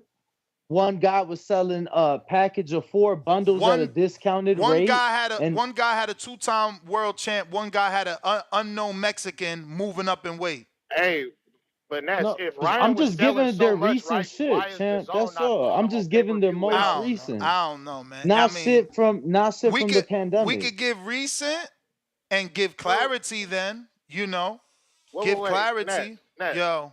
Let me ask. Well, yeah, I mean, just or you give clarity too when you say, "Hey, he didn't do great against the 2 guys where it was limited capacity because it was during a pandemic." Because you listed Ryan fight where he had full capacity. My dude, you be wow. I don't know how many people catch the shit that I catch, but you out here wow. Bro, I'm just saying that's like me saying Canelo couldn't sell let me out get in my Miami. answer. Let me get my rebuttal. Okay. So Tank didn't fight the next day? Was that not like did we go from Saturday pandemic to Tank ain't in the pandemic on a Sunday the very next motherfucking day? Bro, California. He did, for sure. I'm just saying. Man, I'm out. No. I'm out. Y'all take over the show. Wait, can I every state had different fucking rules, champ. We all know that. Some states was moving quicker than others. Rich, you had 30 hours, man. We've been talking to you since the bell rung. Y'all, come on, bro. Go ahead.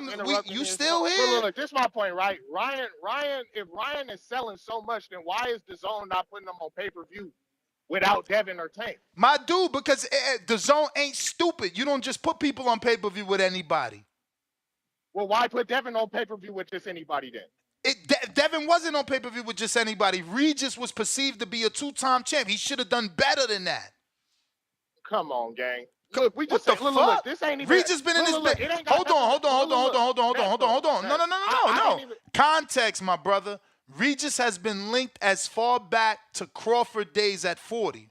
Then Regis was linked to Gervonta Davis. Then Regis became a two-time champ. Regis was in the World Boxing Super Series. Like, no one expected Regis to flop. Cut the shit. I can name 12 more champions. I can name 12 more champions that's not more popular than Regis. Look. This is my whole point. Ryan can talk that A-side shit. Devin don't sell shit. Tank Davis can talk that A-side shit. Devin don't sell shit. Subriel Matias, let's not forget, this nigga's an undercard fighter before June 15th, bro. So I don't understand. Tables turn, man.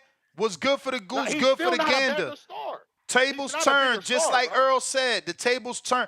If he ain't a fucking star, why everybody signing up to fight him? If he ain't a star, why everybody signing up to fight him? If he ain't a star, why 3 promoters wanted him? If he ain't a star, why 1 promoter gave him the hometown fight he wanted? Why 1 promoter gave him? That he's the A-side against why Devin? 1 promoter gave him the hometown fight he wanted, and the other promoter was willing to do a New York City Puerto Rican date? He's like a star in the making. Ness, are you arguing that Subriel is the A-side over Devin Haney? I'm arguing that you saying he ain't nobody and has no right to talk, and I'm telling you he got every right to talk and why he got the right to talk. Yeah, he definitely has the right to talk. Is he the A-side though? No. Is he does he have the right to say Devin doesn't sell and I'm not really? My dude. Maybe he's trying to bait Devin into fighting him. I gotta go, Rich. I gotta go. But people been calling into this show I'm about to send some cheese. People been calling into this show for more than 3 years saying Devin can't sell. So why Kadej and not Subriel? Like, cut the shit, man. Like, you know what I'm saying? Like, he didn't say I heard. He said we got the data, los datos, right? Ain't that what he said? Tenemos los datos. No, he said receipts. Oh, all right. So that means that his promoter, which is also fucking Devin's promoter, let him know what's going on. Obviously, how's you got receipts? How's you got receipts? What he mentioned was shit that's been seen online, but I ain't never heard him say the word online. But you No. translated. I'm saying the shit he literally mentioned was shit that we've all have seen online. That's all. Yeah, I don't know how you have the audacity to use the word literally, because I understand Spanish. I didn't hear him insinuate at all that his information came from the same information that we all can find on the internet. So I'm trying to think. He mentioned numerous things. One of them was the fight with Regis. He mentioned the pay-per-views of that. I mean, like, have we not seen the alleged poor pay-per-view numbers on that? I mean, that's all I'm saying. Again, maybe you and Rich just don't see it. And look, Or I maybe ain't that's trying just to the be, way I took it. and I ain't trying to be nobody's enemy, but we never said 100,000, 135,000 was good. So, you talking about Regis and acting like he ain't talking about everything that Devin Haney's ever sold. Well, no, I mean, that specifically was the tickets, because like one guy, they fought a week apart and one guy did better than the other at the ticket. I didn't even hear him bring up about tickets. I don't know. You confusing me. You might be confusing like our debates or conversations with what he said, but he didn't bring up tickets. And No. I'm telling you, because you brought up the caller. That's what I'm saying.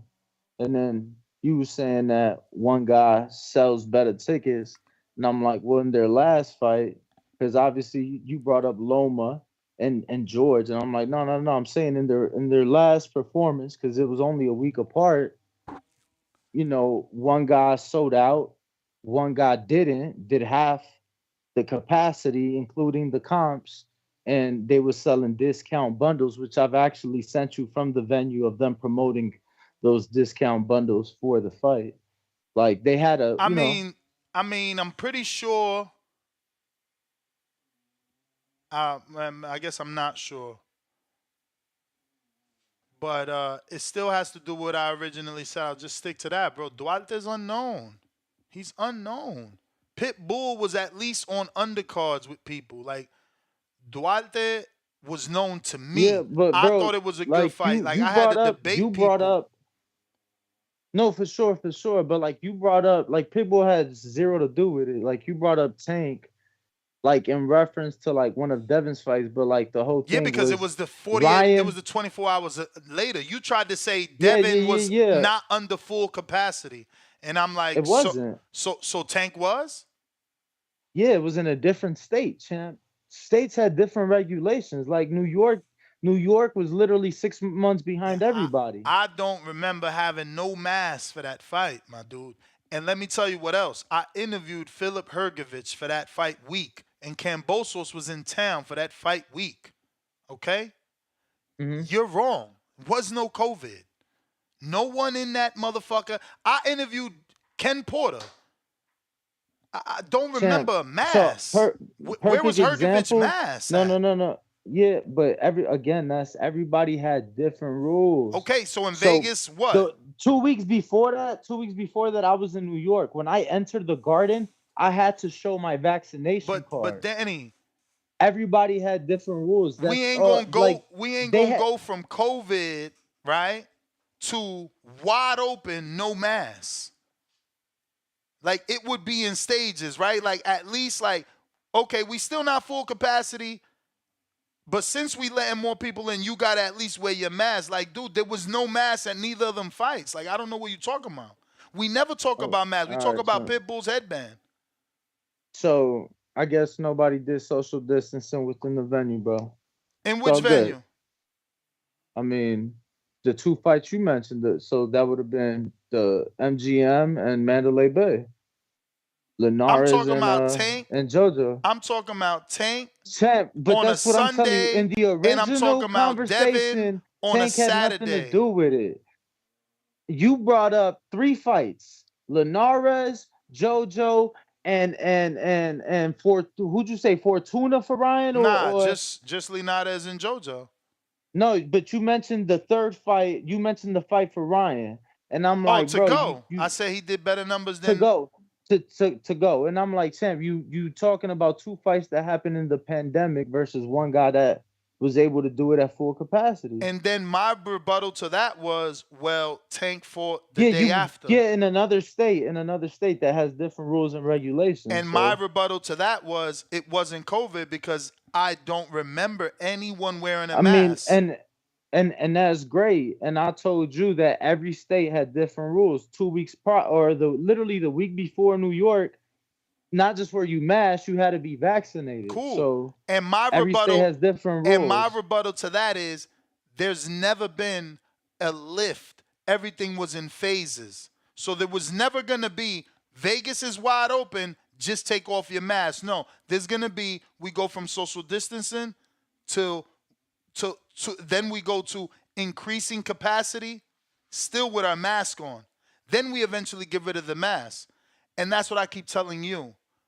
I was there for fight week. I interviewed people. I was there. Kambosos wore no mask. Kambosos was parading around as a champion and being treated as such. So are you asking Hergovich me was why there. was Nevada rule to not have a mask during that part I'm of the? telling you, there were no restrictions. All Show right, me champ. that. Send Cool. me an article. Send me I an article mean, because send. there was no one wearing not one mask. So how do you have I never COVID mentioned capacity? masks. And I literally said the listen to what social I'm distancing. listen to They what had I'm saying. limited capacity. Listen to what I'm saying. How do you have social distancing and limited capacity, but you don't wear masks? Think Bro, about it. I don't know. I'm not Because it no ain't fucking doctor. happened. What the fuck? It didn't happen, Danny. Don't you get it? Think Okay, about it. Think so about it. The venue's gonna hold on, no. Walk with me, Okay, bro, all because you're right, making this champ. shit so much Nah, harder. champ. Cause I literally have an example where we social distance and didn't have to wear a mask. The Canelo fight in fucking Miami was limited in a stadium of 80,000 to 15,000. You had a social distance and didn't and the mask was fucking optional because it was outdoors. I love that he called himself in his own lie. Optional, which means you seen what? Mask. Did you fucking see a mask for Jojo Diaz? You want me to send you a picture of somebody wearing a mask? For Because I Jojo got Diaz? one with somebody. Absolutely. I got My bro, a are you picture with forgetting that I someone interviewed at the Eddie? press. Are you forgetting that Bro, I interviewed Eddie? that's cool. I'm just Are telling you you, I forgetting have a that picture with somebody at that press Paulie was conference next wearing to a me? mask. Paulie Champ, Malignaggi I and Roxy remember, bro, but Diaz. you just want to yell. You Okay, got it, champ. okay, cool. You got it, brother. So you gonna tell me, listen to what he's telling me, because I'm done with this after this sentence. Y'all can believe him if you want. He's telling me the promoter of the event sat next to me to my right. Paulie Malignaggi sat next to me on my left. Roxy Diaz sat next to Paulie. We all get on camera during COVID and no one wears a mask. No one sat down and took off their mask, put it in their pocket, nothing. Fuck out of here. I'm good, man. I'm good. You win. Yeah, just read the chat. Just read the chat. No, You no, win. I'm You lying. win. Just read the chat. G-Von is on Everybody you. else is lying You win. too. You win. You win. Yo.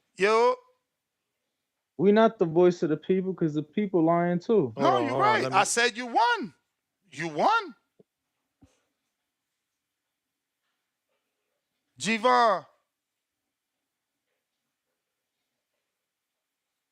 God damn, Gary Shaw died, Lord. Fucking hell. Rest in peace, Gary. Damn. That's crazy. Yeah, I saw that posted this morning. Rest in peace to Gary Shaw. Fuck, bro, that's crazy. That is you when people die, I always think of that Jay-Z song. Like, damn, I was just with him yesterday. Tip.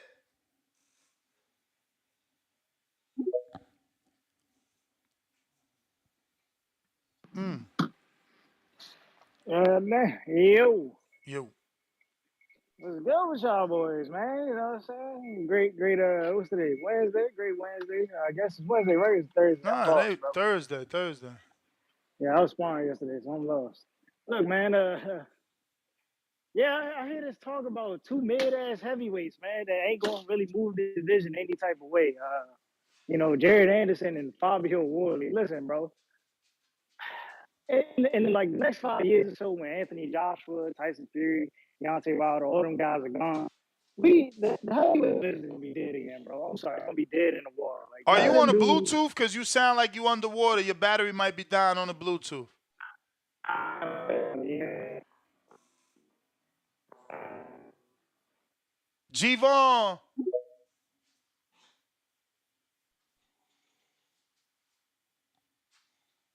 Gotta unmute, G-Von.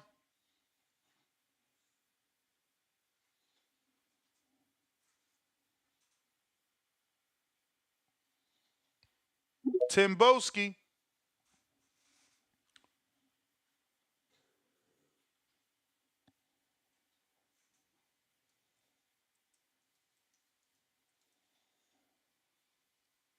Timboski. Tip. Yeah, can you hear me now? Yeah. Oh, yeah, I don't know what happened. But yeah, no, I was saying, yeah, like next 5 years from now, man, we about to go through another drought in the heavyweight division, man. You know what I'm saying? I think we all seen the Jared Anderson fight with, what's the dude name with the dreads, man?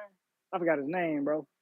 I think we seen Jared just ain't ready, bro, and it's going to take time for him to get ready. So, I mean, he ain't ready to step up in competition. And, Fabio Warley, he can't really get past the dude that's on the same level as him, you know what I'm saying? Like, and make it a clear victory. So, I don't really see much in the heavyweight division come the future. But I do want to get back to your boy, man. Your boy. There's a lot of fraudulent shit going on over there, you know what I'm saying? In the streets of Philadelphia, where Jerome Bruce Ennis was born and raised. Uh, you know, how's it that all these dudes keep leaving the PBC and then they want to keep making fights with PBC fighters? It's just not making sense, bro. It's not making sense. And then all these weird ass fans, I'm trying to figure out. Y'all talking about Boots about to be active. I'm sorry, bro. Can somebody tell me when Boots next fight is actually going to be? You know what I'm saying? Because they talking about this Cody Crowley shit, but I'm pretty sure we know Cody Crowley ain't gonna happen, and we know Eddie Hearn came up with the bluff about Terrence Bud Crawford. We know that's not gonna happen. So I mean, really, bro, who's Ron Boots is gonna face? That's the real question here, because it's really looking like it's about to be another UK tour as I expected, bro. You know what I'm saying? It's gonna be Demetrius Andrade all over again. You know what I'm saying? We seen this before, and the fans are gonna be, they're gonna have a little bit different energy. That's because it's not on the PBC. See, this time it's on Matchroom. This time it's on Matchroom, so they're not gonna shit on Boots because they hate the PBC right now. You know what I'm saying? They hate the PBC right now, so they're not gonna give Boots the Andre treatment. It was a little bit different for Andre because they just disliked Andre. They didn't care about the PBC at that time. But I already see the play, man. You boxing fans are real weird, bro. You motherfuckers is real weird, bro. I won't be surprised when Boots is out here fighting. You know what I'm saying? The Ethan James of the world and his next fight in Philadelphia, man. But that's it, nuts, man. I'll holler at y'all later, bro. Hey, Treese, man, don't be letting these dudes get you riled up, bro. All right. G-Von, trying you again.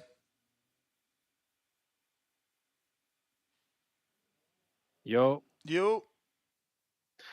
there it goes, man. Hey, shout out TBV. Another beautiful day in boxing. All right. Hey, Danny. First of all, I gotta tell you, my guy, like, your loyalty to the Haneys is respectable, but at the same time, it's disgusting. It's disgusting, my guy. Like, look, like you Talk to making me. arguments in bad faith, right? You talking about how well Haney and Regis did, right? But the pay-per-views did horribly. Well, I That's wouldn't say that, horribly, that's but that's not that wasn't the they did topic it. of They did it. conversation. The No, no, caller but called let in me to say that. talk about But Subriel talking about it, and then we got into the discussion of ticket sales. One yes, guy, and you were a fight was defending mentioned. Haney's Hold on, listen. sales. One guy had a recent fight mentioned. The other guy had fight from years ago. I'm just saying. All I said was let's mention they're both fights. They're both of their last fights, right? One guy was coming off a Loma pay-per-view. The other one was coming off a Tank pay-per-view, right? Both successes in their own right. Obviously, Devin Loma could have did better, but I'm like, just look at the last ones, which were a week apart. One guy did better, and that's all I was saying. So not Mm. opinionated, just facts. But continue. Well, I mean, because I was just going. I get what the argument is now, but I was just going to say, like, we seen what the pay-per-view numbers did, but ticket sales showed otherwise as far as the No, for Haney sure, fight goes. no, for sure, and that But wasn't the topic though. That's no, why. no, no, That's yeah, but why I just let, mentioned the let ticket me. sales because that's what we were talking about All right, but let me just say this, during that man. specific moment. But continue. You got time. Yeah, I mean, look, at the end of the day, when it comes down to all that, like people got to realize, like Haney, it's crazy that I personally like Haney as a boxer, right? He's one of the best boxers there is, but the thing is, nobody really supports that kind of style, man. It's boring as hell. Nobody wants to really watch that shit. And the thing is, I feel like, well, matter of fact, I know because I'm from the area, right? I'm only about an hour away from the Bay Area and all that shit. Like there's it's been so many fucking years since there was any huge fight out here and a championship fight at that, with a guy who was undisputed champ coming out here to the Bay Area, man. Everybody wanted to go watch that shit just because it was an event. You get what I'm saying? Like there's places like Vegas and LA and New York that have fights all the time. The last time they had a huge fight out there in the Bay Area, I think I forget who the fuck it was. It was like more than 10 years ago. So I You didn't mean, find him look, exciting man. against Regis? I mean, for I liked the fight. I felt like he pushed more than he usually does. But at the same time, it's the smallest 140 pounder there was. You know what I mean? The most flat footed 140 pounder there was. The most physically limited 140 pounder there was. You know, a guy who's not a boxer at all. A guy like, I mean, Haney had all the advantages in that fight. It is what it is. Yeah, but But was it hey, exciting to look, watch? Is the question. yeah, I wouldn't say exciting. It was a good fight. The round where he dropped him, I thought it was exciting because I felt like he could have stopped him, but Bill Haney told him to let off the gas. And hey, maybe smart because Progress does have some power, so who knows? Maybe Haney could have gotten himself hurt, but at the same time, maybe Bill caused Devin to miss out on an opportunity to capitalize and actually start making a name and actually get fans interested in his fights. If he would have gotten that knockout, it would have changed the whole fucking picture. But Bill told him to let off the gas, and it is what it is. We all seen the way the fight turned out. A 12-0 is still an awesome performance, but not really that entertaining. I'm not gonna lie. But hey, look, as far as Anderson goes, though, like talking about Ruiz, man, it's crazy because Anderson is another one of these guys that I be talking about, these undisciplined motherfuckers like Spence. You know what I mean? That motherfucker a drunk, right? Anderson is a guy who continues to talk about retirement. I don't know if he's gonna go into rapping or what is he gonna do, because I mean, what the fuck? Boxing is something that he's naturally good at, but he'd rather be running from cops at 200 miles an hour. That's that dumb shit. And then people talking about throwing him in there with Ruiz. Ruiz hasn't fought in the longest time, and I guarantee you, Ruiz with his fat ass, his out of shape ass would run over fucking Anderson. Like, man, it is what it is. Some people just built for this shit. You know what I mean? Like natural born fighters, and just some just naturally gifted, but refuse to take advantage of that shit. Rather throw it down the drain like a Spence. You know what I mean? I told you guys before. I feel like Spence should retire, but hey, these are just my opinions. You know what I mean? But shout out to you guys. I'll call in maybe. Who knows? All Later. Talk right. some shit. I can't even find ticket sales for JoJo. All I could find is Leonard Ellerby. I've been searching since the debate. All I could find is Leonard Ellerby saying that they did 2,600 tickets and the Tank did 15,600. So I don't know. Maybe you want to help me since you said it had to do with social distancing, because I don't see that either in any of the post-fight articles mentioned. Tim Boski. Yo. Yo. Well gone. Yeah, let me clear this up quickly.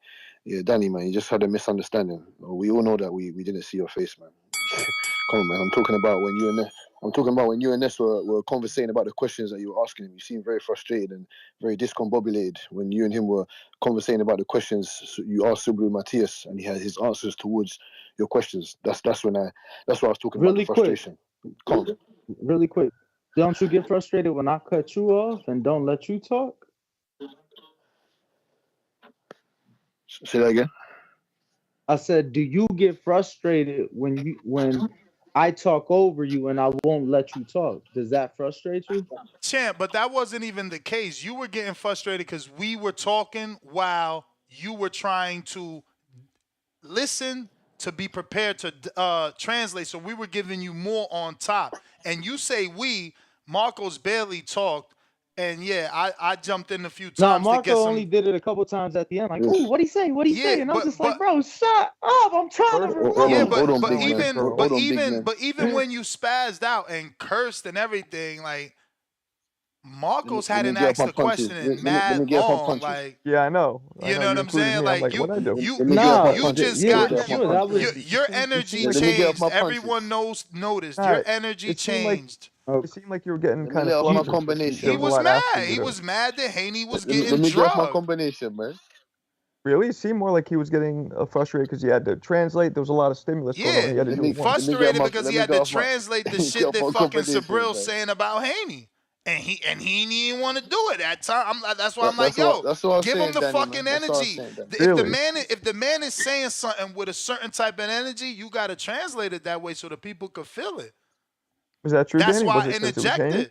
Of course it's true. Whether he Well, believes it, I'm whether asking he him. believes it or denies it, look, like that's why I interjected, bro. I'm listening to the man talk and how he's talking, and I'm listening to Danny, and it's like, bro, you're not saying it the way he's saying it. Like you saying it like the wall is white, that ball is blue. But Danny's pretty monotone most of the time anyway, Man, though, cut isn't it he? the fuck out, bro. Cut it the fuck out. Yeah, Monotone. man. Just Danny's saying. He animated. can Fuck you mean monotone? The he can dude, be the animated, dude, but he could be real he'll somber. flip out right now. What are you talking about? Monotone. Let me get them combinations of big man. If that's acceptable, you hear me?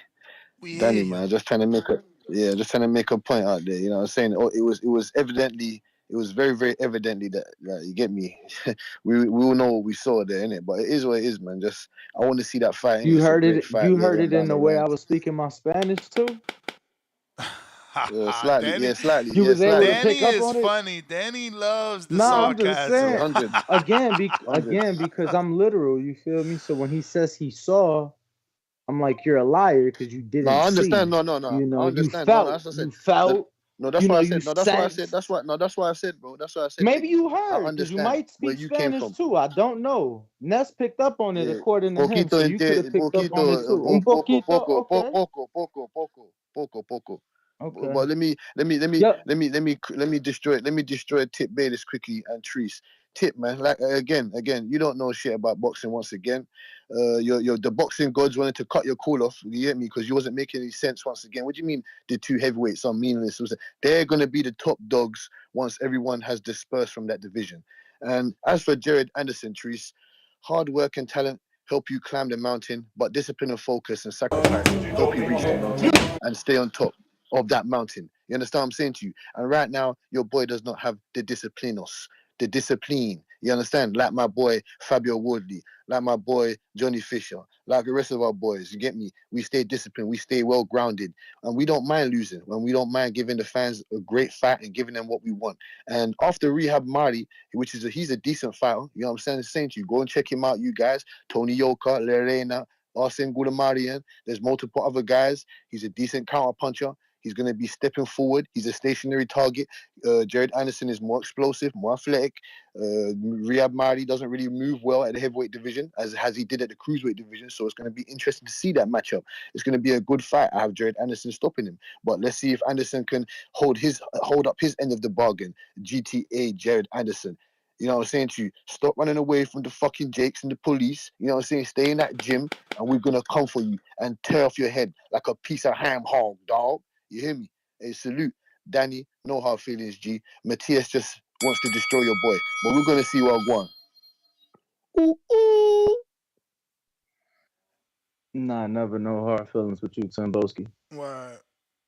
Yo, I got a question for the people. I feel like we should make a poll. I just put it in the chat so I didn't forget because I don't want to delete your poll because you have a uh very unique poll. You know, it's not like the people have ever seen that one before. But if Nestor's Spanish isn't good enough to translate, is his Spanish good enough to really get a sense of the tone of the way one is speaking? Like, Fuck out of here. Mister, every time it's time to translate, he says, no, but he's the one that speaks the native tongue. He should be talking. And it's like, hey, bruh. I mean, that just makes sense to me, right? I wouldn't go get a Cuban to go translate for my father when I'm Nah, Mexican, I mean, and I listen, could you just translate for my father. unfortunately, Danny just downplays himself. You're just very good and you don't realize it. It's not about Mexican or Puerto Rican. It's about pronunciation and your vocabulary in Spanish, my dude. Like, but you don't see that. It's okay. I will I keep mean, telling you how good you are.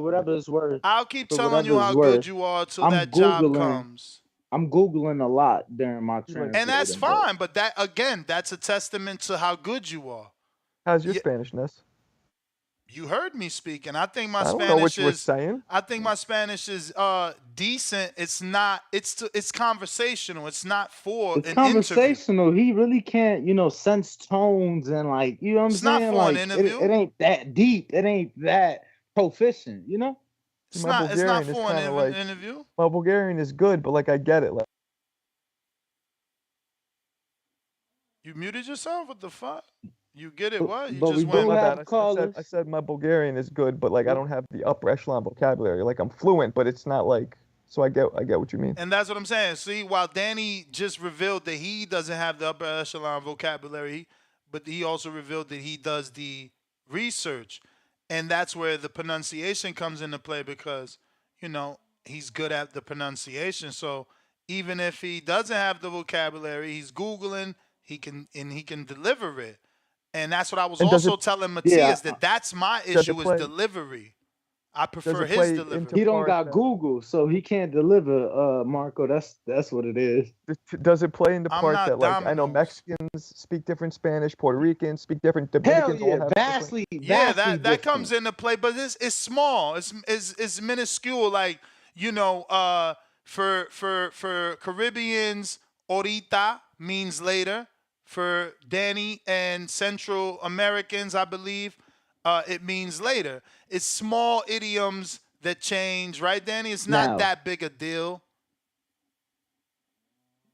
You agree or no? I I mean know that. that. I think a word that Meaning the the complete literal opposite meaning, is a bigger yeah, it's deal. kind of yeah.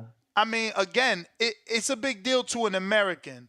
As a Latin person, I think that's never been we an issue. found Like, I out. I knew think that we found Mexicans talk out. like that. I think we found out like through a work instance, and it was like, "Yo, what the fuck?" And I was like, "What are you talking about? I told you now." You was like, "Nah, you said later," and I'm Yeah, just like, and you mean you and I. You and I, "Yeah, like, you, me, and you, yeah, yeah." That's how exactly. I. So That's how I found out. Y'all used it differently. yes.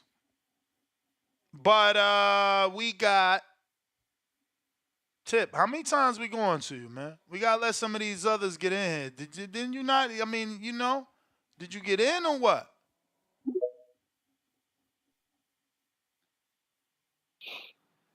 Yo, What up, fam?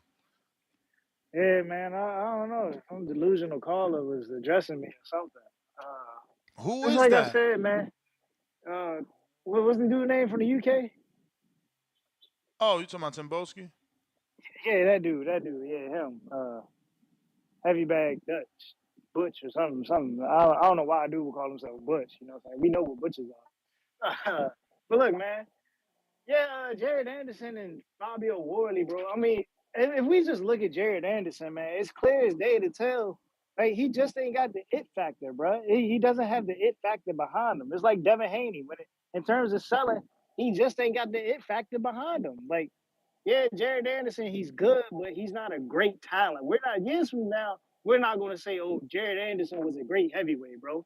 You know what I'm saying? When you got guys, when you fight a dude like Charles Martin. And you know what I'm saying? And we could visibly see that Charles Martin is holding back.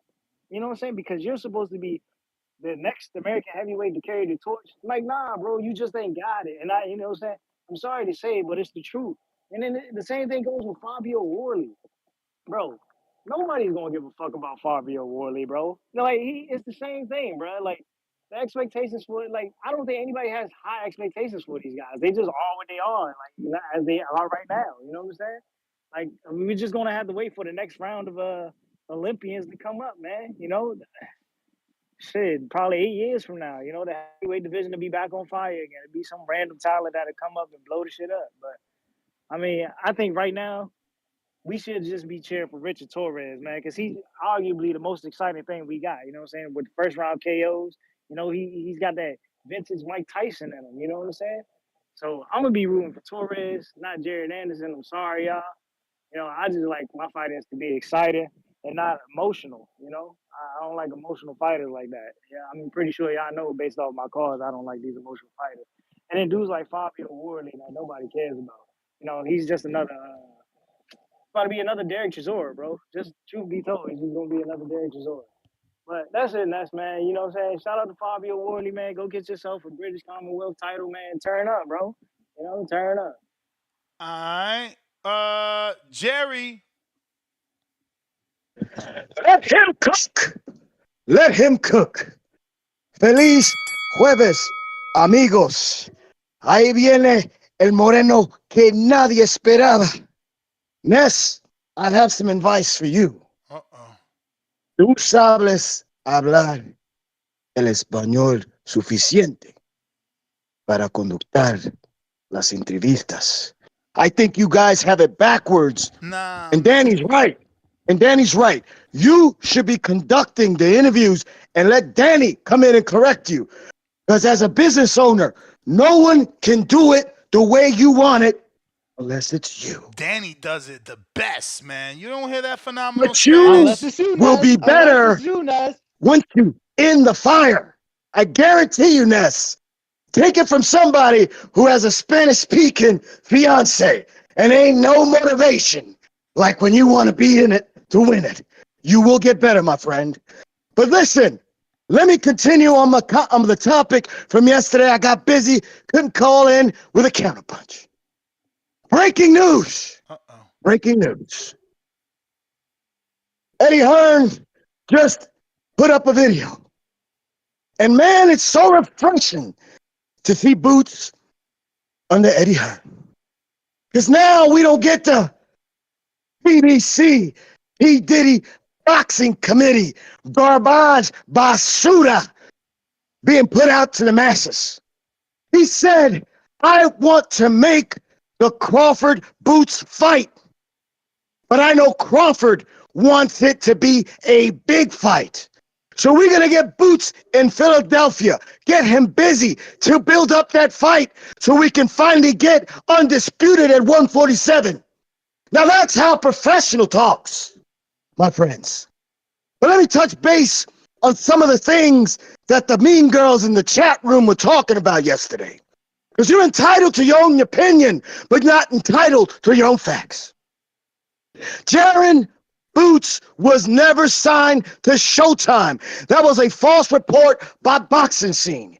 If you listen to Papa Boots' interview regarding the BLK Prime Crawford offer, he said, we never signed with Showtime, but I gave him my word that we will fight this year. And what I think is that Espinosa came from under his hiding place and said, guys, Showtime's about to go under. Don't sign a contract with them. Sign a contract with me. And that's why you see Espinosa still talking on behalf of Jerome Boots. You heard it here first. It's amazing to me how these Spence fans are still saying that Crawford hasn't fought anybody, that Crawford hasn't been doing anything for the last year, since July 29th, 2023.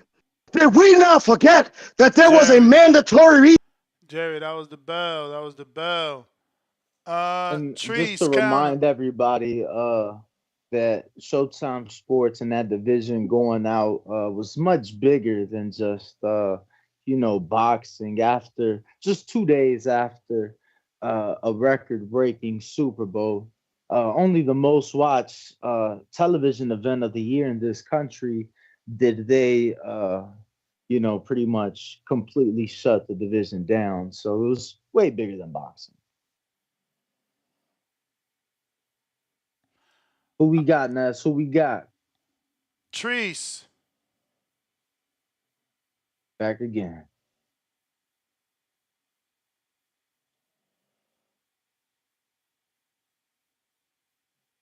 Back at it again. If he can connect. And if y'all want that chat unlocked, we need 700 likes. You know what I mean? 700 to do the job today. If not, that's all right. I got a few super chats I got to get to here. We got Damien. JoJo and To Go was 4 months apart. Danny a Kappa. Yeah, I don't think Danny ever said they was 1 month apart. I think he just Yeah. said his last two fights, I mean, not. what location did it take place in? I mean, that's what literally uh made it matter because every state again had different rules. Some states you was vaccinated, no mask required. Some states you vaccinated, still mask required. You know, so like my man said, tell Matias stop lying and sent me the motherfucking term sheet. And that shit is in there. That shit who, is in Benny? there. Yeah. Mm. He get balls, bro. He sent me everything. He got the numbers, everything. He said, I don't want to hear that shit. He wasn't offered. He lying. Shout out to Benny. Hakeem, what up? I'm actually, yep, we gonna go to you. Oh shit, that's fucking Keem. Yo, can What you hear up? me? What up? What up? What up? So Gotta use the wait, Twitter now, so it's man. not working for you either on Discord? Nah, bro, it ain't been working in days. Days. I had to fucking download Twitter. I guess I had an It was an account that I app. made in It like was an update this 2011 and never morning. used. It was an Oh, update but I tried it on a again today. It Discord app wasn't this working. morning. That I, shit is I updated weird. my shit like on my Like I can mobile see the phone. green circle, like y'all are talking. I can't hear nothing. The back call works, everything else works, but when I get on the stage, that shit don't work, man. I don't know why. I don't know what's going on. I deleted it, downloaded it again, all that. My phone is updated. I don't know what's up with Discord, man. It ain't been working for me. I know it works for some people. I don't know if they're Android users or if they're using it on the computer or something, but my shit is not working, bro. So I'll be on Twitter trying to get it in, man. But yeah, uh on the topic, look, man, I don't know much about Jared's opponent. I honestly thought he was a cruiserweight. I remember him from the cruiserweight division. I didn't know he moved up to heavyweight.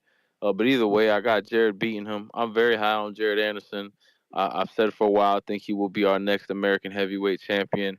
He's the goods. If he can get everything outside the ring together, he'll be just fine. I remember seeing him in Orlando. I don't know if you remember when we went to the Caribbean Royale years ago, Yeah, and yeah, he was yeah. there to support. He was there to support Cesar Francis, and he wasn't surrounded by the right people. He just wasn't. People around him, what he had going on that night, I didn't like. I've spoken about it like, not on air, but just off air to other people. And I said years ago then, like, that's the only issue with Jared I see early is the people around him and the environment he puts himself in. And it's kind of all started to play out now. So I'm hoping he can get through that, which he should be able to. I know he's an Ohio kid, and Ohio can get rough, and some people from Ohio, they come out the trenches, and we all know how hard that could be to get from that. But if he can do it, man, he'll be just fine. And so I got him winning. I got him beating most people. Honestly, I do. I think the kid is talented, and he'll be fine so long as he can get that situated. Now the Matias interview, man, that shit was fire. Great interview. It sucks though that, like, I feel it reminded me of Rigondeaux. I don't think people will ever really know unless you speak Spanish or understand Spanish how clever Rigo was, how great he was out shit talking, how funny he was because he didn't speak English. And that's what it reminded me with Matias. Danny does a great job translating, but it's hard to translate somebody's swag and their slang and saying things the way that they're saying it in their language, you know what I mean?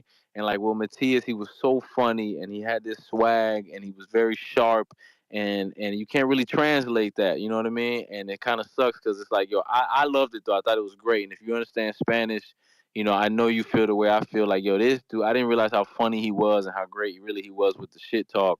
It kind of sucks because if you don't understand Spanish, you're just not gonna get it in that way. You know what I mean? Again, no shot to Danny. The translation was great, but it's just you can't translate that. You know what I mean? You can't translate some of that slang Give and me that an swag and that example of, sharpness. of of that moment during the interview. I'm lost. Like what how when he started talking about Haney and some of his answers to the Elvis questions. Again, Danny's translating it properly word wise, but you're not able to say it the way that man is saying it in that moment with his same swagger. And certain people say things a certain way, and it's just you're not gonna be able to translate it in the way that he's saying it. You know what I mean? You're not gonna say it with his swagger. You're not gonna say it with his sharpness. You're not gonna be able to say it, in that same light. And then in just the fact that it has to be translated, some people are gonna sit there and just kind of wait and hear it in English and go, okay, that's what he said, cool. And again, you're not gonna get it in the way that in the same way that he said it. It's more of a cadence and a certain slang and things like that. You know what I mean? It's just not the same. And again, it reminds me of Regan Dow. Regan Dow was fucking hilarious, and he talked great shit. And sometimes I say that to people, and they be like, "For real?" And it's because they don't understand Spanish. They have no fucking clue how great he was at talking shit and how funny he actually was. So it kind of, that's the only thing with Matias. He's gonna miss some of that because he's just Spanish speaking. But it was still a great interview. I enjoyed it. I understand Spanish. It was amazing. It made me more of a fan. I loved his answer to my question and how he said, when he was in Orlando, that he didn't realize he got that much love. He didn't realize that the Puerto Rican people out there were like that, and he even had to ask himself, like, "Damn, is this real?" And you could see it in his face when we was there. And as you remember, it was a line of fucking people, a line of people to take a picture with him, and to just get a second of his time. And he stood there and took pictures with everybody, and he was really receptive to it. So that was cool. And last but not least, Ness, what's up? Why you acting like you're a runner now? You asking running questions, talking about I'm a runner, like. This guy started running 3 weeks ago. Now use a track star. What you got going Nah, on, I'm man? not. I'm just trying to be one. I'm trying to do better. Nah, I'm fucking with you. You But start send me running your now. running It's you want to playlist though. ask music questions. Send me your running playlist because I need it. Yo, I noticed that like certain songs, trigger me to pick up my Yeah, they pace. do for sure. I'm gonna be a buck with you. I'll be listening to like Christian rap when I run now. Holy So if I'm trying to, smokes. yeah, man, I'll be listening to Yo, that's what more. Matias said. Matias said he'd be listening to Yo, Christian. Listen, give hey me a man, minute. we on the same page. I gave up the devil's letters. He I gave it up. know. You know what I I mean? know. We're listening to the crate. I'm sure I've been in church. He probably going to church. Hey, that'll help you, man. If somebody can help you out there running, it's the good Lord Himself, brother. So you might want to check some of this Christian music out. It's definitely different nowadays too, man. You put on some stuff. My daughter had played some like drill Christian music for me. It's What? crazy. If you're not, Yo, it's yeah, so it's funny. wild. Like, Send me that because that's what I'm into. That's why I listen to yo, it's 504 and fire. shit. Like I'm I'm into talking about. drill music like a motherfucker. Yo, the Christian music nowadays is just different, I bro. got It's a way few, different. what is it, Like, Jen Carter? I got a few Jen Carter I don't even songs know the name. too. I gotta ask her the name. I'll ask her later because I don't know the artist's But name listen, that I she's got singing. Benji jump back on, man. He All right, obviously bro. want to Appreciate cook. you. You got to unmute yourself. I had muted you because of the background. Let me see, can I do it? Yeah, you good. You good. I'm good. Yes. So you ain't like Yo, what was said. You ain't like what was said, I'm assuming. but hold on. Like, let's keep it real, right? Like, let's talk facts. Let's not talk like make believe, right? Like what he just said. He said we was never offered the fight. What you got in your hand, bro? An From offer. direct from Matchroom. Direct from Matchroom. So what do you mean we was never offered the fight? What do you mean we was never in? What do Well, you I mean we mean, was never in? what He he said we was said, never offered the fight. but He said we Benji, was never offered the fight, and that we were never in the conversation. but one thing he said that is true is that there was no contract. He said you can't send a contract. You do have a Why term would you send a sheet, contract? Yo, why would you send a contract to someone who don't want the fight? but that's the Right? Why would you thing. send a contract to somebody? Why if you tell me no, why would I send you a contract? Right? If I wanted to buy your crib, right, But and I make you an offer and you're like, no, why would I send you a contract for an offer you already told me no to, bro? that's the thing. Right? So that don't You make no said, sense. Ain't nobody have no contract. Nobody has a contract that they haven't accepted, right? Like at that point you've accepted the fight. Right? You're not gonna have a Why would anyone waste time drawing up a contract for a fight he clearly don't want, bro? And you clearly don't want it because you ain't even speaking facts about what happened, bro. This is the second time you pretending like the fight wasn't offered to you, bro. And now I have it in writing, bro. Now you can't even say it wasn't offered, bro. I mean, Let's just be real. Like, yo, look, you want to do what you want to do and you want to choose your route, yo, go ahead. But at least keep it real, bro. Like, I wouldn't, you would never have me on this. And Elvis would, Elvis don't talk shit like that, bro. So like, yo, Elvis would never have jumped on had he not jumped on and felt the need to shit on Elvis and talk shit. Like, yo, clearly you feel insecure about something. Clearly you mad about something because Elvis ain't never said nothing. I ain't never said nothing. You could have just let this. You could have just let this die. But now you want to lie on him and what's going on, and that's just not what's popping, bro. Like, yo, be real. Are you the boogeyman or not? Cause you talk like the boogeyman, but you sound like a duck.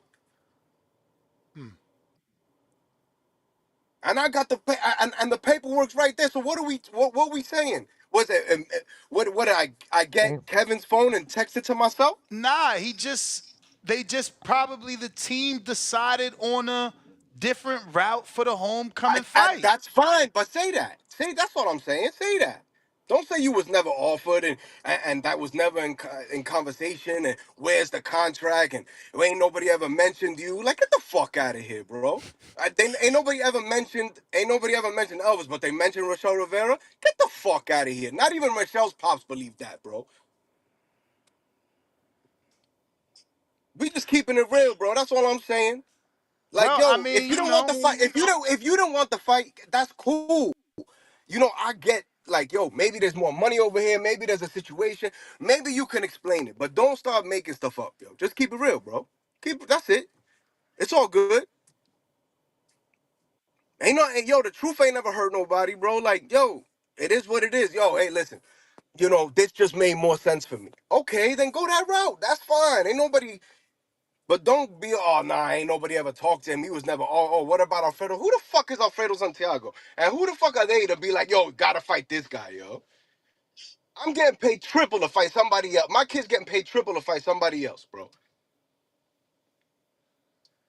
That don't even make sense, bro. Now he's a matchmaker? Bro, come on, yo. It is what it is. You I got it in mean, your he hands. wasn't No, ain't no matchmaking, lies, yo. I'm not Benji. lying, right? But he wasn't matchmaking. I mean, he's saying it from a fighter standpoint. He said, when I suffered my loss, I didn't make excuses. I begged for that rematch. I got that rematch. Then I gave my excuses. And basically, you know, he's saying that the Elvis did a different thing. I mean, but what is he really saying? Because on one hand, he's saying that Rivera is deserving and Paro is deserving, but Elvis isn't. On the other hand, we're not getting offered. They never got offered the fight. They've never been in conversations. So he's talking all over the place, bro. And like that don't even make sense right now, bro. Like you got it in your hand. They can't say that anymore. Like, I mean, but he bro, did if you say want, during the interview multiple I can times, he send said you. that he doesn't handle any of that. You know, we talked about undercards and about certain fights, and he said, you know, Fresh Promotions, Juan Urango, you know, they the ones handle that. So, you know, a fighter's a fighter. But we can't. Somebody on his team said it before too. Last time, send me the contract. Same thing, bro. You got it in your hand. They can't say that it was never talked about. They can't say it was never negotiated. They can't say it was never on the table. They made the decision they made for whatever reason they made it. I think. And look, I'm gonna be honest. I think Matias is a hell of a fighter. I think Matias is great for boxing. I think Elvis is great for boxing. I think Telfimo is great for boxing. I don't think. I don't think that fighters necessarily duck fights. I think teams do. So in that aspect, like I can't tell you that it was him who made the decision, but somebody on his team made the decision, whether it was him or not. Now, to say that Elvis was never in the conversation or offered, that's just not true. So I got to defend that. Again, like he did, and I agree with some of the things he said. Like, bro, like he busted his ass. He did a lot of things that he needed to do to get to where he got to. He's deserving of everything he's got. Like, I'm not taking nothing away from him as a fighter. You know, like he talks the talk, he walks the walk, he puts, you know, like he looks like the goods, and I think Elvis looks like the goods. And what's better than put two guys that look like the goods and make it happen, bro? That's all I'm saying. Can't Especially when complain. it seems like the promoters and the fans want it as well. That's all it is, bro. Now, how you gonna get back there? That's, Because it's a wrap now. You know, he's with Matchroom, and you've just taken a 3-fight deal with PBC, so it's gonna have to be a mandatory situation at this point. so that's what we're working on. This will be for number two. Then it'll be for a mandatory, and then him or whoever's the champion at the time won't have no choice but to fight us, yo. And it is. I mean, well, you never know in this game. Let me not say that, bro. But at least if we're a mandatory, at that point, there's no, you're gonna have to give the people a reason and rationalize why the fight ain't happening, bro. Mm-hmm. And that's all I could do is do my best to make Elvis the mandatory, and I'm gonna chase both Teofimo and Matias, and try to make those fights happen. And that's all it is. Like, you know what I'm saying? Like, at some point you can't deny him anymore. Which is why we take in a fight who's significantly harder than an Alfredo Santiago and gets us ranked significantly higher. So like that's why, like, bro, like it makes more sense for Elvis. For a number 2 ranking in the IBF, like why would I say no to that? Like now I'm one fight away from being a mandatory. Like, bro, it is what it is. I would love to see that fight because I think it's a great fight for fight fans. I think it's a great fight for Puerto Rico. I think it's a great fight for Dominicans. So wait, And the and just Gabriel fight fans in Venezuela general who like fight, action-packed fights. the Gabriel Venezuela fight is gonna be some sort of eliminator for the number 1 For the position? for the number 2 position. And Because then we're gonna Hitchens work is on the now next number fight, which 1. and then we're gonna work on the next fight, which will be because he's gonna have to defend or vacate, and then we're gonna work on the next fight to be for the number 1 position. So then either we would fight if he fights Hitchens, then we would be next up in line for him, or we would fight for the vacant title against Hitchens. That's the game plan. I just laid it out for you, But as opposed to going, and fighting Alfredo Santiago in a meaningless fight that gets us nothing. I mean, it gets your guy active, and you Right, on but a so does network Goyas. where there's 2 titles now. But again, that shit But is so out the does window. You Goyas guys gets him already active. say again? Valenzuela gets him active as well, and puts him in a better position in terms of the rankings.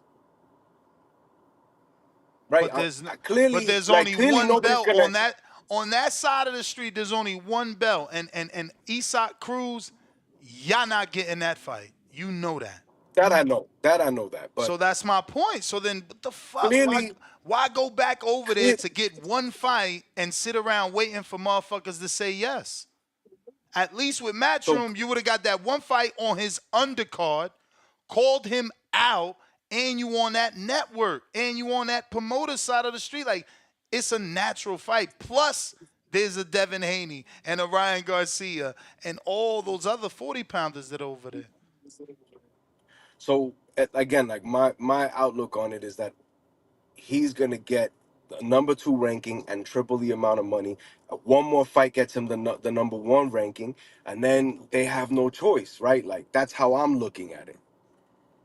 At that point, you're gonna have to come out and tell the fans, whether it's him or Hitchens or whoever else it is, listen, I'm not gonna fight this guy because whatever the reason is,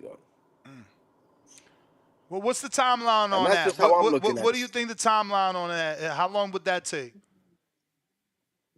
So I'm thinking, hopefully by October, November, we should Oh, well. be in a mandatory position, depending on what's happening with those guys, Matias and Hitchens and whatever it is. You still could get skipped too. I mean, if Hitchens doesn't take his shot, you know, never know. There, there you go. But listen, you got it in your hands. You see it. They can't say that. Whatever else they want to say, whatever other reasons or justification, that's on them. It's all good. You know what I'm saying? Like, look, I'm gonna do my best to get Elvis where he needs to be, and hopefully we'll make the fight down the line if it can happen. If they want it to happen, and if they don't want it to happen, it is what it is, yo. I'll get him his shot one way or another with one of the champions. And then, like you said, maybe we just need to get a title and force them that way into a unification situation. Word. Let me get back to these callers. Yeah, my Benji, brother, I thank you appreciate it. so much. See Thank if you. you can set up a Freddie Roach interview, man. We want that. We want Elvis's trainer. We'll keep it just to Elvis. Okay, I'll let him know. All right, champ. There you have it, ladies and gentlemen. Elvis Rodriguez, manager. Benny back at it. Didn't like what he heard. in reference to the interview. We got Jonathan Lambarena that says April 13th, get the county sheriff on the phone. You're a jerk. Capicu, what it do? $5. Matisse said, worry about selling. You talking 45 against Ryan. Excuse me, you taking 45% against Ryan because of it. Lowering prices. That boy disrespectful. Feliz, bro, fighting on Pro Box on the 24th. That's dope. Okay. Damn. Is that this 24th? Wow. Leonard Sterling, $5. Pounder. Matisse ain't a draw yet. Homecoming probably help. New York next. Matisse versus Ponce was a PBC headline. To chat, Matias $357,000 purse versus Urshigev, not far off for $400K. Okay. Years of lurking, $2. Matias ticket prices is super low. It's a duck. Charles Remington, $5. Danny, it's truly weird how butthurt you get when anyone says anything negative about Haney. 702 Boxing, Counterpunch, Tip, Talk That Tip versus Tim. We got Optimus Prime with the $20. Drop a bomb for the dub. He says, get some lunch, Ness. You the man. D-Mac, welcome to the prospect level. And D-Mac, member for 3 months on that prospect level. Ness did an interview and translated. Yeah, I did that once. I don't like it. They got a misconception that I don't want to translate. It's that I don't want to translate and do the interview because now you got to remember the question you want to ask. Cool. You asked it. Now you got to listen to him, memorize what he says, plus translate. Cool. Now somewhere in the back of your mind, you also got to have your follow-up question or your secondary question, right? Because it's like what you ask him can trigger a follow-up. And if you ask him something and it doesn't trigger, you got to go to your backup, your second question. Plus, remember to translate. Shit is just like, why do it? You know what? Why put myself through the torture? Optimus Prime, another $10. Open the chat. 600 is good enough. Yeah, I got more likes than views at this point. Let's see. Customization, subscribers, open. Tip counter.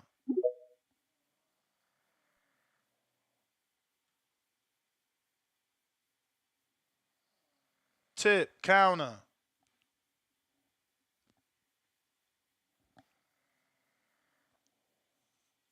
Europe. All right, Toledo.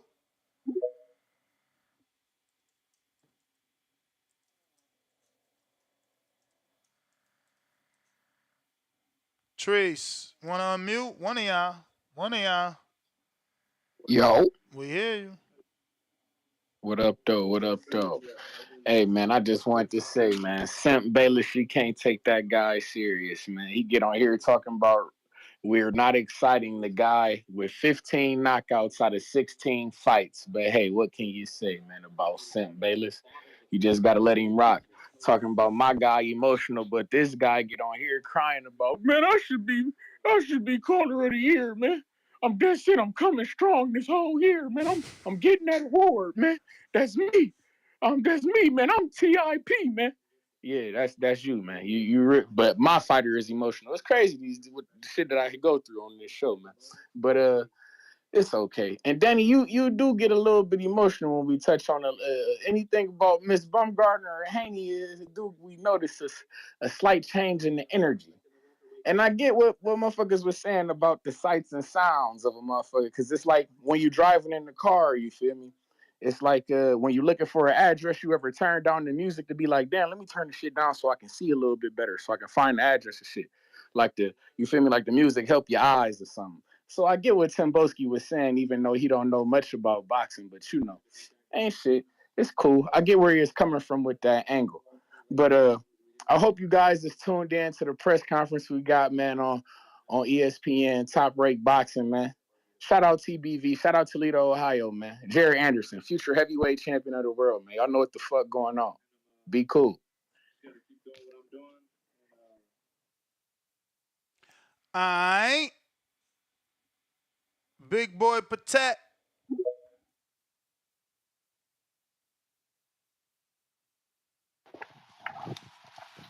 Yo, You. how's the audio? Straight.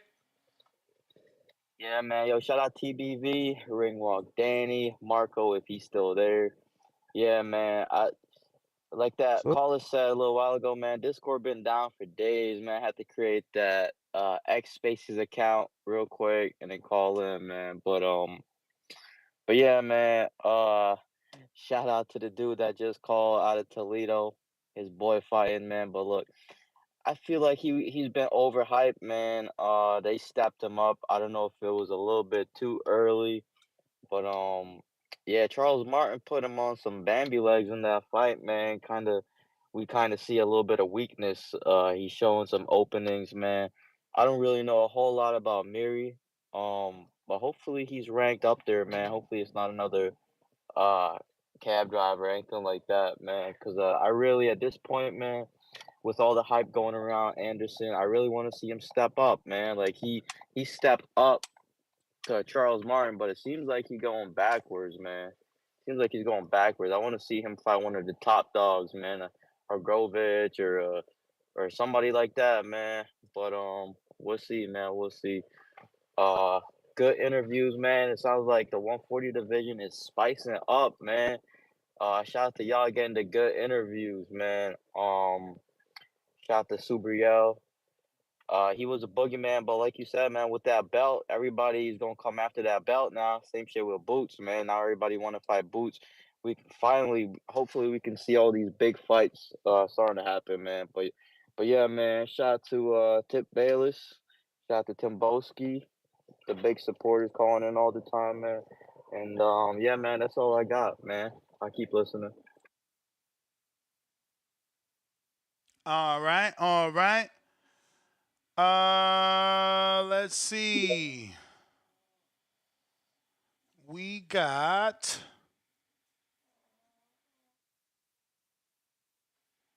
Salvador. Salute. Counterpunches for whoever. Your choice, Ness. You the man, champ, but there's no callers, so that might have to be for the next show. You know we doing another one tonight, 7 p.m. Eastern, 4 p.m. Pacific Standard Time. So don't forget to put any topic suggestions in the Discord or the community page.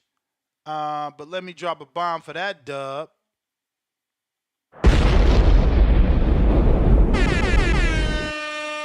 Salute to everybody that tuned in. Salute to all the guests, everybody that participated, everybody that dropped a question as well. Don't forget to frequent the community page as I'm back on the grind.